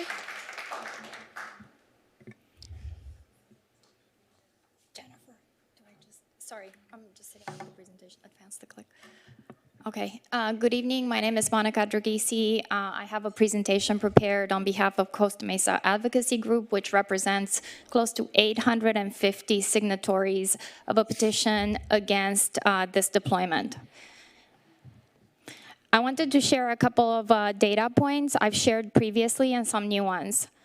A few years ago, there was a Wall Street Journal report that based on 5,000 random sites that were examined by engineers during safety audits for carriers and local municipalities, 1 in 10 cell phone towers violated RF radiation safety rules. It is imperative that we do as much as we can to ensure that those thresholds are continuously monitored, not just after installation. This is a very recent article in New York Times a couple of days ago, 2/1, that states that the FCC plans to take action over the wireless industry because of data breaches on location disclosures. They are going to pursue fines. They don't specify which carriers they're pursuing these against, but the carriers basically release data unlawfully to various firms, which could release information on location unbeknownst to users. This is not just about small cells. It's about data, artificial intelligence, and facial recognition. San Diego right now is dealing with this issue because they did not prohibit adjacent technologies, and we urge you to do that in this ordinance. Another data point that I shared before, and I want the members of the public to know, is the LA Unified School District in 2009 banned any kind of cell towers on their school property. This is more than 10 years ago. They've also adopted EMF thresholds that are 10,000 less than the current FCC limits, out of concern for the safety of their students and their teachers. They're working with municipalities and adjacent cities right now to ensure that there are setbacks from schools. We need to do the same. Kaiser Permanente study in 2017, 300 increase in miscarriages for pregnant women who were exposed to the same type of non-ionizing radiation that we're talking about. Strand-mounted cells, this hasn't been discussed, but it does exist in Costa Mesa, and it does not appear that the city is regulating any of these. They have the same type of technology, and they should be monitored because they are all We have over. a lot of speakers. Next speaker. Okay, I do want to share this, if I I'm could. sorry. Maybe the next person, you can give them your comments. You can take it. Okay, next speaker. Okay, thank you. Justin France, I'm an athleticism performance coach. I do nerve work, sensory motor nerve work. I treat concussions. I work on amateur and professional athletes on a daily basis. I have multiple Navy SEALs as clients. They use radio frequency as... Don't touch the microphone, it makes it hum. As weaponry. So this is weaponry. We saw it in Havana cohort, but this is non-ionizing is still dangerous as ionizing. But anyhow, the cognitive effects are the first thing you'll see. So cognitive are focus, memory, behavioral, fatigue, anxiety, stress, that's where it starts. So you guys are looking at, you're not allowed to talk about the concerns of effects, but actually legally we're allowed to talk about effects. So that's what we're talking about. It's also a nuisance. So anyhow, I've been clearing houses with my EMF Rocks company for over 6 years. So I go into homes and actually identify the stressors. EMF is the #1 stressor on the body. Radio frequency is the #1 stressor on the body. What we're doing is rolling it out in a bigger scale that's going to cause tremendous, tremendous damages for the cognitive stuff. So we go into that, then it goes into the bigger ones, focus, anxiety, stress. You go into memory, you go into ringing in the ears, tinnitus, bloody noses, and then you go in the bigs, cancer, diabetes, Alzheimer's, suicide, heart disease. So what we're going to see, you guys, is what you're going to see assuming that you guys vote this through, is you're going to see a lot more challenges with your jobs. You're going to see a lot of these people coming after you and suing you for nuisance, for health challenges. I know they're not going to be able to get very far from the FCC, but again, this is 1996 that the FCC did any studies on this stuff, and you guys are on our side. We voted you in here. I'm asking you today to vote from your heart, to actually be aware of this stuff and actually figure out a solution to this, because we all know there's no scratching your head on this stuff. I don't care who aggressively wants to be in business and do this. There's a balance between it. My biggest thing is proximity and sleep, and the sun is unpolarized. It distributes equally in every direction. Man-made EMF is meant to go in one direction. Okay, we have a negative ionic charge. The Earth has a negative charge. Man-made has a positive charge. It's a positive charge that's 10 zeros faster than how we sleep, rev, optimize. It's completely weaponry in our body, and it's absolutely criminal to even think of adding more to what we already have, and especially near any residential area. So I urge you guys to actually go with your gut and go with your heart on this. And the ministerial is such a cop-out on this when there's any bit of health challenges on it. So you guys, I know some of you worked for the government before this. You guys have the freedom. You have the freedom of choice and to vote against this. Thank you. Next speaker. Hi, my name is Shannon. I'm part of District 37. I live in Laguna Beach. We're fighting the same fight in Laguna Beach. I came here tonight to support my neighbors. And as someone who's sensitive to EMFs, I won't be able to visit here in Costa Mesa if you guys put cell towers all over. After listening to the presentation, I have a couple notes and questions I want you guys to consider when you're amending your code. As the gentleman before me mentioned, the 1996 Telecommunications Act, did you guys know that the FCC denied renewing their health safety updates as of 2019? I think that's pretty alarming. ADA, something to consider is noise. Have you ever stood under one of the cell sites? They're actually pretty loud. I have a friend who wears a hearing aid, and it affects how she hears. So that's something to consider. I think something else that would be important to consider is the current cell sites that are in place when determining location, as well as privately leased cell sites, which are typically found in grocery stores, churches, schools, office buildings.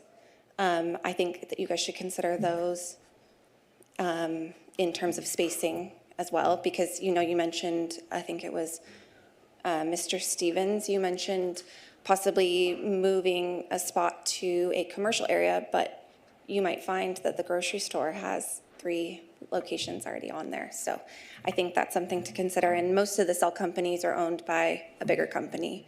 So, Pac-Bell and Sprint or whatever. So, and then insurance, as far as I know, they're not covered by insurance. So who's liable if something happens? If, if one of them catches fire, or Santa Ana's come blasting through here and knock one down. This has happened before. It's happened in Malibu.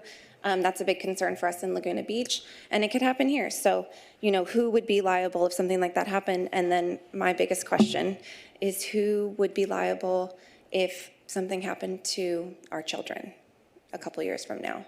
We might not see immediate results, but we might see things in the future. And so who would be liable? I think that's you guys. Thank you. Next speaker. Thank you, Council, for your time and hearing us out on such a crucial topic. You normally don't write things down when I speak in public, but I only have 3 minutes, so I wanted to make it as efficient as possible because I'm very passionate about people's health and helping people. So I figured I'd write this down. So here we go. Even though I look and am young, my name is Dr. Charlie Fagenholtz, and I'm a local doctor in Costa Mesa. And my hope is that what I say in the next 3 minutes or so lands the way I intend it to, and more importantly, the way you need it to realize that we are dealing with an animal in RF. I often say that RF is the modern day cigarette smoking. Why do I say that? I say that because years ago, smoking was the thing to do. It made people happy. It brought people together in social settings. Even your doctors recommended brands of cigarettes, and big tobacco loved this. The problem was there was no long-term health effect studies, but people never questioned it back then. Looking back, if you knew then what you knew now today about smoking, would you vote for or against it? We are in the same boat with RF toxicity. EMF is still regulated by the same guidelines as the 1990s, which is heavily based off the 1980s when technology wasn't even in the same ballpark as it is today. Basically, the guidelines are if a device doesn't heat up your skin, it's safe. Even if you look on your cell phones in the settings, the guidelines only say that 10 minutes or less a day of cell phone use is safe. When's the last time you saw people only use their cell phones and electronics less than 10 minutes a day? We're also dealing with millimeter waves now with 5G instead of radio waves, which packs a bigger and more lethal frequency punch. EMF is already considered a Class 2B carcinogen, which in my opinion should be way more than that. But let's talk a little bit about carcinogens. For those of you that don't know, a carcinogen is something that promotes the growth of cancer. By show of hands, who here has been affected either directly or indirectly through loved ones by cancer? Now, cancer is a very touching subject. You see athletes wearing pink on TV or organizations asking for your money for cancer research. And the issue I have with that is cancer organizations are looking for the cure when really they should be looking for the cause. They should really be looking into RF and because they are carcinogenic. One of the issues with that is that at this stage, RF toxicity hasn't been around long enough to do long-term studies, but there are some short-term studies that we'll touch on now. The first one was done by the U.S. National Toxicology Program, which cost $30 million, and the result was that RF toxicity caused cancer and DNA damage in all mice in the experiment. The second one, and most alarming, was done at the Hebrew University in Jerusalem by Dr. Yuri Feldman, and the conclusion of that study was that human sweat gland ducts act as helix-shaped antennas, which absorb EMF and also amplify it. What does that mean? That means that we will be consistently absorbing radiation and emit it to people around us. We'll be walking antennas to a known classified carcinogen. But soon 5G will also, that 5G that will come will allow our iPhones, Apple Watches, iPads, and electronic devices to download YouTube 3 seconds faster, so people tend not to care until it's them that has to deal with the health consequences. There's a reason we spend more than double on healthcare compared to every other country and still have the sickest country with the lowest life expectancy. Not only is RF carcinogenic, but also contributes to many and other health issues, including things like chronic headaches and depression. And also 3 things that we are seeing an epidemic of is insomnia and sleep issues. Thank you. That was 3 minutes? That was 3 minutes. You got a lot in. Next speaker.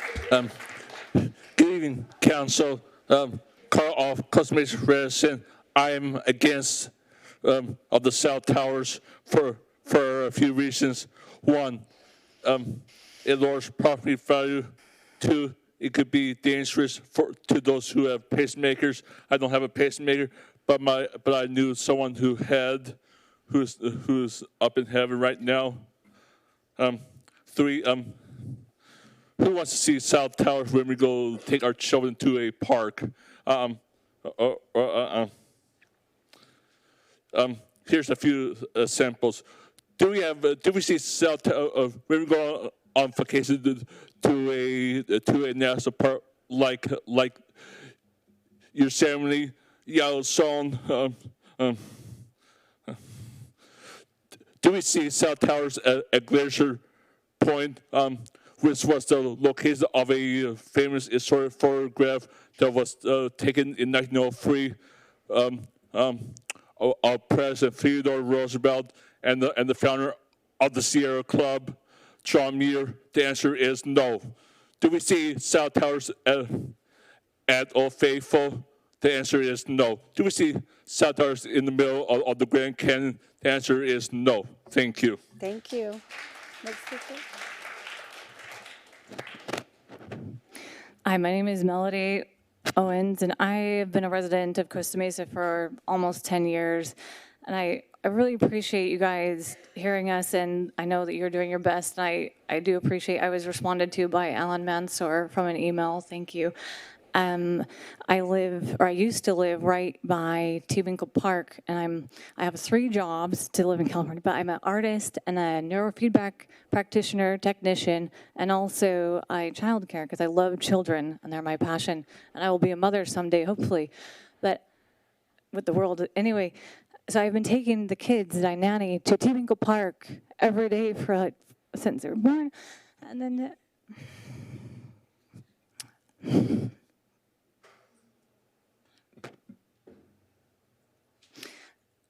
I noticed that there's a lot of construction happening at Teamco Park, and they put up this monstrosity. And then I find out also, not only that, there's an approved site on Presidio Drive, which is right 2 doors down from where the kids live. And I already know that sleep is hard enough with children, and they don't sleep. But one of the specialties in neurofeedback that I do is help people with sleep. And there's been a major increase in insomnia and people not being able to sleep, which is good for my business. But I know that it's partially due to so much cell phone use and technology, although I use technology even with the neurofeedback to help them, and not against technology at all either. And I really want to just say that there are things that we can do, and that I'm concerned on multiple levels. I'm also an artist. That's my third job. And so the aesthetics concern me as well as the public safety and the health of the children that I care for and the people that I care for. So I appreciate the 500 feet idea, at least, of a setback. Given that we don't need greater coverage, our cell phones actually work, and they have worked for the last, I have never been without coverage here since I've lived here. I've never been in a spot where I couldn't get cell service when I wanted it. And parks and things are somewhere that they don't need it. And I just want to also just say that the appeals process, when I came to the meetings, the Planning Commission, and the notification can be changed. It does not have to be only 10 days. You can notify the residents way ahead of time so they can have some decision. Like, we had no idea that this was coming up in Tewinkle Park or right down my street. And now it's, well, I've moved, but the kids are still there. And then the appeals process being only 3 days, 3 calendar days is unfair. It should be longer than that. And just consider that. Please come. Hi there. Thank you for hearing us out, and thank you for everyone that spoke. Your questions were incredible. I feel like you're really listening. I'm a mother. My name is Jill Fredrickson. I live here in Costa Mesa and Mesa Verde. And I want to tell you something real quick about my daughter. Myself and my 2 children all have a disability to EMFs, to radio frequency. I want to share a small story as to why or how I found this out. The smart meter on my house that was on the garage, my daughter's room was above it, and she never slept as a baby. And everyone always said, oh, babies don't sleep, babies don't sleep. My son always slept. My daughter never slept. And it was my research to get rid of that smart meter from my home. And from that day forward, she slept every night since, and she sleeps 10 to 12 hours now. It matters, and if it's true what that gentleman said earlier, that these are going to amplify smart meters that a lot of people don't even realize are a thing or not a thing, that's terrible. It's terrible to do to our children. I'm so passionate about this. I know your guys' hands are tied in certain areas, and I tried to hear you out as best as I could tonight with all your questions. So I'm going to replace the health issue with the cluttering issue. And if you look at it as a whole, it's going to look awful.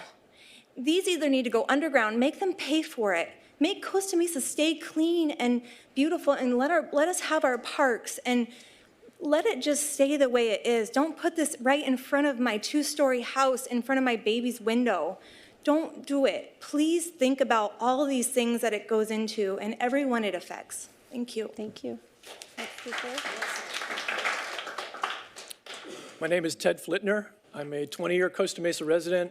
I'm a 20-year engineer. I live on Tustin Avenue near that ugly cell tower on 20th Street. It's hideous.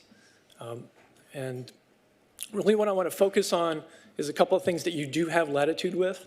You know, we talked earlier that these provisions are not for 5G specifically, but they are once they decide to change 4G to 5G. To put it in perspective, everything until this date, 4th generation of technology of 4G, which is fourth generation cellular, that's 2.5 gigahertz in frequency. 5G is 6 gigahertz to 300 gigahertz. That's what is the allowed frequency range. That's up to 120 times higher frequency than what we're using right now. And by the way, this is on airplane mode. I use it for notes here at the meeting. But I'm aware of what it does to my body. I'm a tech guy. I'm an engineer. I just came back from CES a few weeks ago. I'm not against technology, but I'm definitely for safety. And what I'd like to really recommend is we take the 10-year term, permit term, and make that maybe 3 years or 5 years. Make that much shorter because there is over 10,000 peer-reviewed studies that talk about RFI and EMF and the effect on health. And there's multiple lawsuits against the FCC currently. All right, this is in play right now. So expect to see changes. I expect to see changes. I believe we have a growing movement. We're part of it. The more that this rolls forward, there's more and more people standing up and requesting that the health studies be taken into account and the FCC change guidelines. So expect that. So make those terms much shorter. Please take that into consideration. And what I'd like to also address is that you consider the other kind of technologies, the strand-mounted, and not just the mounted on poles, and the adjacent technology. I know that Allison and Monica have talked about that. Take that into consideration. Make sure that's part of what we're addressing here, because if industry is going to find the path of least resistance to deploy the technology they don't want to deploy. The companies that put up the towers, there's huge business, there's huge money on the table to be installing towers. They want that business. They're going to find the path of least resistance. And we're the guinea pigs. We're all the ones suffering. I know you're doing a lot of good work here, so please do the right thing. Thank you. Thank you. Next speaker. Thank you, City Council. Thank you so much for everyone who's working late tonight. I really appreciate you. I've been working in Costa Mesa for 20 years, about 500 yards from a cell tower. I have natural medicine, and a lot of people were very sick from it, and I didn't even know. And I have to say, there's a lot of people that know about being sick from the radiation, and I have to say it's quite shocking what's going on. I'd like to compare it to Roundup and having people's dogs die on them. It's embarrassing to talk like that, but I have to say that years from now, the same way that Roundup is still being used, of course we'll be using the electricity. I'm asking you to start thinking about the rest of the country, following California's footsteps. It's very radical how terrible the RF is. It's terribly dangerous to our minds and our bodies and our souls. But I have to admit, we've heard a lot of people talk about what's truly being going on with our kids, and the smart meters being from the wall. They warn me, don't sleep on the same wall as your smart meter. And I'm thinking, So I'm here to say they're right. I'm here to say, oh my gosh, really, it's true. And I just want to say thank you to everybody. If you had a chance to sleep better, would you have a chance to have your dog not die because of the Roundup on the grass? They're still letting that go. We're smart people. We all have a chance to do the right thing. But we don't even know. We didn't know about smoking. What great analogies we've had tonight. Let's give it a chance to really think about who is responsible when people start dying hardcore. Just think about your own headaches. Just think about your own headaches. And if you need help, come to Natural Healing Center. Thank you. Thank you. Next speaker. My name is Zen Honeycutt. I'm the founding executive director of Moms Across America. I'm a 20-year Orange County resident, and I live in Mission Viejo. But I'm here in Costa Mesa because what happens in Costa Mesa matters to Orange County, just as in what happens in Orange County matters to the rest of the country. Just like what happened in Germantown, Maryland, matters to us. And I urge you, before you make a decision on this, to look up Germantown, Maryland, because they had 71 small cell towers installed in one neighborhood, very small, sort of like Aegean Hills in Mission Viejo. They woke up, no alert, no notification to poles being installed outside of their homes. All of the residents figured out what was going on. They went to their city council, and they stopped the contract. So there is a way to stop this. And I urge you to get creative and to find a way. The best thing that you can do right now is delay this. You're legally obligated, apparently by the FCC, to not prohibit this. You're not legally obligated to delay this. And right now, there are 2 lawsuits that have been filed against the FCC. There's going to be 7. So if you can delay this long enough, it may not be necessary to install 5G or more 4G towers in Costa Mesa or anywhere in Orange County. In Mission Viejo, by the way, we do require a second approval for it to transition from 4G to 5G. So I would suggest that you add in that they must have a second approval. Also, there's so much talk about moving these cell towers from residence to business, and that sounds very good. However, where do most of us spend most of our days? In businesses, right? And what's going to happen is that business owners are going to be getting headaches and sick, and they're going to move their businesses to Nevada. And so pretty soon you're going to be having an economic impact to Costa Mesa on the types of that are on business that's here.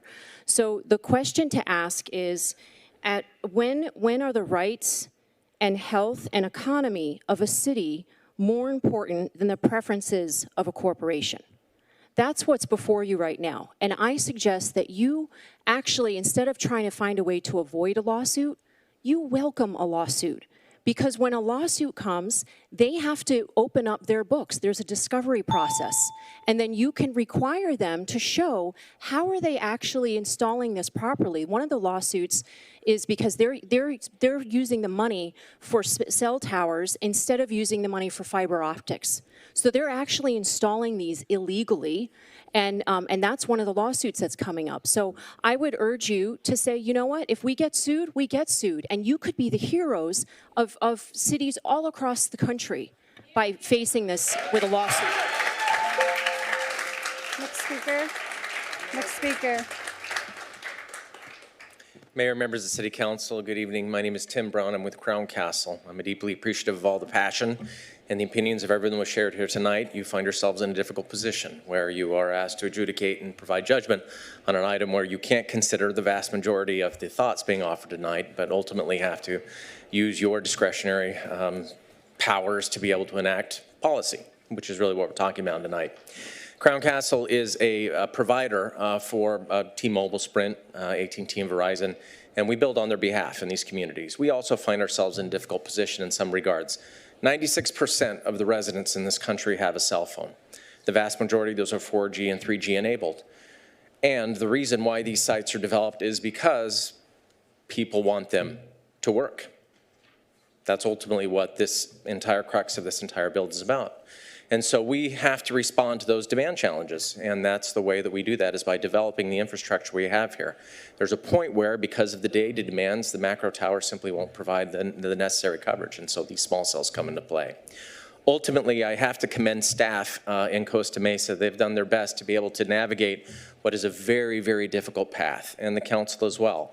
And I have to commend them for doing that the best way they can. There are some concerns still with the way the ordinance is even constructed.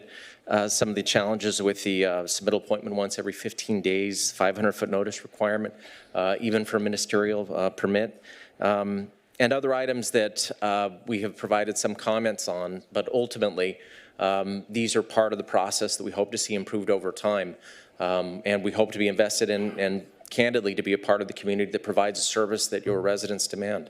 And so we do appreciate your time tonight. I won't take any more of it, but we're grateful for the opportunity to provide this service with the City of Costa Mesa. Thank you.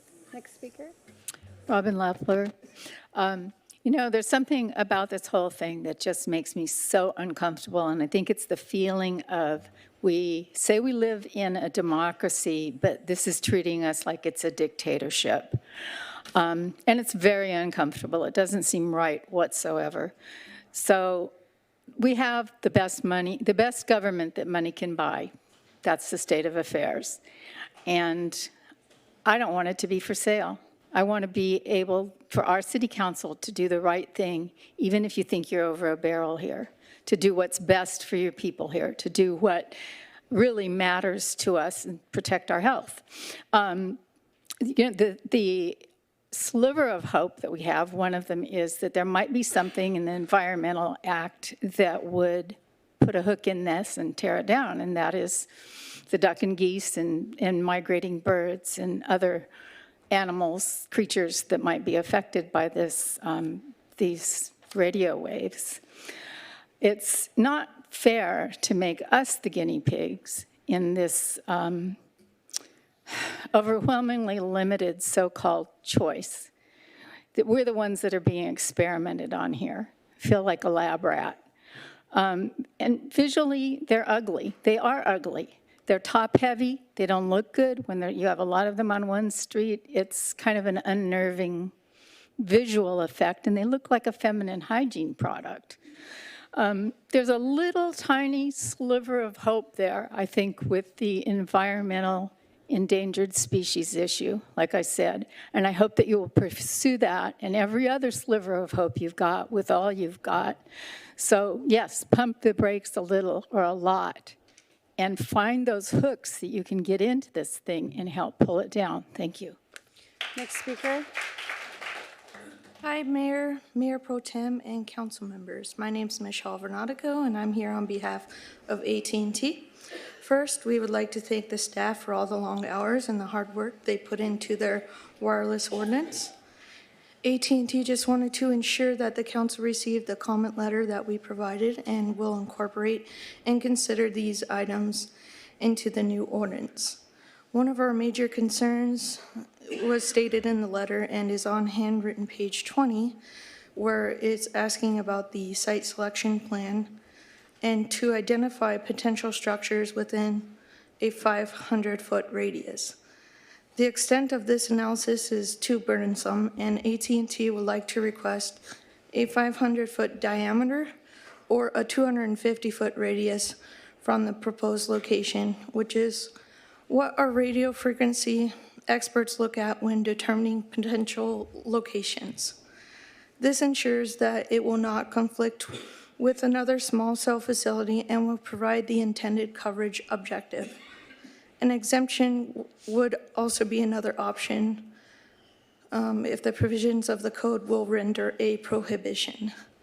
This is also concerned on handwritten page 47.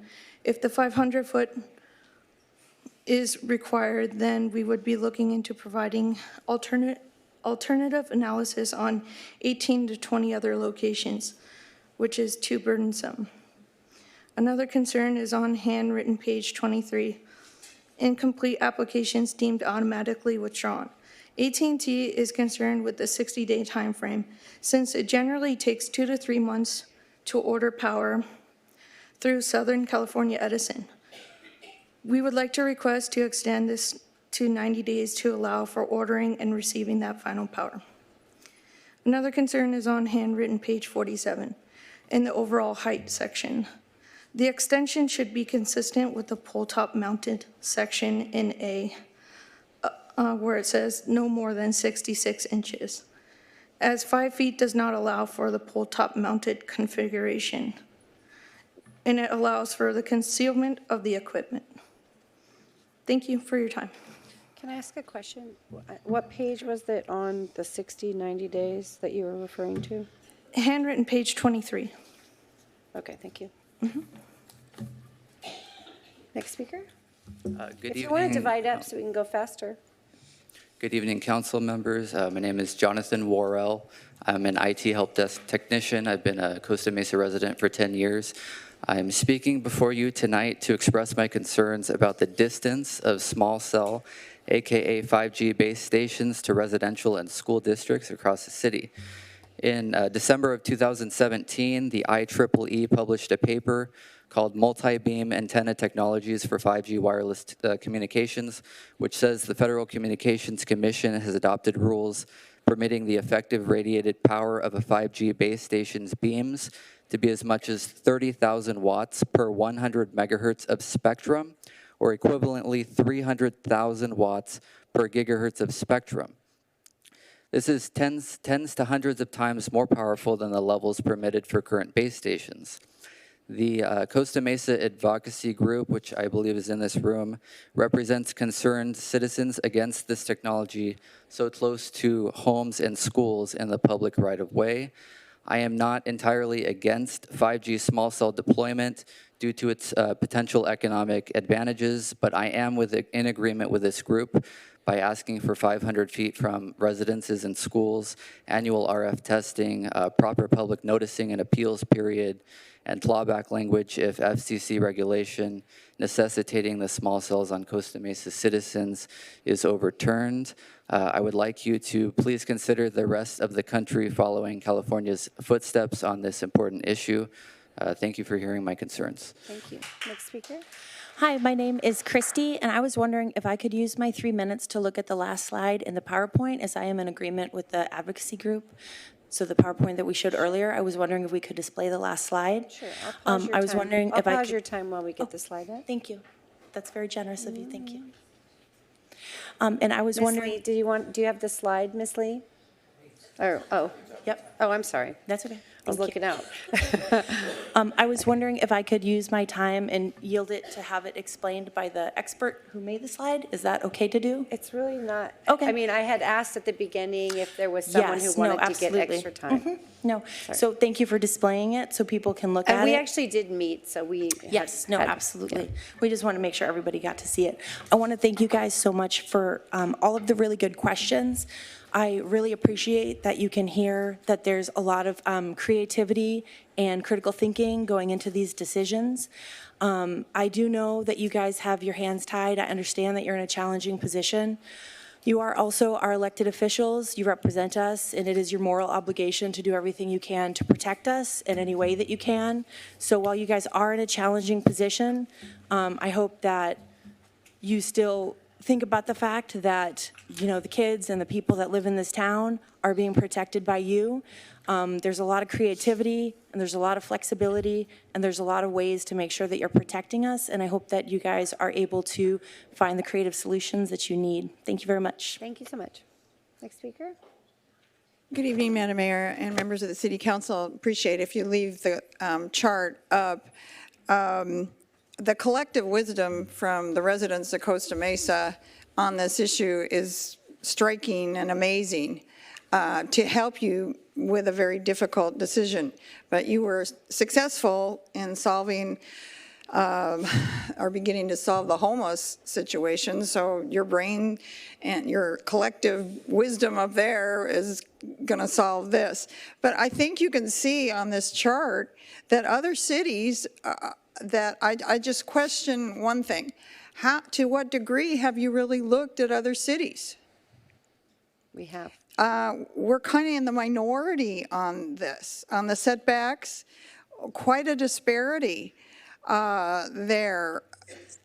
I know you're between a rock and a hard place, but I don't think that your homework has really been completed because AT&T just told you some things they want to change, so you can't do it tonight. So I think that you need to go back to have meetings and really flesh this out and look and see how other cities are really resolving the challenges to accommodate residents. There's no easy solution, but I think look at the other cities and don't rush this tonight. Go back and look at what other cities are doing. And another chart would be helpful of the lawsuits. So we know what's moving where and the other bills too that are in Congress. Thank you. Thank you. Next speaker. Good evening, Mayor Foley, Mayor Pro Tem Stevens, and members of the council. I'm here tonight on behalf of Verizon Wireless. I first and foremost want to thank city staff as well as all of you for taking the time to really dig into this. Staff has held a lot of industry meetings as well as meetings with opposition just to understand what the concern is, what the issues are, and I think they're really doing a great job of trying to address both sides. Obviously, you know, we would love to see more revisions. We've sent in a couple letters. I know the community would love to see more as well. But it is a balance, and I think staff has done a tremendous job of really trying to do that for everybody. I do want to address a couple concerns that we had brought up at the Planning Commission was the additional noticing for ministerial permits. The reason I bring that up is, recently San Francisco actually went away from noticing on ministerial permits. Specifically, they found staff would be burdened with the obligation to process the notices and respond to public comments unrelated to a decision based on objective standards. It is for these reasons that last September, San Francisco amended its right-of-way code to eliminate application notice for small cells on streetlights and utility poles. So I just want to bring that up. I know staff recommended putting it on the website. Just wanted, if possible, to definitely take a look at that. One comment that I know has been made is with regards to the FCC. The FCC actually did issue a statement back in December, after an extensive review and in consultation with the Food and Drug Administration and other federal agencies, in a bipartisan and unanimous decision, the FCC confirmed that its existing limits remain adequate and provide a prudent safety margin. So I just wanted to note that as well. Again, wanted to thank you all. As far as the setback requirements that were discussed tonight with regards to facility distance, the 500-foot for own provider and then additional from other providers, I would ask you to look at a limited distance when it comes to other providers, because what was mentioned earlier is often we do need to locate in the same areas to provide coverage. So thank you so much. Thank you. Next speaker. So on January 25th, there was a worldwide demonstration against 5G. I don't know if you're aware of that. You can look it up on the internet. Google. Okay, so look at who's here tonight. Look at who is speaking before you tonight. They are well educated. They are bright, they are intelligent, and they are well-spoken, and they're trying to tell you something. I don't care what the staff says. I think we have wiggle room here, a lot of wiggle room. I do not believe this is a finished product. I've been told by someone on the council that, oh, we're just going to pass it, we're just going to pass it. I am objecting to that attitude. After what you heard here tonight, I think that would be a huge mistake. And I know, not to bring it back to sports, but dun, dun, dun, dun, dun, dun, dun, dun. So I hope you were watching the Super Bowl. It was a great game. But I remember watching the Super Bowl when it first started. And the Marlboro Man would come on. Remember those ads? And smoking was great. You heard the young doctor talk about this tonight. Well, I don't know if you were watching the ads on the Super Bowl. Did you watch the ads? I just watched the halftime show. Church of Scientology, Verizon, T-Mobile. It was like a propaganda piece, a lot of the advertising. And I don't care what the AT&T people and all these people are telling you here tonight. There's a huge lobby. It's one of the biggest lobbies in the United States, the cell phone lobby. So, of course, they're going to affect the decisions of the FCC. But let's remember that this was done in 1996. They didn't even have this technology then. And one thing I'd like to say, I'd like to thank Barbara. I have a neighbor out here that in 2010 actually started objecting to this because of what went on in 20th and Tustin and Jim Rinkheimer and Mobilite cell phone. She started this, so thank God. And then a few years later, I said, why is the city just passing all this stuff? This shouldn't just be passed. Look at the residents need to know about this all the time. Don't just blindly pass these things. No, that's not going to happen. Mitigate or whatever the word. I don't care if the staff has to work hard on this. Sorry, San Francisco. I want the staff to work on this. I want the staff to work on every cell phone application, and I want every resident in Costa Mesa to know what's happening. Thank you. Thank you.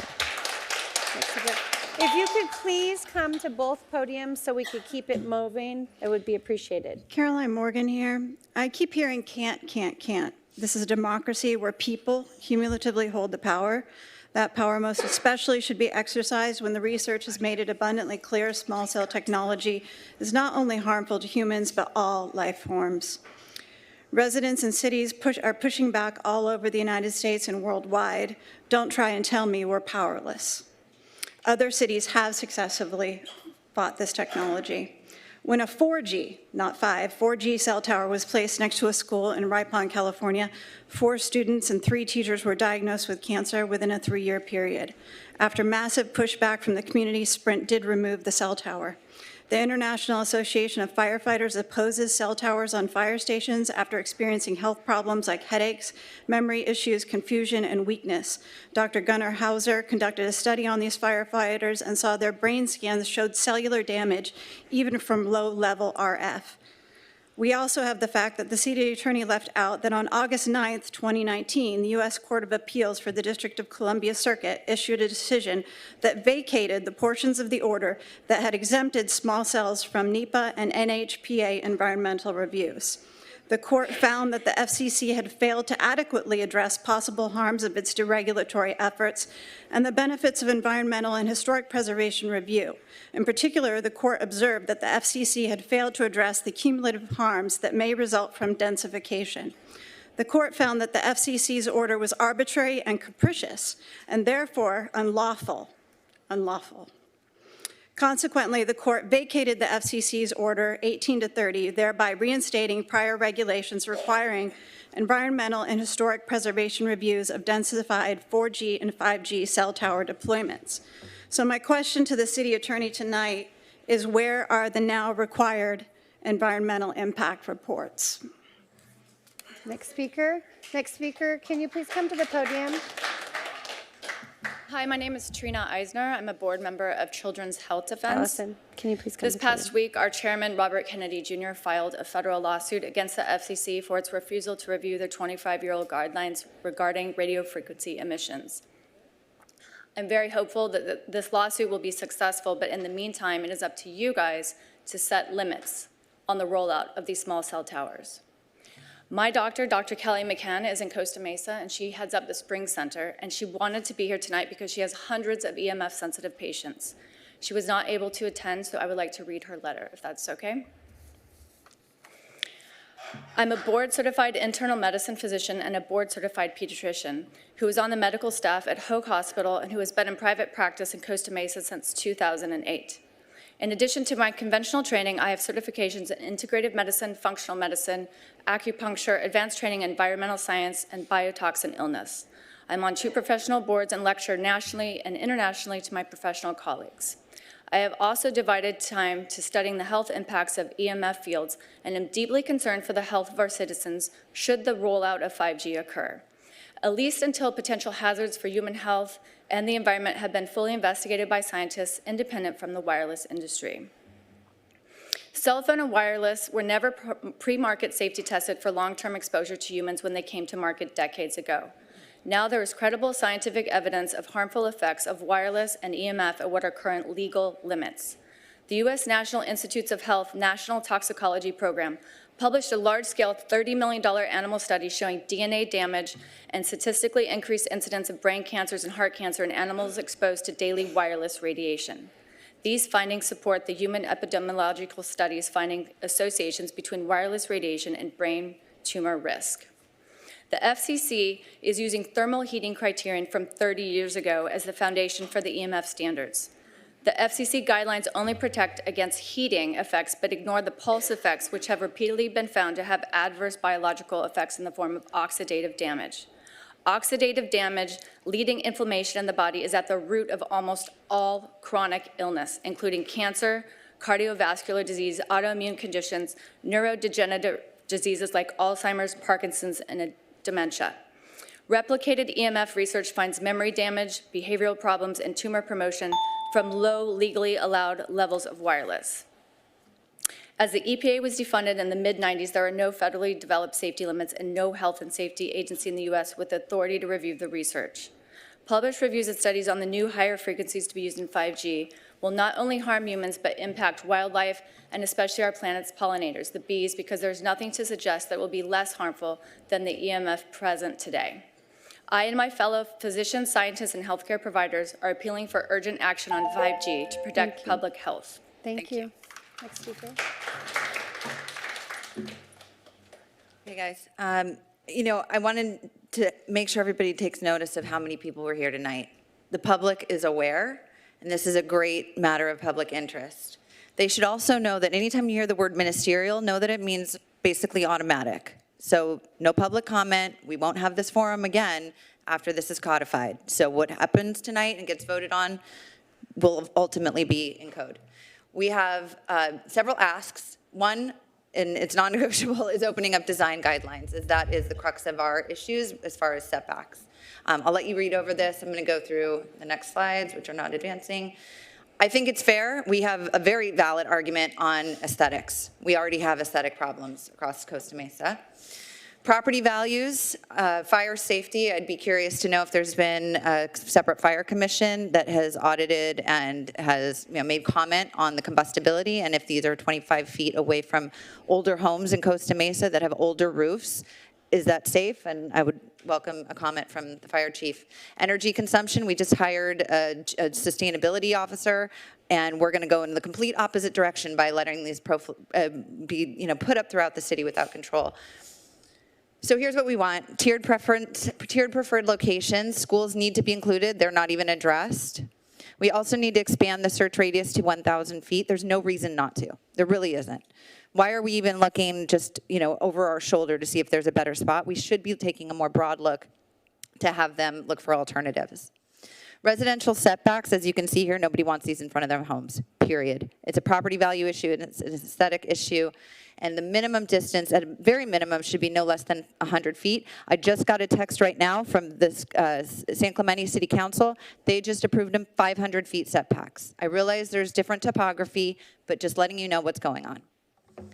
Separation distances between poles, we argue that it should not be by carrier. Thank you, Mayor Pro Tem, for making that clarification. It should be 500, or actually it should be 1,000 feet, regardless of carrier. And let's look at distance between cell sites from other cities. We are at the bottom of the list here. None of these designate by carrier. They're 1,000 feet, 2,000 feet, 1,500 feet.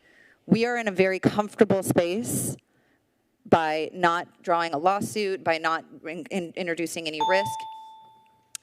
Lastly, here's an example of San Diego County, who somehow they're magically able to set back their distances 300 feet from schools. They're also able to separate the poles by 1,000 feet. I'm not sure if the law is different in San Diego County than it is here, but we urge you to do better than this. We submitted about 100 red line edits, and 3 of them were incorporated by staff tonight, and I ask why. Thank you. Thank you. Next speaker, please come to the podium. So I'm going to pause the time. The time is going to start as soon as the last speaker ends. So if you could come to the podium, it would help. You won't lose time. Okay. My name is Phil Chipman. I've been a resident here for 30 years. I kind of see this whole problem as, this country is a country of choice. The problem with cell phone towers is you don't have a choice. If I don't want to smoke, I don't smoke, and I can stay away from areas. Okay, I avoid lung cancer. But with cell phone towers, especially 25 feet away, this is a volumetric issue.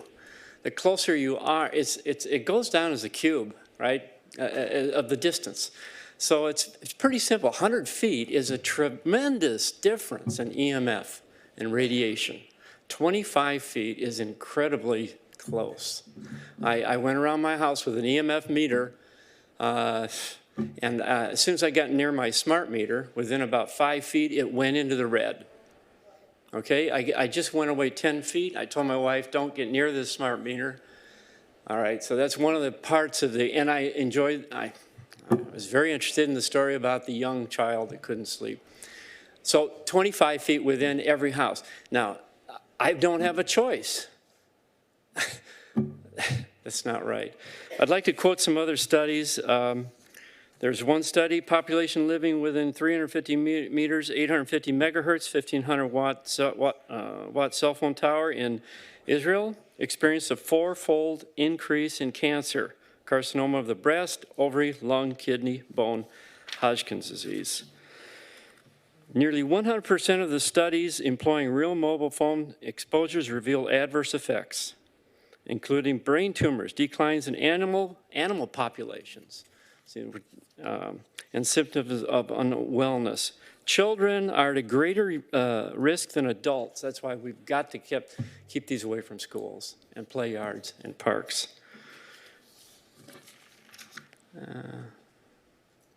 Also, one more thing. The FCC is a fully industry-captured agency. 1996, President Clinton handed over the telecommunications industry carte blanche power over state and local governments to install 5G technologies way back in 96. It decrees that no health or environmental concern can interfere with telecom installations. Okay, and I'd like to finish this up with the fact that this is all about money. Increased bandwidth means they can sell more product. Bandwidth means more money. The real solution, and it was Tau Beta Pi, it was an issue, it's fiber optics. Unlimited bandwidth. So if you're looking for an increase in bandwidth, it's fiber optics, which are pretty good in Costa Mesa. Okay, Thank you. Hi, thank you, everybody. I'm kind of nervous to be up here, so I'm going to read. My name is Vanessa St. Laurent, and I work for one of the largest home builders in the country selling new homes. Over the past year, I've seen more clients concerned about what is near their home, specifically anything emitting EMFs. I've had buyers cancel and select a different home site if there is a transformer near their driveway. When this happened the first time, I was determined to save the sale and change their mind, but a quick Google search proved that I couldn't prove that it was safe. The word cancer kept popping up in that search. At the moment, I knew that there was no way to change someone's opinion about this when they want to protect the health of their family.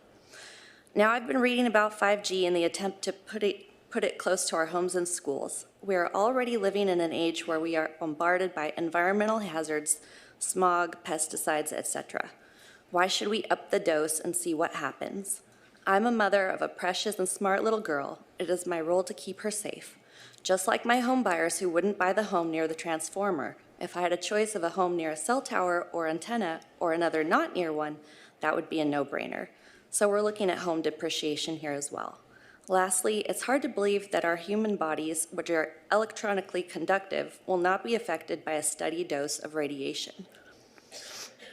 This type of radiation, 5G, has been shown to affect trees in nature as well as beehives. The bees get disoriented and can't find their way back. 5G has also been used as a weapon in war times to scatter and confuse people. As a mom who works full-time, I don't need to be more scattered. Please vote no. This is not worth the harm and future lawsuits. Thank you. Thank you. My name is Joe McCarthy. I always wanted to be a council member, but now I have my doubts. I've lived 42 years in LA County and the last 50 in this lovely city, in this county, I should say. We all have a router in our house, wireless router. About 2.5 years ago, I was standing in the kitchen and all of a sudden I got an electrical charge all through my body. And I thought I was going to die. And the router was about from me to this gentleman right there. I don't know if it had anything to do with it, but ended up having 3 of those. And I thought I was going to die each time. I didn't pass out, but I later finally I was in a doctor's office with my wife, and sitting there, my wife says, "You blacked out." I remember them putting me into the ambulance. I found out I had epilepsy. But nobody knew, none of the doctors knew what those first 4 things were. And all 4 of them were in the exact same location in my kitchen, that close to the router. And after listening to all the engineers and stuff talk and the doctors today, I just had to get up and say something. A couple of funny things. My daughter, I've had a little bit of prostate problem lately. My daughter says, "You know, Dad, you've got a cell phone and you keep it on your hip all the time." And I do have a cell phone, but it's a flip phone. I've had it for quite a while. It doesn't, it's a telephone. That's all it is. I don't text, I don't listen to messages. It won't take messages. You want to call me sometime, call my house phone, it takes messages. And I use it about maybe 10 minutes a day. most of my friends aren't around any longer, and except my lovely 7 children. So they call me. But when they don't get me on this, and they usually don't because it's off most of the time, and I gotta go, I guess. So anyway, this tower thing really scares the heck out of me. So good luck, guys. Thank you. Thanks for coming down. Next speaker. My name's Marcia Hoist, and sir, seizures are on the list of symptoms of what he just went through. Anyway, I'm concerned that a lot of you aren't real well aware of what you were going to sign off on for the public. Am I correct, according to what you said? Do you know how serious this is, the health effects? And if you're unaware and need to know more, you really should know more before you do anything like this with the public.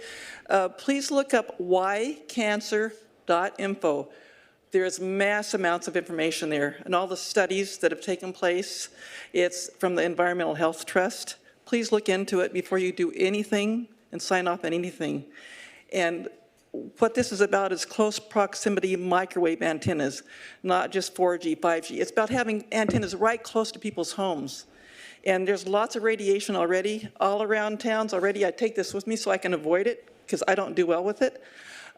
These things should not be placed in neighborhoods, and they need to be away from where people are congregating, their homes, their yards, their schools, wherever people are a lot. These need to not be bombarded with this radiation. Please take the precautionary principle and don't expose people to this radiation. It's, in my opinion, it's a crime against humanity. Okay? Please know what you're doing before you sign off on anything.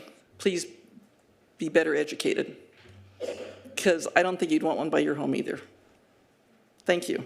Thank you. Next speaker, this will be our final speaker. Yes, hi.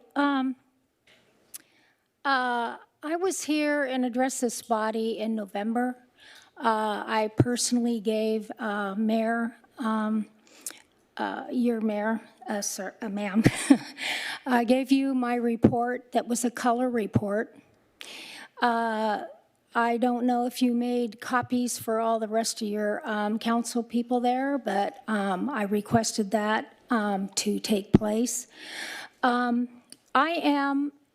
have had a cell phone, a cell tower next to my home where I live. And I'm about, maybe it's about 75 feet probably from my bedroom. And the reading on that report says 8,500. The international level for radiation considered an extreme anomaly is 1,000. So it was literally frying me when I was sleeping at night, 24/7, 365. It actually burnt my arms. It started dehydrating my skin. And I also have a problem underneath my eyes now. And that's coming from the one from 7th and Walnut Street in downtown Huntington Beach. Mine is the one that is next to me on 6th Street is going to be removed. So I'm very happy about that. It was literally frying my whole entire backyard, of which you guys have the report, and you can look at it. You know, with these going in the public right away, you have legal precedents. And that is, you're not supposed to be causing any kind of negative health consequence in a public right-of-way. And that was determined from the legal case of, let's see, that was the August 9th Environmental Court of Appeals. Oh, wait a minute. No, that was the May, excuse me. That was the San Francisco versus T-Mobile, May 15th of 2019. It didn't just talk about aesthetics, but it talks about describing what the word commode means. And it's not just about blocking traffic and doing all that. It has to do with incommoding personally people and the environment. I had 60 little sparrows that used to be in my yard. And when they turned this thing on, they all left. I had sparrows, I had turtle doves, they all left. Since this thing's been turned off, the sparrows are starting to come back and also the turtle doves. Thank you. Okay, this will be our last speaker. If anybody else wants to speak, please come up. Hi. I have electro hypersensitivity. I'm affected by all this stuff. You don't want this condition. It will ruin your life. No matter where you go, you feel stuff. I feel fridges vibrating through walls. I feel brain fog to no end in here. I don't know where to work or live because wherever I go, there's a problem. You feel sick, you feel distracted. If you were a mental ace like I used to be, you're not anymore. This is a big problem. This is one of the biggest problems that you guys will ever hear discussed in this room.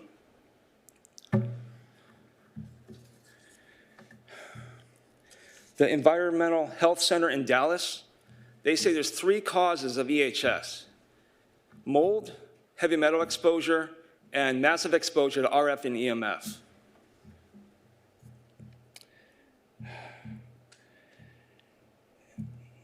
It's a crime against humanity what's happening, and the ongoing continuation of such horrifically harmful choices concerning the massive proliferation of wireless RF are creating a problem of the highest caliber. You all need to talk to the doctors and scientists in Europe, which they're more knowledgeable about these problems. You need to go to the radio-free zone in Virginia and West Virginia, Hughes Square on the map, where it is illegal for any wireless device to exist, not even FM radio. You guys need to really do your due diligence and check this stuff out. I don't normally slur speech. This place is strong, okay?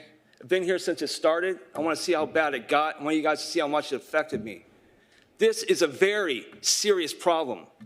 You're going to cause so many people to be affected, lower test scores in schools, kids, lower life expectancy, everything. At the very least, they need to get rid of the legacy ones, get rid of 2G, 3G, just have 4G and that's it. They need to minimize something. You guys need to interface with all the politicians at all the levels nationwide and find a way to deal with this. This is a massive problem. Please, thank you. Thank you. I'm serious. We have no this condition. Thank you, sir. We have no further comments, and at this time, I am going to call for a brief break. Just go to the bathroom.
you could return to the dais, please, so we can get started.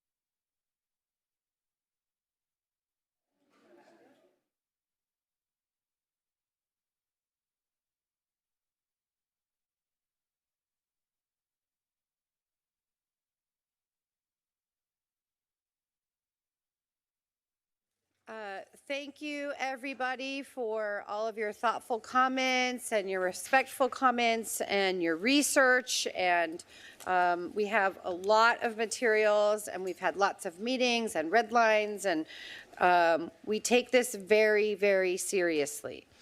And for that reason, I am going to recommend that we go into closed session and meet with our lawyers to discuss legal options before we come out and make a motion on this matter. Okay, so we're going to adjourn to closed session.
Okay, thank you all for waiting patiently.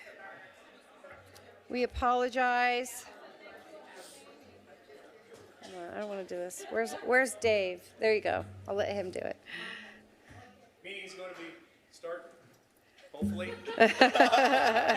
soon? Yes. Yeah.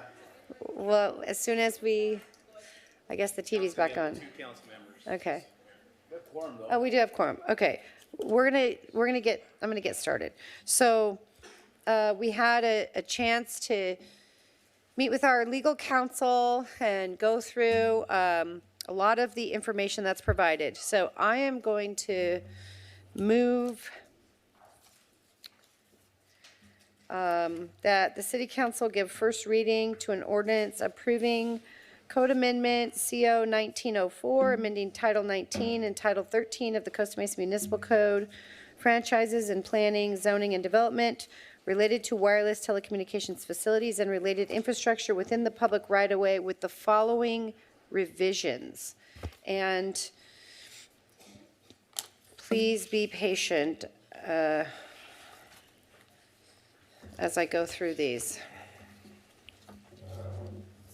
And what I'm referring to here is some red lines and blue line materials that were provided by several of the residents.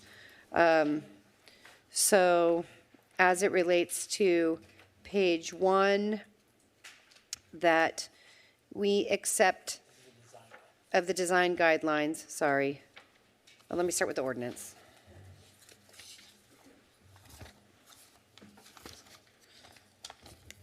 I'm going to start with the ordinance. As it relates to paragraph D, accept that proposed change. As it relates to paragraphs G and H, accept those proposed changes. As it relates to paragraph J, accept that proposed change. As it relates to paragraph A1, accept that proposed change. A3, 3 and 4, accept those proposed changes. Paragraph A, let's see. A 10, no, not 10. Oh, we're going to go to B. So page 4 of the, permits required. We're going to make a change that indicates that we're not going to accept the proposed language, but we are going to make a change that would indicate that this permit is only related to wireless, personal wireless facilities and not to any other, what was the phrase? Adjacent technology. Okay. And then moving to page 6, accept personal wireless communications. Thanks, yeah. Right, I think Mr. Porter knows. Okay, then moving to page 6, accept the change in paragraph A, paragraph B, paragraph C3, paragraph 5, C5,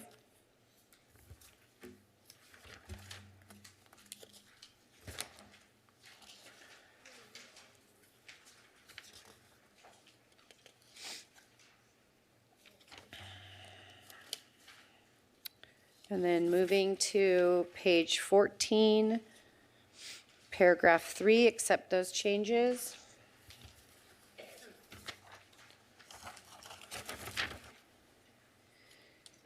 And moving to, yes. Sir, I don't think it's super clear to the audience what we're accepting changes to, so if you could just maybe reiterate which document this is. Okay, so what I'm referring to is, and I think some people are working through it. No,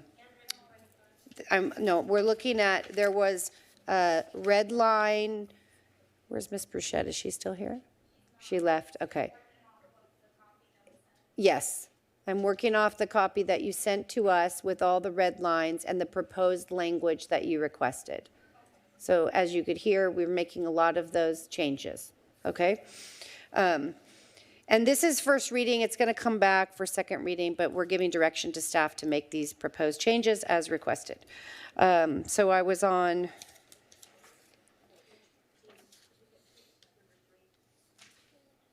I'm sorry, which one? Page 14. Okay, so as to paragraph 3, we're going to accept that change.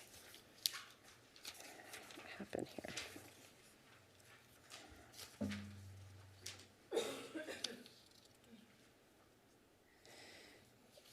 And for whatever reason, this is like out of order, but looking at the next page in the document, it says page 10 of 31, but it's not. It's under review criteria, paragraph 3A5, accept that change. And then as paragraph 3A3 is going to be needing to be revised because we're changing the language as it relates to preferences. Mr. Porter, do you understand that? Yeah, okay. And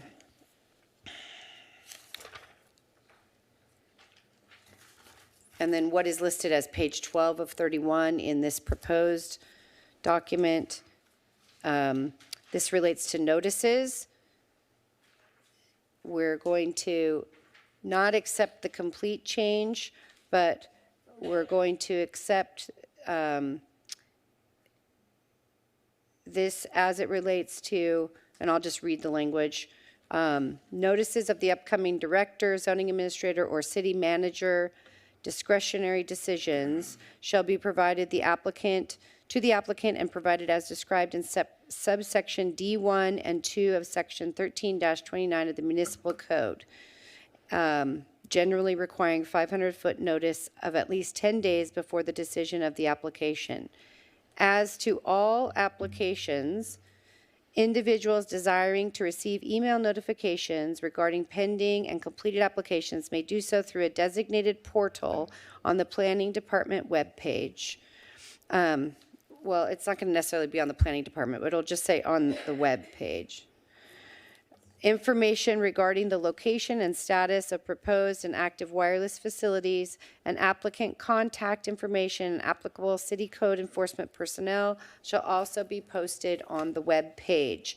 This includes eligible facility requests, and you're going to have to use whatever language is appropriate, but if they want to swap from 4G to 5G. Right, so- That's the notice would be on that portal. Okay, so at the beginning of the addition, you indicated as to all applications. So instead of saying as to all applications, you may wish to instead say as to all wireless telecommunications use permit applications and eligible facilities Perfect. requests. Thank you. And then et cetera. Okay, sounds good. Okay.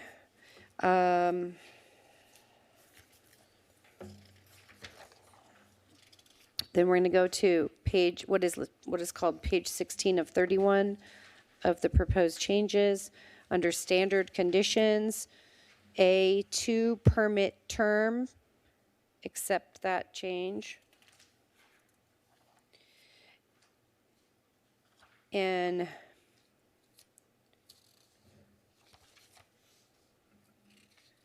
page 19 of 31, adverse physical impacts on other properties, except the change that relates to permittee agrees to fully cooperate with the city in assisting the city to achieve its accommodation obligations under the Americans with Disabilities Act, Fair Housing Act amendments of 1988, and other applicable laws. Mayor Foley, I just wanted to clarify on the permit term. I just wanted to confirm with staff as to whether that red line change was going to be made. Page number, please. It says 16 of 31, standard conditions under 2 permit term. I thought that was That's acceptable. Okay. Okay. Then go to page 21 of 31, paragraph 10, permittees' contact information, accept that change. which states such contact information shall be made publicly available on the city website to permit the public to contact the site operator to address any concerns, including but not limited to excess noise. Okay.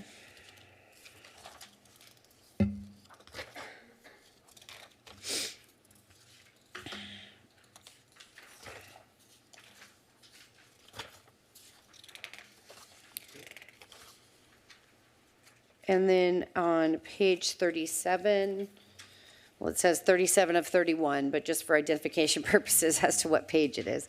Paragraph 22, shot clock days.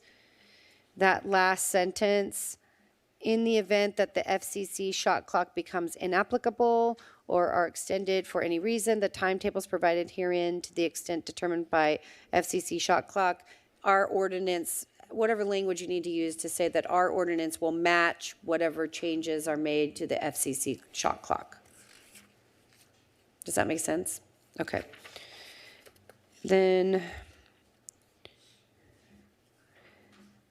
page 38 of 31, paragraph 25.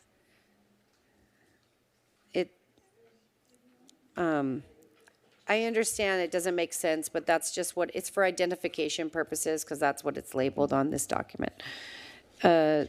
Structure, support structure means a structure as defined by the FCC in 47 CFR section 1.602 and change it to which unless.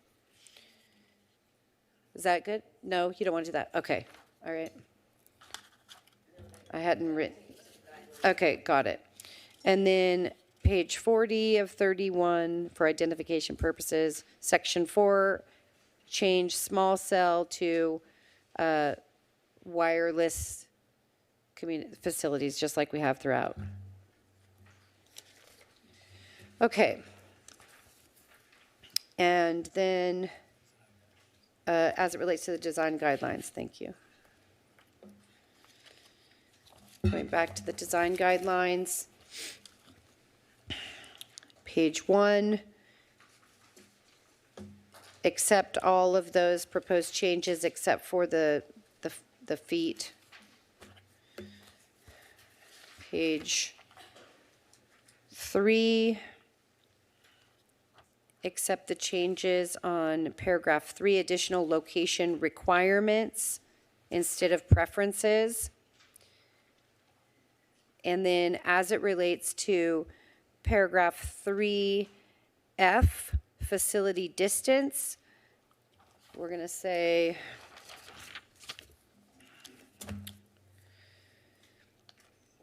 and just correct me if I'm wrong, facility distance, facilities shall not be located within 750 feet from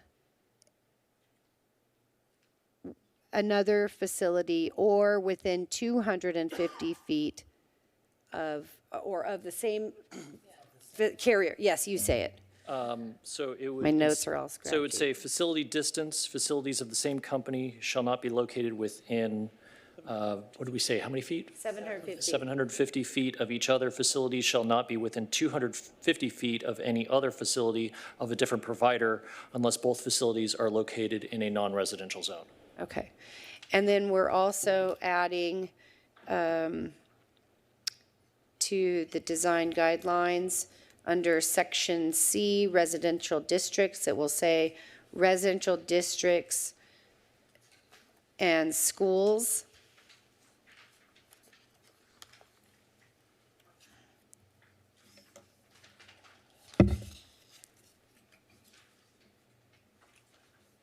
Is that K through 12 schools? I just said schools. That's my motion, is schools. We can, after the second, we can discuss it. Okay. G, okay, so page 6 of the proposed changes, paragraph G, except, thanks, except similar laws.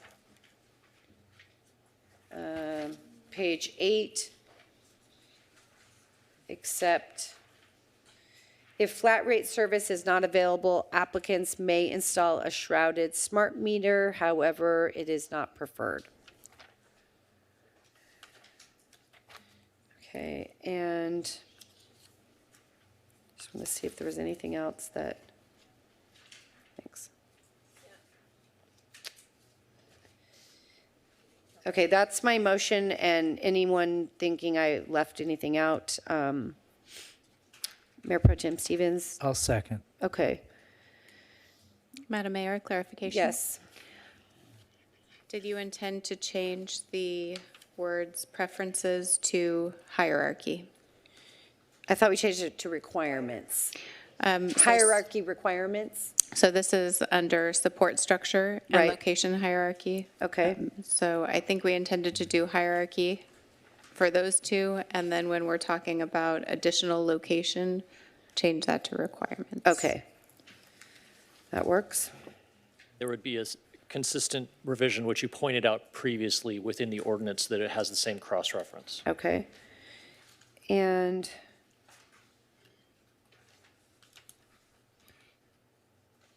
throughout the design guidelines, we're going to change small cells to, Small wireless facility. okay.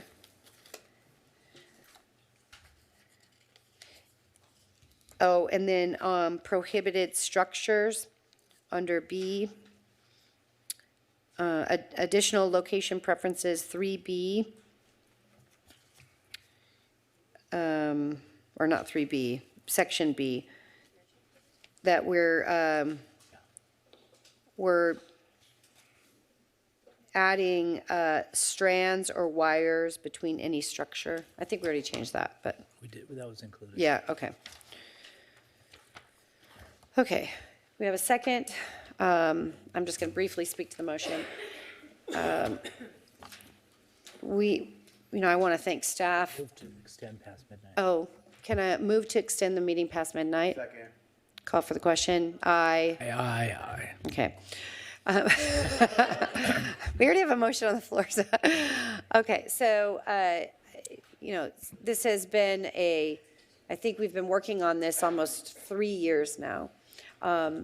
And so it hasn't been rushed by any stretch of the imagination. It's been a long process. We've been very, I think, thoughtful, and staff has done a really good job of trying to help us get through all the landmines and be able to try to balance the interests of protecting the community and addressing the concerns that were raised, as well as addressing the concerns by the telecommunications industry, and then trying to do something in a space where we actually don't have a lot of jurisdiction given to us at all by the federal government.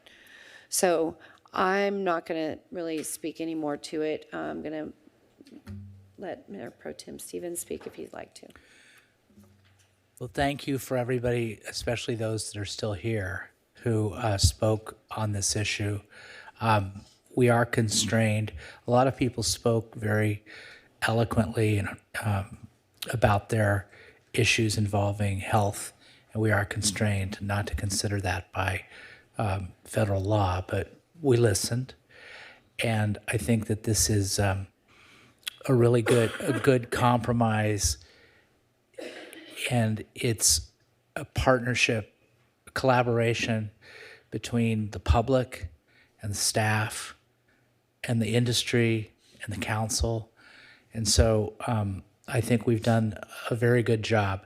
Now, if down the road there issues come up to make an amendment, all we need is a majority.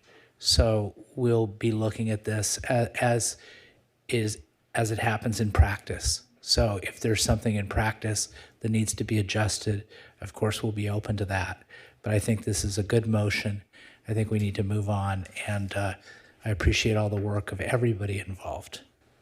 Okay, Councilmember Guinness. First, I have a question on page 3 of the guidelines, where we had the facilities distance, having it apply except for in non-residential districts.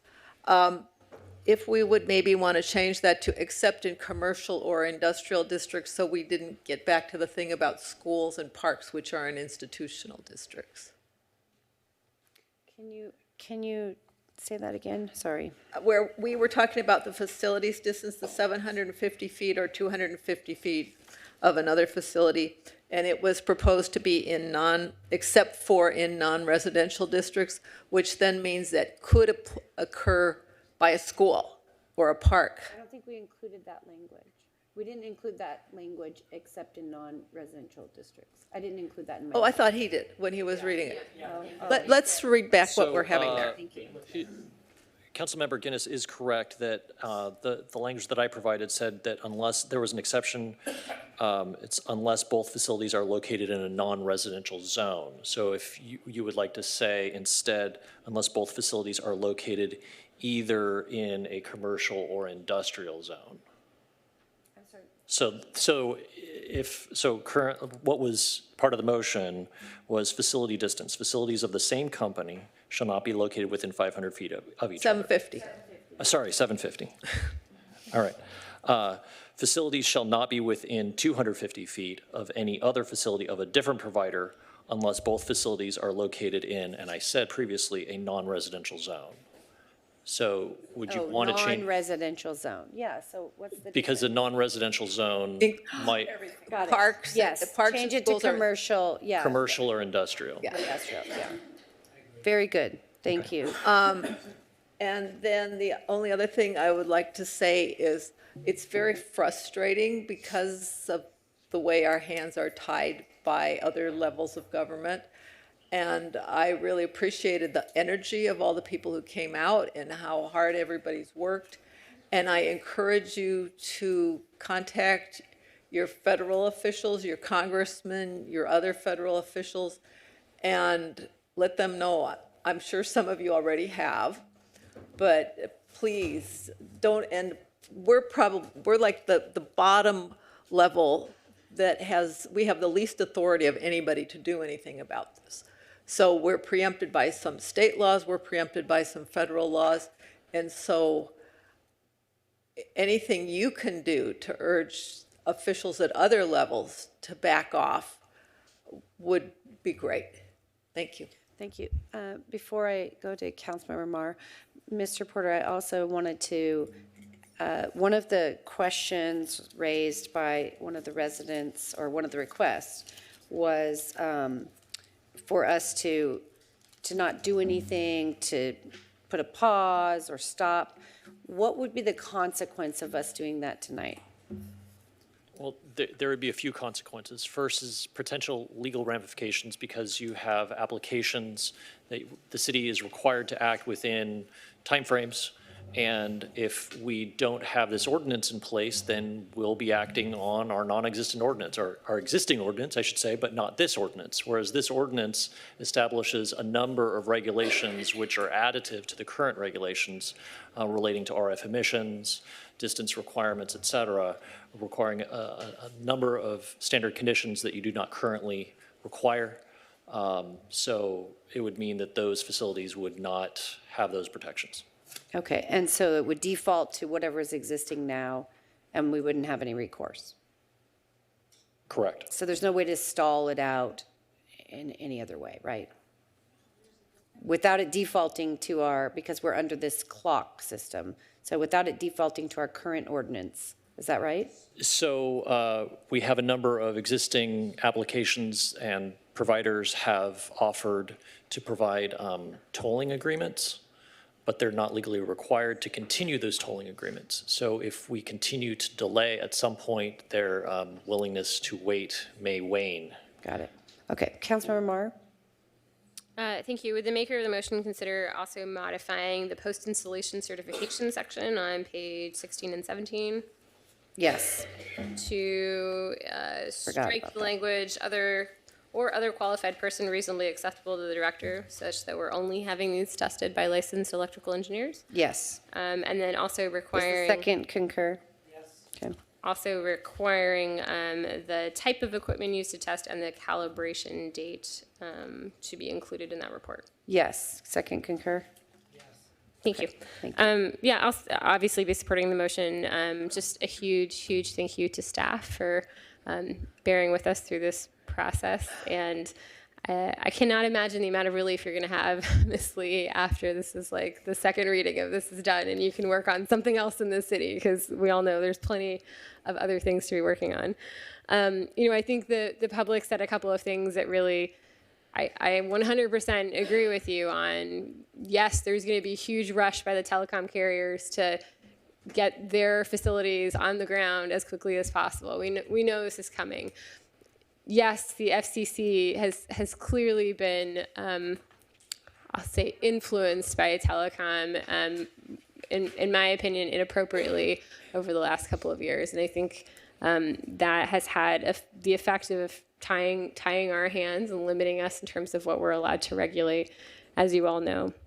I am really thankful for the engagement of residents, though. I think a lot of the changes, we went through that very quickly, but just to sort of summarize some of the big things that have happened, not just tonight, but over the last year of working on this, the change in the location preference hierarchy, that was not something that we were originally contemplating in our design guidelines, but it came as a result of these conversations. Codifying the RF testing after installation, that was also not something that we had previously included.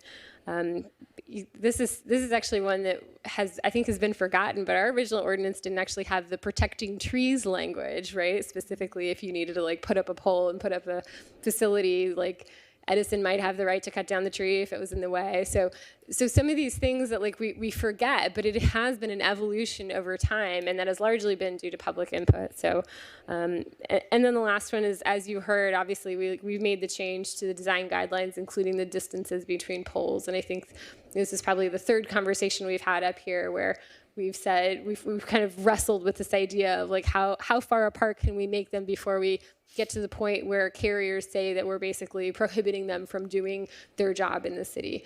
And it may be that we have to wrestle with that some more, but I think we have pushed the bounds of what we think we can do. We have pushed the bounds to what we all feel comfortable with, what our attorneys feel comfortable with, and a lot of the inputs over time have been because of you.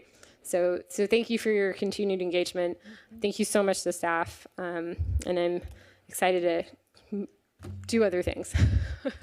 Thank you. Councilmember Mansour? So I am very grateful for the time and effort by everyone. Staff, I know it's a lot of effort and time, and we put a lot of demands on you. So I'm grateful, very grateful for members of the public for your input and time. I will not be supporting this tonight. I like the direction that we're going, but I believe it's rushed. I mean, it's a late night decision. Here it is after midnight. After midnight, our votes aren't always the best. Thinking isn't always clear. And we had a late night a closed session. I think we can do better. I know there's, some downside to delaying this further. But so on that note, for members of the public who are concerned about tonight or confused or not exactly sure where we're going with this, this is a first reading. There will be a second reading. So everything we've talked about tonight, we are going to formally write down. So there will be a copy available at some point when this comes back for a second reading. So that is another opportunity to speak up and possibly make other revisions. But as far as tonight, I will not be supporting it. Councilmember Reynolds? Just want to add my gratitude for all of the work that's been put into this over more than a year, I think, right? Almost 3 years now. What the public sees and what happened tonight and the kind of quick changes we made now is the results of many, many, many conversations. And just want to reassure the public that a lot of really good minds have been on this for a long time. I know that council members, myself, staff have teased through a lot of scenarios, and I'm feeling comfortable that with the balance that we've had to try to make between, really influencing carriers to pick locations that are, in the places we want them and not in the places that we don't want them, that this direction is the a pretty good plan. We're all, I think, very concerned about, kind of how it rolls out, what it looks like, what, we've used the word clutter, what could be, what this could look like. And so I just want to reiterate what Mayor Pro Tem said, which is, we'll certainly be keeping our eyes on this. And I know all of you will too. And we have the ability, if this plan is somehow still influencing sites in the wrong locations, we always have the opportunity to revisit that, and we'll keep a close eye on it.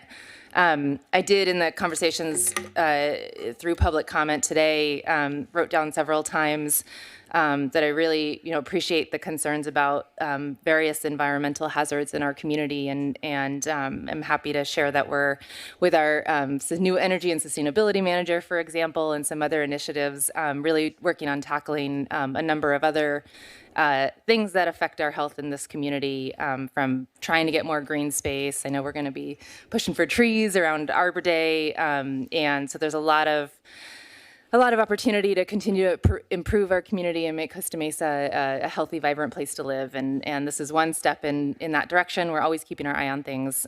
So thank you, everybody, for your contributions tonight. Thank you. And over the last 3 years. Yeah. Councilmember Chavez. Thank you, Madam Mayor. Thank you, everyone who's here on this Wednesday morning. Thank you to staff for the work you've done for us. This has been a large, intensive process.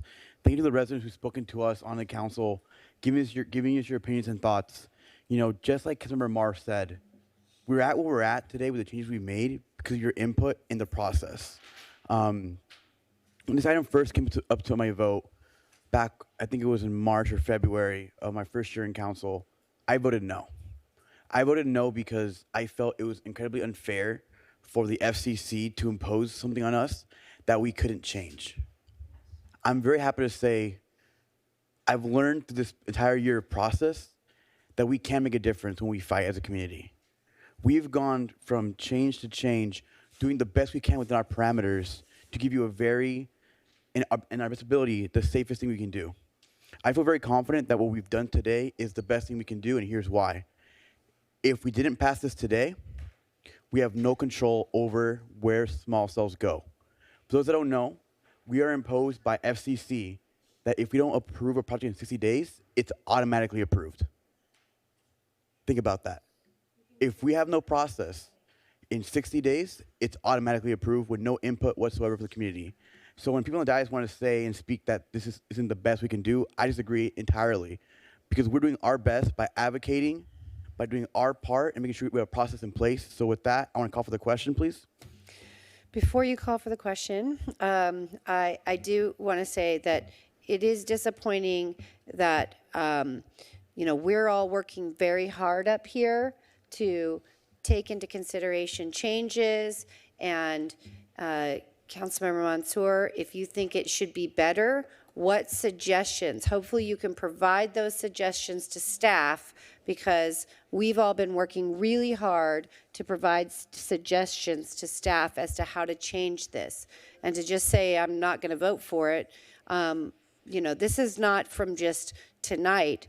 Most of these red line revisions and changes that have been proposed have been provided to us for over several weeks. We've had multiple meetings, both staff, Mayor Pro Tem Stevens and myself. I know that Councilmember Marr and I believe everybody up here met with members of the public to try to listen to the concerns and make suggestions to staff as to changes. So it is not being rushed by any stretch of the imagination. We've been working on this for 3 years. Okay, so I don't see that as a rush. Call for the question. Excuse me, I had put in a speak here. Are you going to recognize me or not? Yeah. Well, Well, I'll let you say, let's call for the question. And, oh, go respond. ahead. Thank Go you, I ahead, appreciate it. Councilmember Mansour, go ahead. Thank you, I appreciate that. It's very gracious of you, thank you. at 12:15 in the morning. That's nice. I've made my points. I've provided my input. I'm not going to reiterate it all. I disagree with you, and that's life, okay? Get over it. You didn't provide any input at all. Councilmember Chavez? So I know I'm new on the dais, but from my understanding, when you call for the question, you vote. That's So right. I understand that you may feel upset, Councilmember Stewart, but that's the rules that we go by. You've been on the council for 20 years, so I understand. I'm just saying, that's how it works. You know, that's how it works. Call for the question. Can you please vote, Councilmember Mansour? Thank you. Great. Okay. Motion carries 6-1. Councilmember Mansour voting no. Okay. Council, we have, I don't know, that's what I'm going to ask you. We have 2 other items here that I'm willing to power through. Let's just get it done, because it's just going to delay to a next meeting. Okay, if you can please keep your voices down so we can continue with the meeting. Are you leaving? He's leaving. Let the record reflect that this is like the 5th time that Councilmember Mansour has left the meeting and not stayed to finish the meeting. Okay. Ms. Green, can you please read the item? Thank you. New business, item 1, agreement with Atlas Planning Solutions for development of local hazard mitigation plan. Presentation by Mr. Dempsey, Emergency Services Administrator. Mr. Dempsey, thank you for staying this late. Wow, what a trooper. Okay.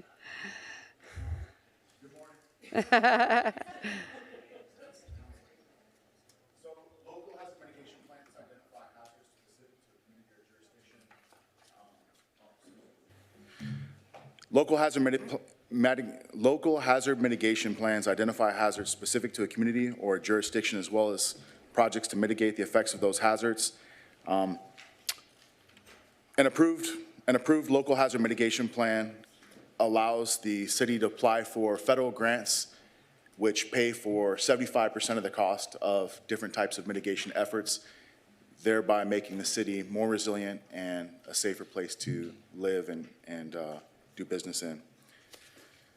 So we applied for a grant from FEMA, and FEMA approved that grant, authorizing us $149,990 and some change to hire a consultant firm to help us develop a plan. It's an intensive process, approximately a year long, where we look at all the different things that could happen to the city of Costa Mesa in terms of natural hazards and man-made stuff. And with the input of the departments and the community, identify some different ways where we can mitigate some of the effects of those different hazards. Okay.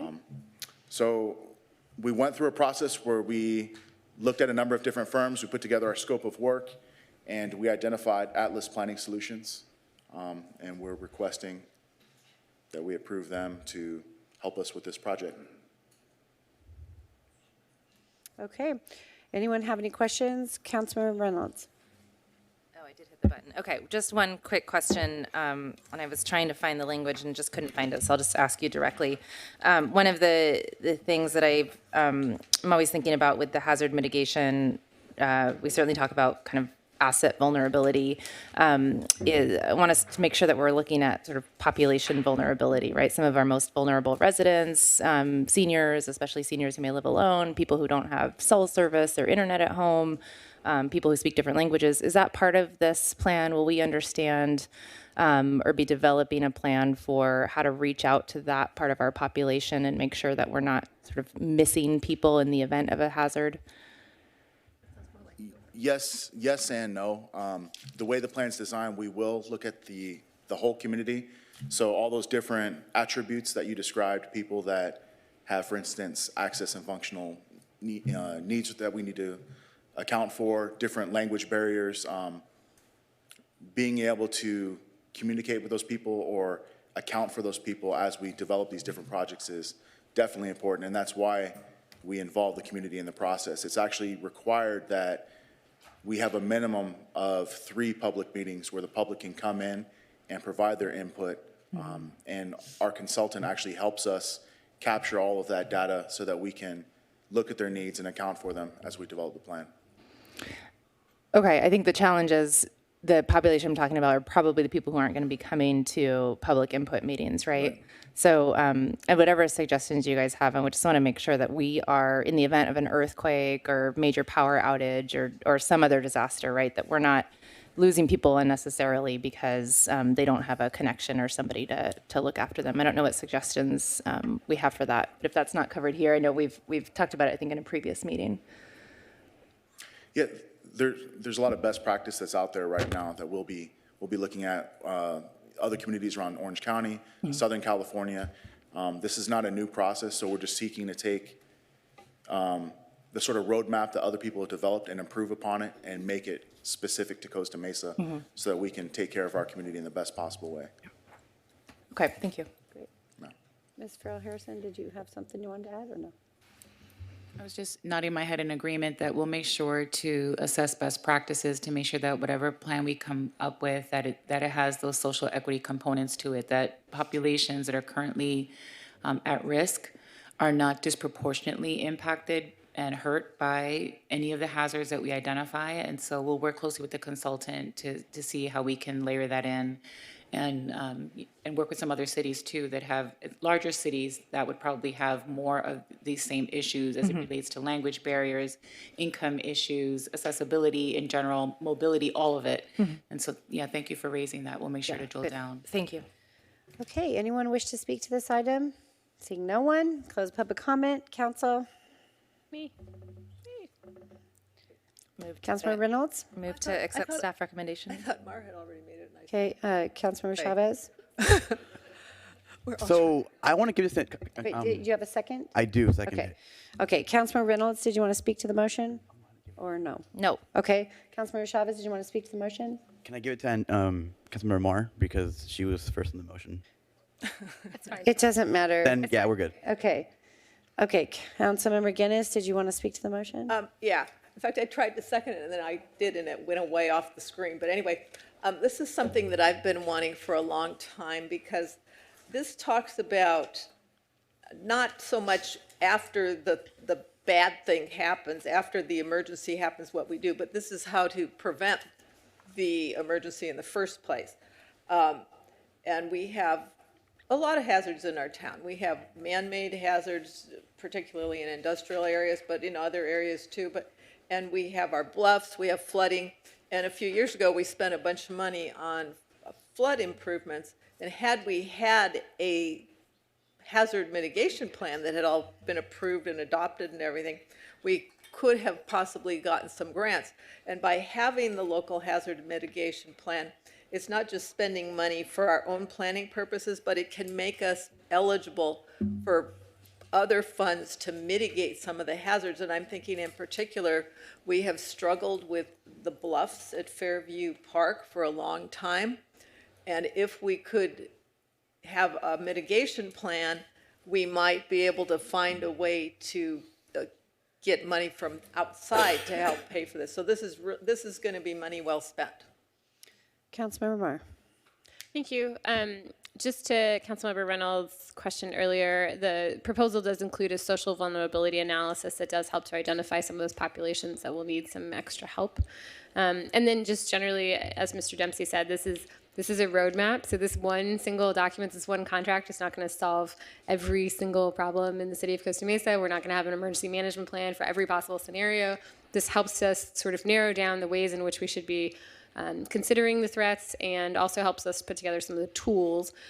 We still have a lot of work to do once this is done, but we can leverage this to get grants, which is the awesome part about having an approved HMP. So very, very happy this is coming to council, and looking forward to seeing what else you do in the future. Thank you. Thank you so much, and thanks for staying here so late. Call for the question. Motion carries 6-0.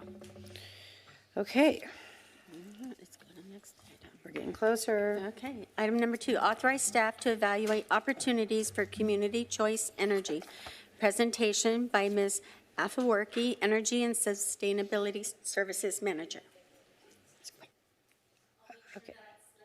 Okay.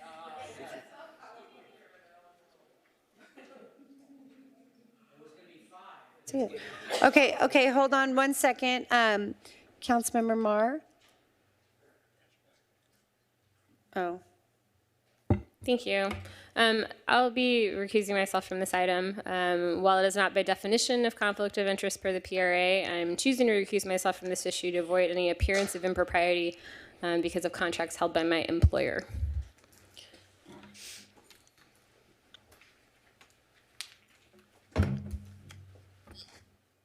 That's a bummer. She's the most knowledgeable on the dais. Okay. Yeah. Okay. Okay, go ahead. Madam Mayor and members of the City Council, this item is for the authorization to evaluate opportunities for community choice energy. City of Costa Mesa is currently exploring the best way to increase energy reliability and efficiency while helping local community growth. In Orange County, many cities are currently considering CCEs.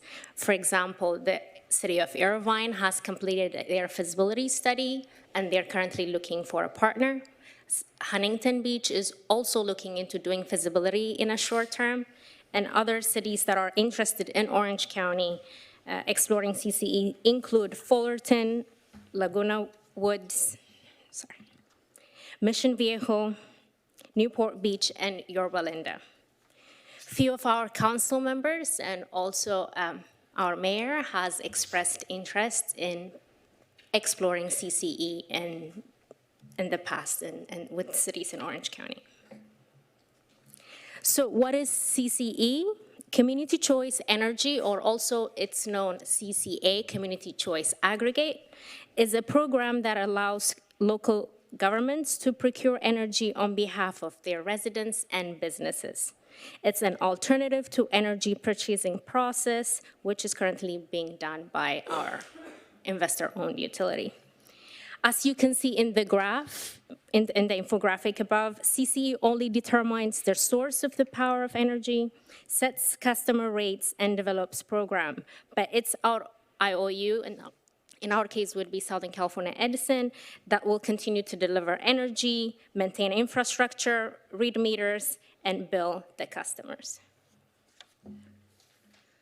So some of the benefits of CCE, as I mentioned earlier, so many cities, both in California and in different counties, are considering it and also have very active CCEs at the moment. Some of the benefits of these CCEs are it allows competitive rates and increases consumer choice. It facilitates local control of energy supply and also allows local rate setting. It facilitates transition to a cleaner, more efficient energy supply. And the revenue generated from CCE could be used reinvested back to the community, funding other projects that enhance residents' quality of life, such as free EV charging stations in some communities, or even solar panels, depending on the communities we choose. It will also help us meet our state of California's energy and climate goals while promoting local economic growth and community resilience. And lastly, it provides new business opportunities to generate new renewable energies locally. City of Costa Mesa has many objectives, policies, and priorities that support energy efficiency and renewable energy programs. Our general plan conservation element includes specific policies that encourage collaboration with regional agencies, utilities, other stakeholders to expand energy initiatives, including renewable energy projects and energy conservation. In addition, City Council's Goal A, your goal, takes proactive measure to reduce expenditure by implementing sustainability and energy efficiency initiatives at City Hall, public buildings, parks, and public spaces.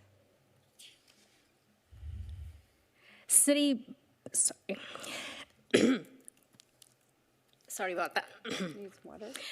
Staff believes that Costa Mesa's participation in CCE would provide substantial economic benefits to residents throughout the provision of favorable electricity rates, incentive programs tailored to our local needs. It's also a great way to mitigate the effects of climate change and build community resilience. Now is the time, we believe, to start evaluating CCE for Costa Mesa. There's a lot of things we staff could learn from other cities that have done their homework already and have explored ways and have looked at both the benefits and the challenges of launching CCE. After initial evaluation and conversation with other cities, staff would be in a better position to identify and recommend cost-effective path forward that is in the best interest of the city and our residents. There is no fiscal impact to initiate or evaluate opportunities for community choice energy. Staff requests City Council's approval of staff recommendation, and if you have any questions, I'm happy to answer them. Thank you. All right, Council, if you have any questions, please ask for in the queue. Seeing no one, I will open this item up for public comment.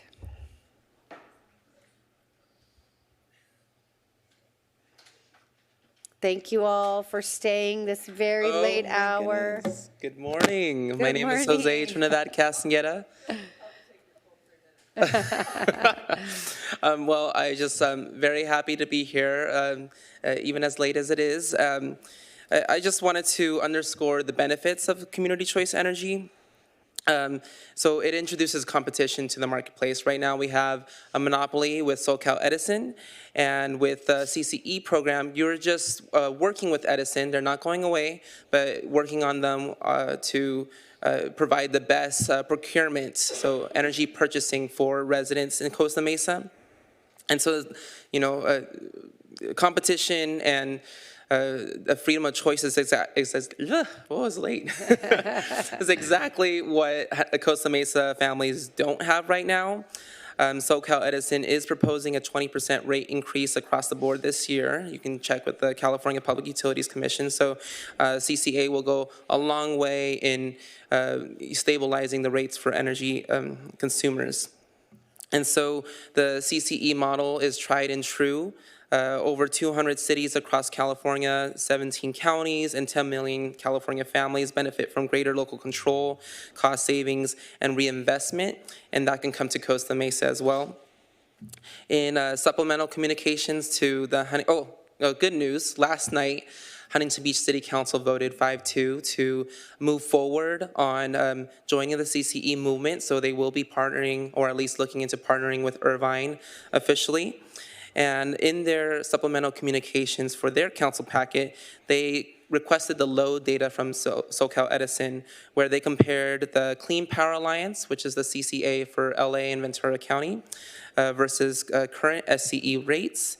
And it showed that for every single category, the average monthly bill for domestic, residential, commercial, and industrial energy users was always lower. And that's the case that we see across the state. For all CCAs. And there is some misconceptions out there about lower participation rates because this is an opt-out program, but we know that the average participation rate for all CCAs in the state is around 94%, with the lowest being 87%, meaning that this is a very financially viable, financially secure way for cities to look into procuring clean energy at lower rates than what SCE currently offers, and then reinvesting that back in the community in terms of programs such as rooftop solar plus battery storage or subsidies for EVs. It could even unfold into microgrids to make sure that those who are most vulnerable, especially those who require life-saving medical equipment that needs to be on at all times, have access to electricity through microgrids. And of course, the city and the JPA won't be owning any infrastructure that would be discussed later on if a JPA is formed. So that's my time. It's so late, but so happy to stay and answer any questions. Thank you.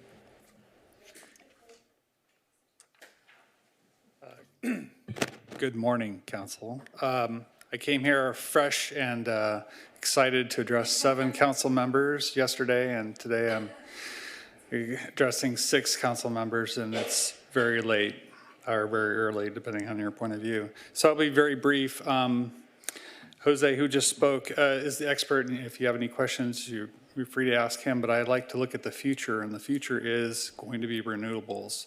The trajectory is already there. Renewables are getting cheaper and cheaper, while oil and fossil fuels are getting more and more expensive. So this is a good way to transition to a renewable energy economy, and I think you should go forward. Thank you. Hello, my name is Nathan McDonald, and I think I have a PowerPoint up here somewhere. Yeah, a really long one.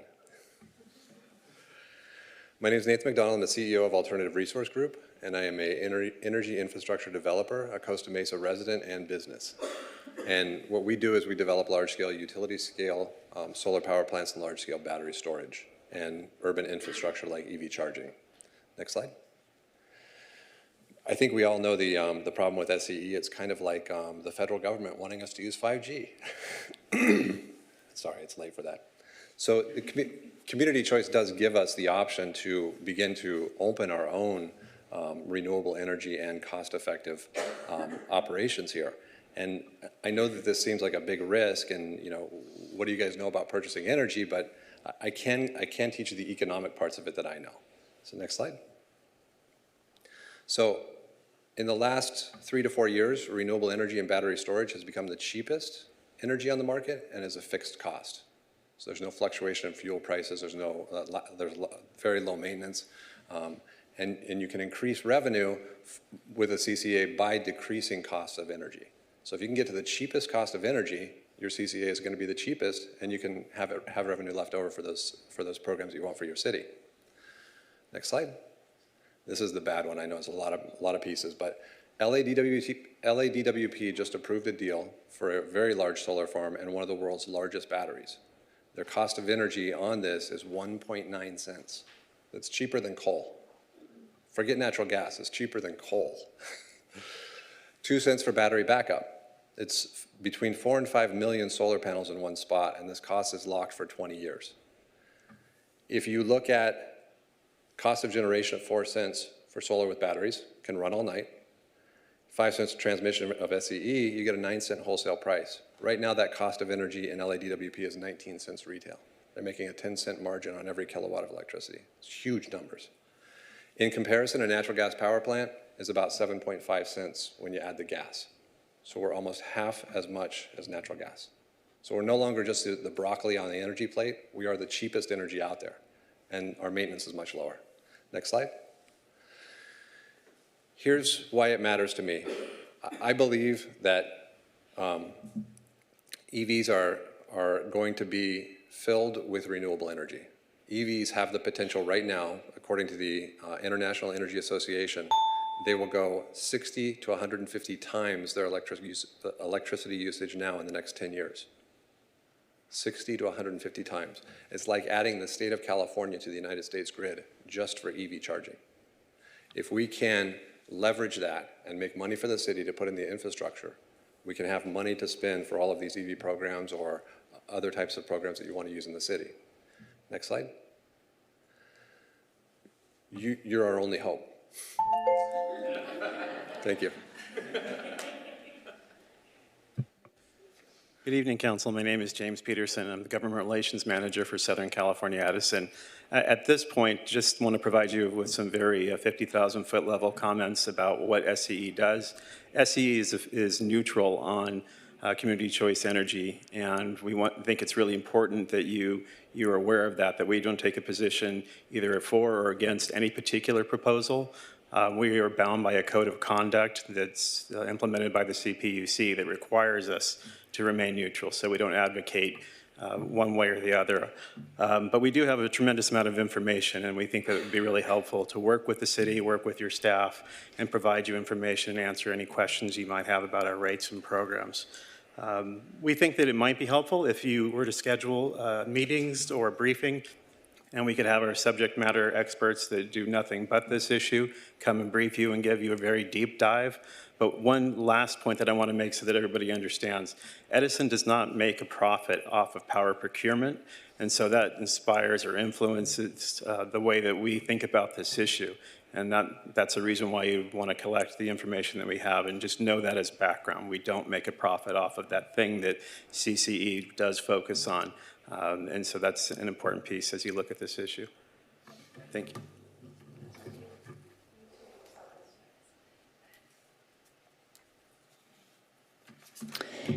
Good evening, Mayor and Council, and thank you all for staying so late and not forwarding this agenda issue. My name is Linda Kramer. I've been active with OC Clean Power in advocating for community choice for the last 3 years. I like strong market-based approaches to reducing our emissions, and I believe community choice is the best thing. I wanted to mention something about Irvine's study, which was conducted. They spent good dollars. They're looking at it again. They're having a second look taken, so it's a good, strong study. They're expected to have, their rates are expected, and these are conservative estimates, 2% lower for all of their residential and commercial customers. Their startup and operation costs are expected to be recovered in 3 years. Once recovered, conservative estimates are they will bring a revenue stream back to their city of $3.4 million a year to spend on all kinds of programs related to electricity, including electric car charging programs, energy efficiency programs, building programs, et cetera.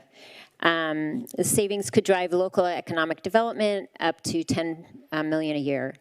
I did want to mention that watching the Irvine process, I think it's really important that even though you have an amazing new energy manager, that Sona Coffee is an amazing energy manager in Irvine, but it was when the Farrah Khan and Michael, I can't remember, yes, Carol, got behind this, that it really moved quickly and got in touch with other city council members including the Republican mayor in San Diego, the city of San Diego, that they really were convinced this is a smart thing to do. So please reach out. I've sent several of you lists of people that are willing to talk to you, and I'd be happy to send it to anybody that's interested in other city council members. And that's the other thing I want to say.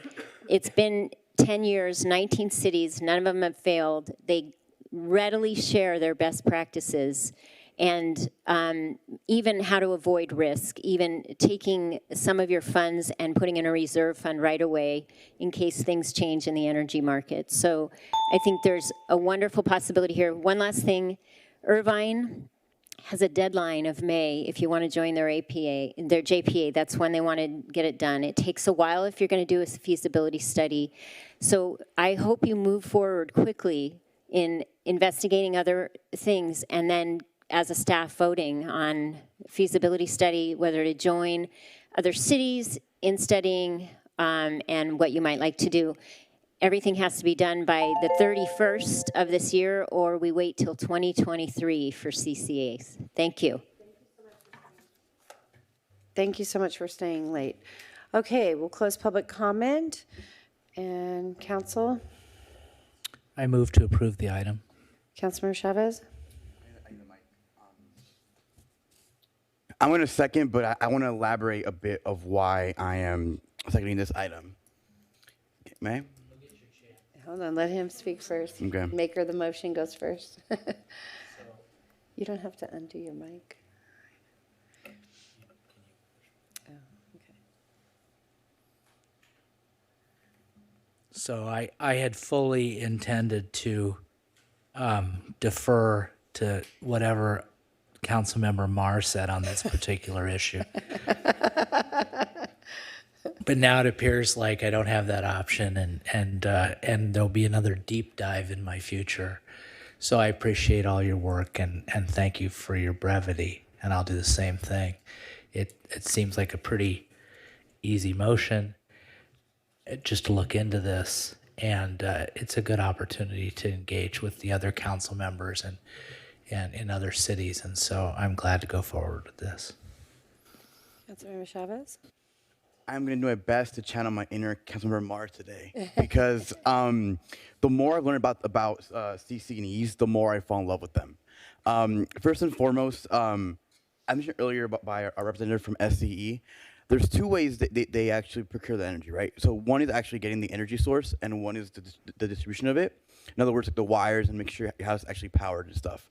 So what we're doing by doing this is we're able to choose what energy source we're going to use. And that could be more renewable energy, that could be more efficient energy, that could be even more inexpensive or cheaper energy. So in other words, we're able to save our residents of Costa Mesa money. If you're in my district, District 4, and you're a renter, you know that every penny matters, every penny counts. So if you can save save money while also being more environmentally friendly, that's a win-win on both in my book. And what's really cool is we have an opportunity to actually play around this a little bit. With the money we save, we can invest that into making other ideas we have be even better. One thing Mayor Foley always talks about is bringing more electric car charging ports to the community. We can have an initiative off of this that goes towards that. It's a win-win in my opinion. And one of the things that people always say is, well, what if subsidies go away? And we're stuck with this long contract that used to have subsidies. Well, if we lose it, so does everyone else. So it's not really that's not really an issue. Another thing is too, if someone doesn't want to join it, they can opt out. They can say, you know what, this isn't for me. I want to use my same energy source. That's totally fine. So to me, this is a great way forward. It's a great fiscally responsible thing to do. Good thing for our environment, and honestly, it's great for the pockets of our residents. So I'm happy to support this. Very well said. Thank you. Councilor McGinnis.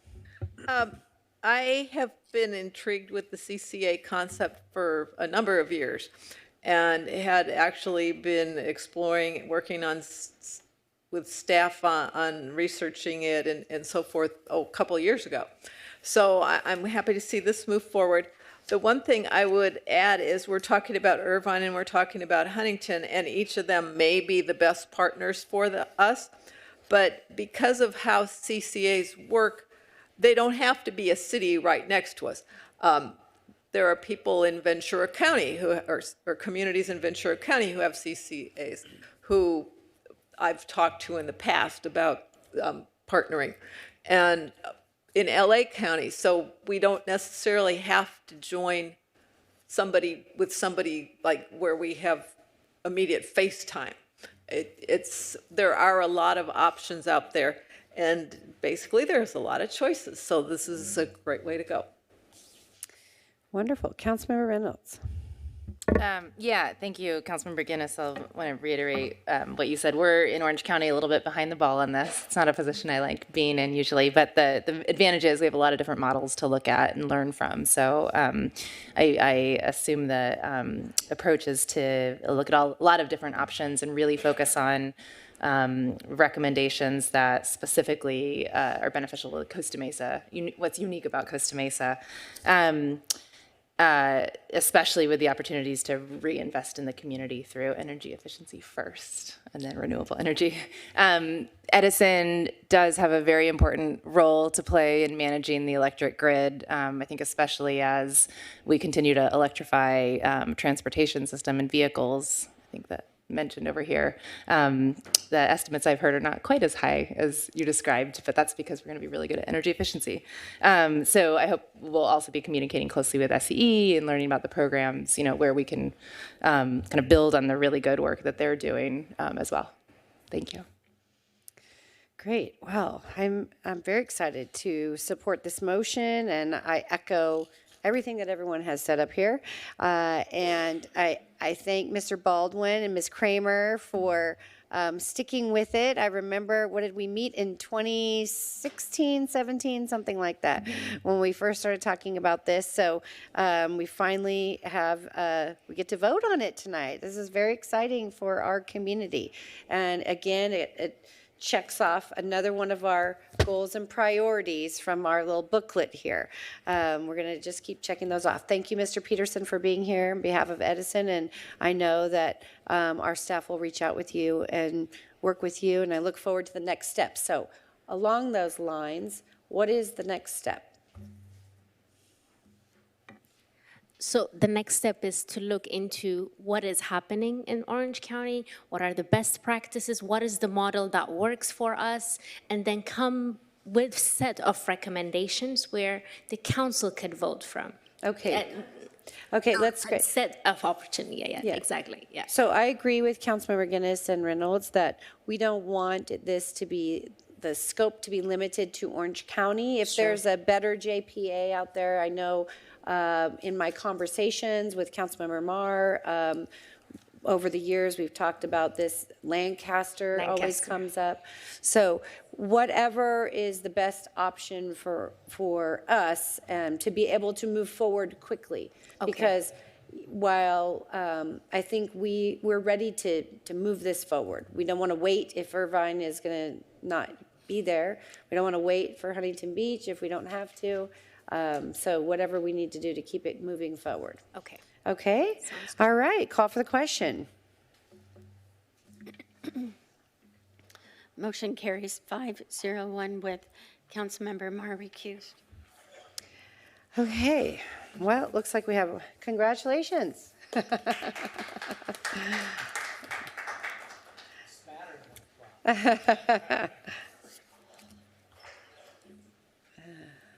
Welcome back. Okay, thank you. Okay, it's great to have a Costa Mesa resident in the audience who is within this space. Welcome to the City Council. Okay, next item, our final item of the night or of the morning, new business item number 3. Policy regarding city legislative positions. Mr. Locke, Chief of Staff. Mr. Locke, you always get these late night items. All good. Good morning, Madam Mayor, members of the City Council. This is a brief presentation, and I apologize, there is a redlined document attached to this. I know you've been looking at a lot of red lines tonight and this morning. There is another one, but I'll just jump right in and be as brief as we can be.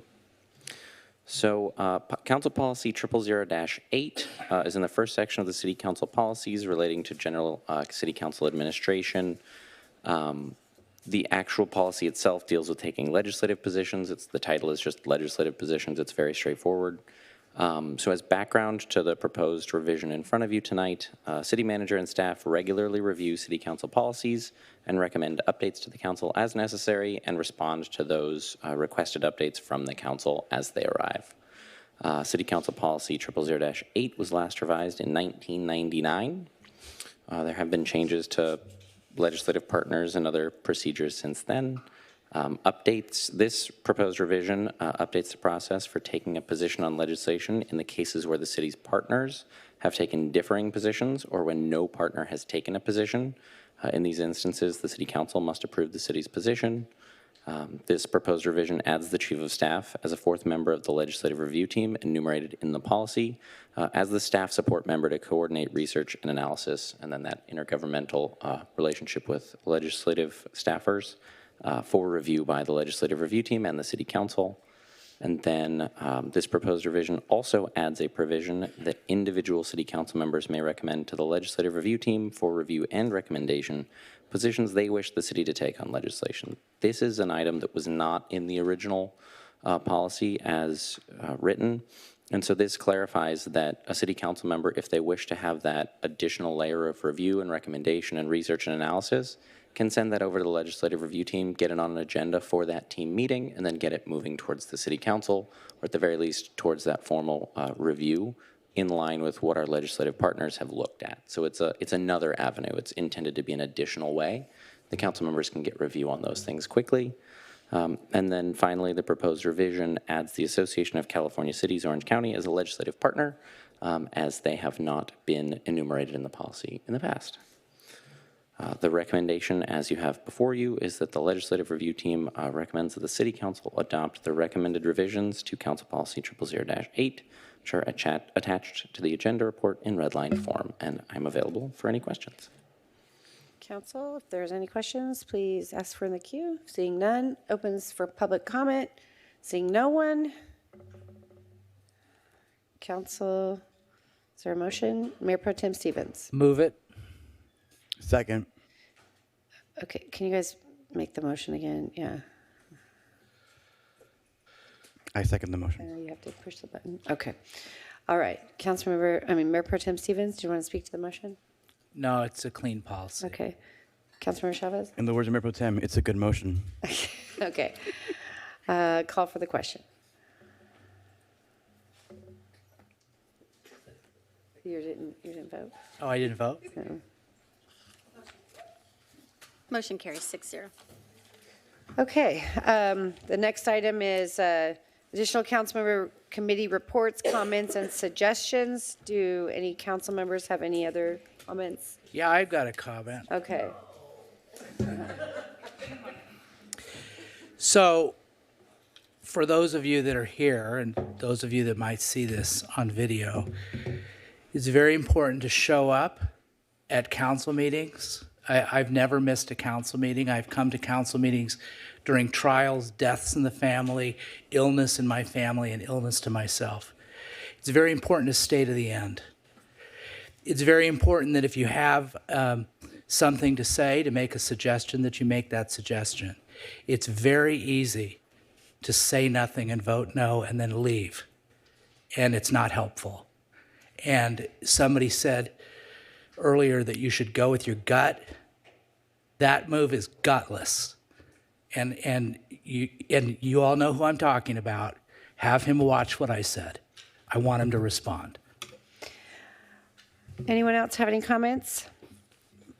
My comment is that I would like the city attorney to look at our attendance policy and the salary conditions and bring back a recommendation with regard to council members who don't show up for the meetings and whether or not they should continue to receive their pay. All right, we'll adjourn.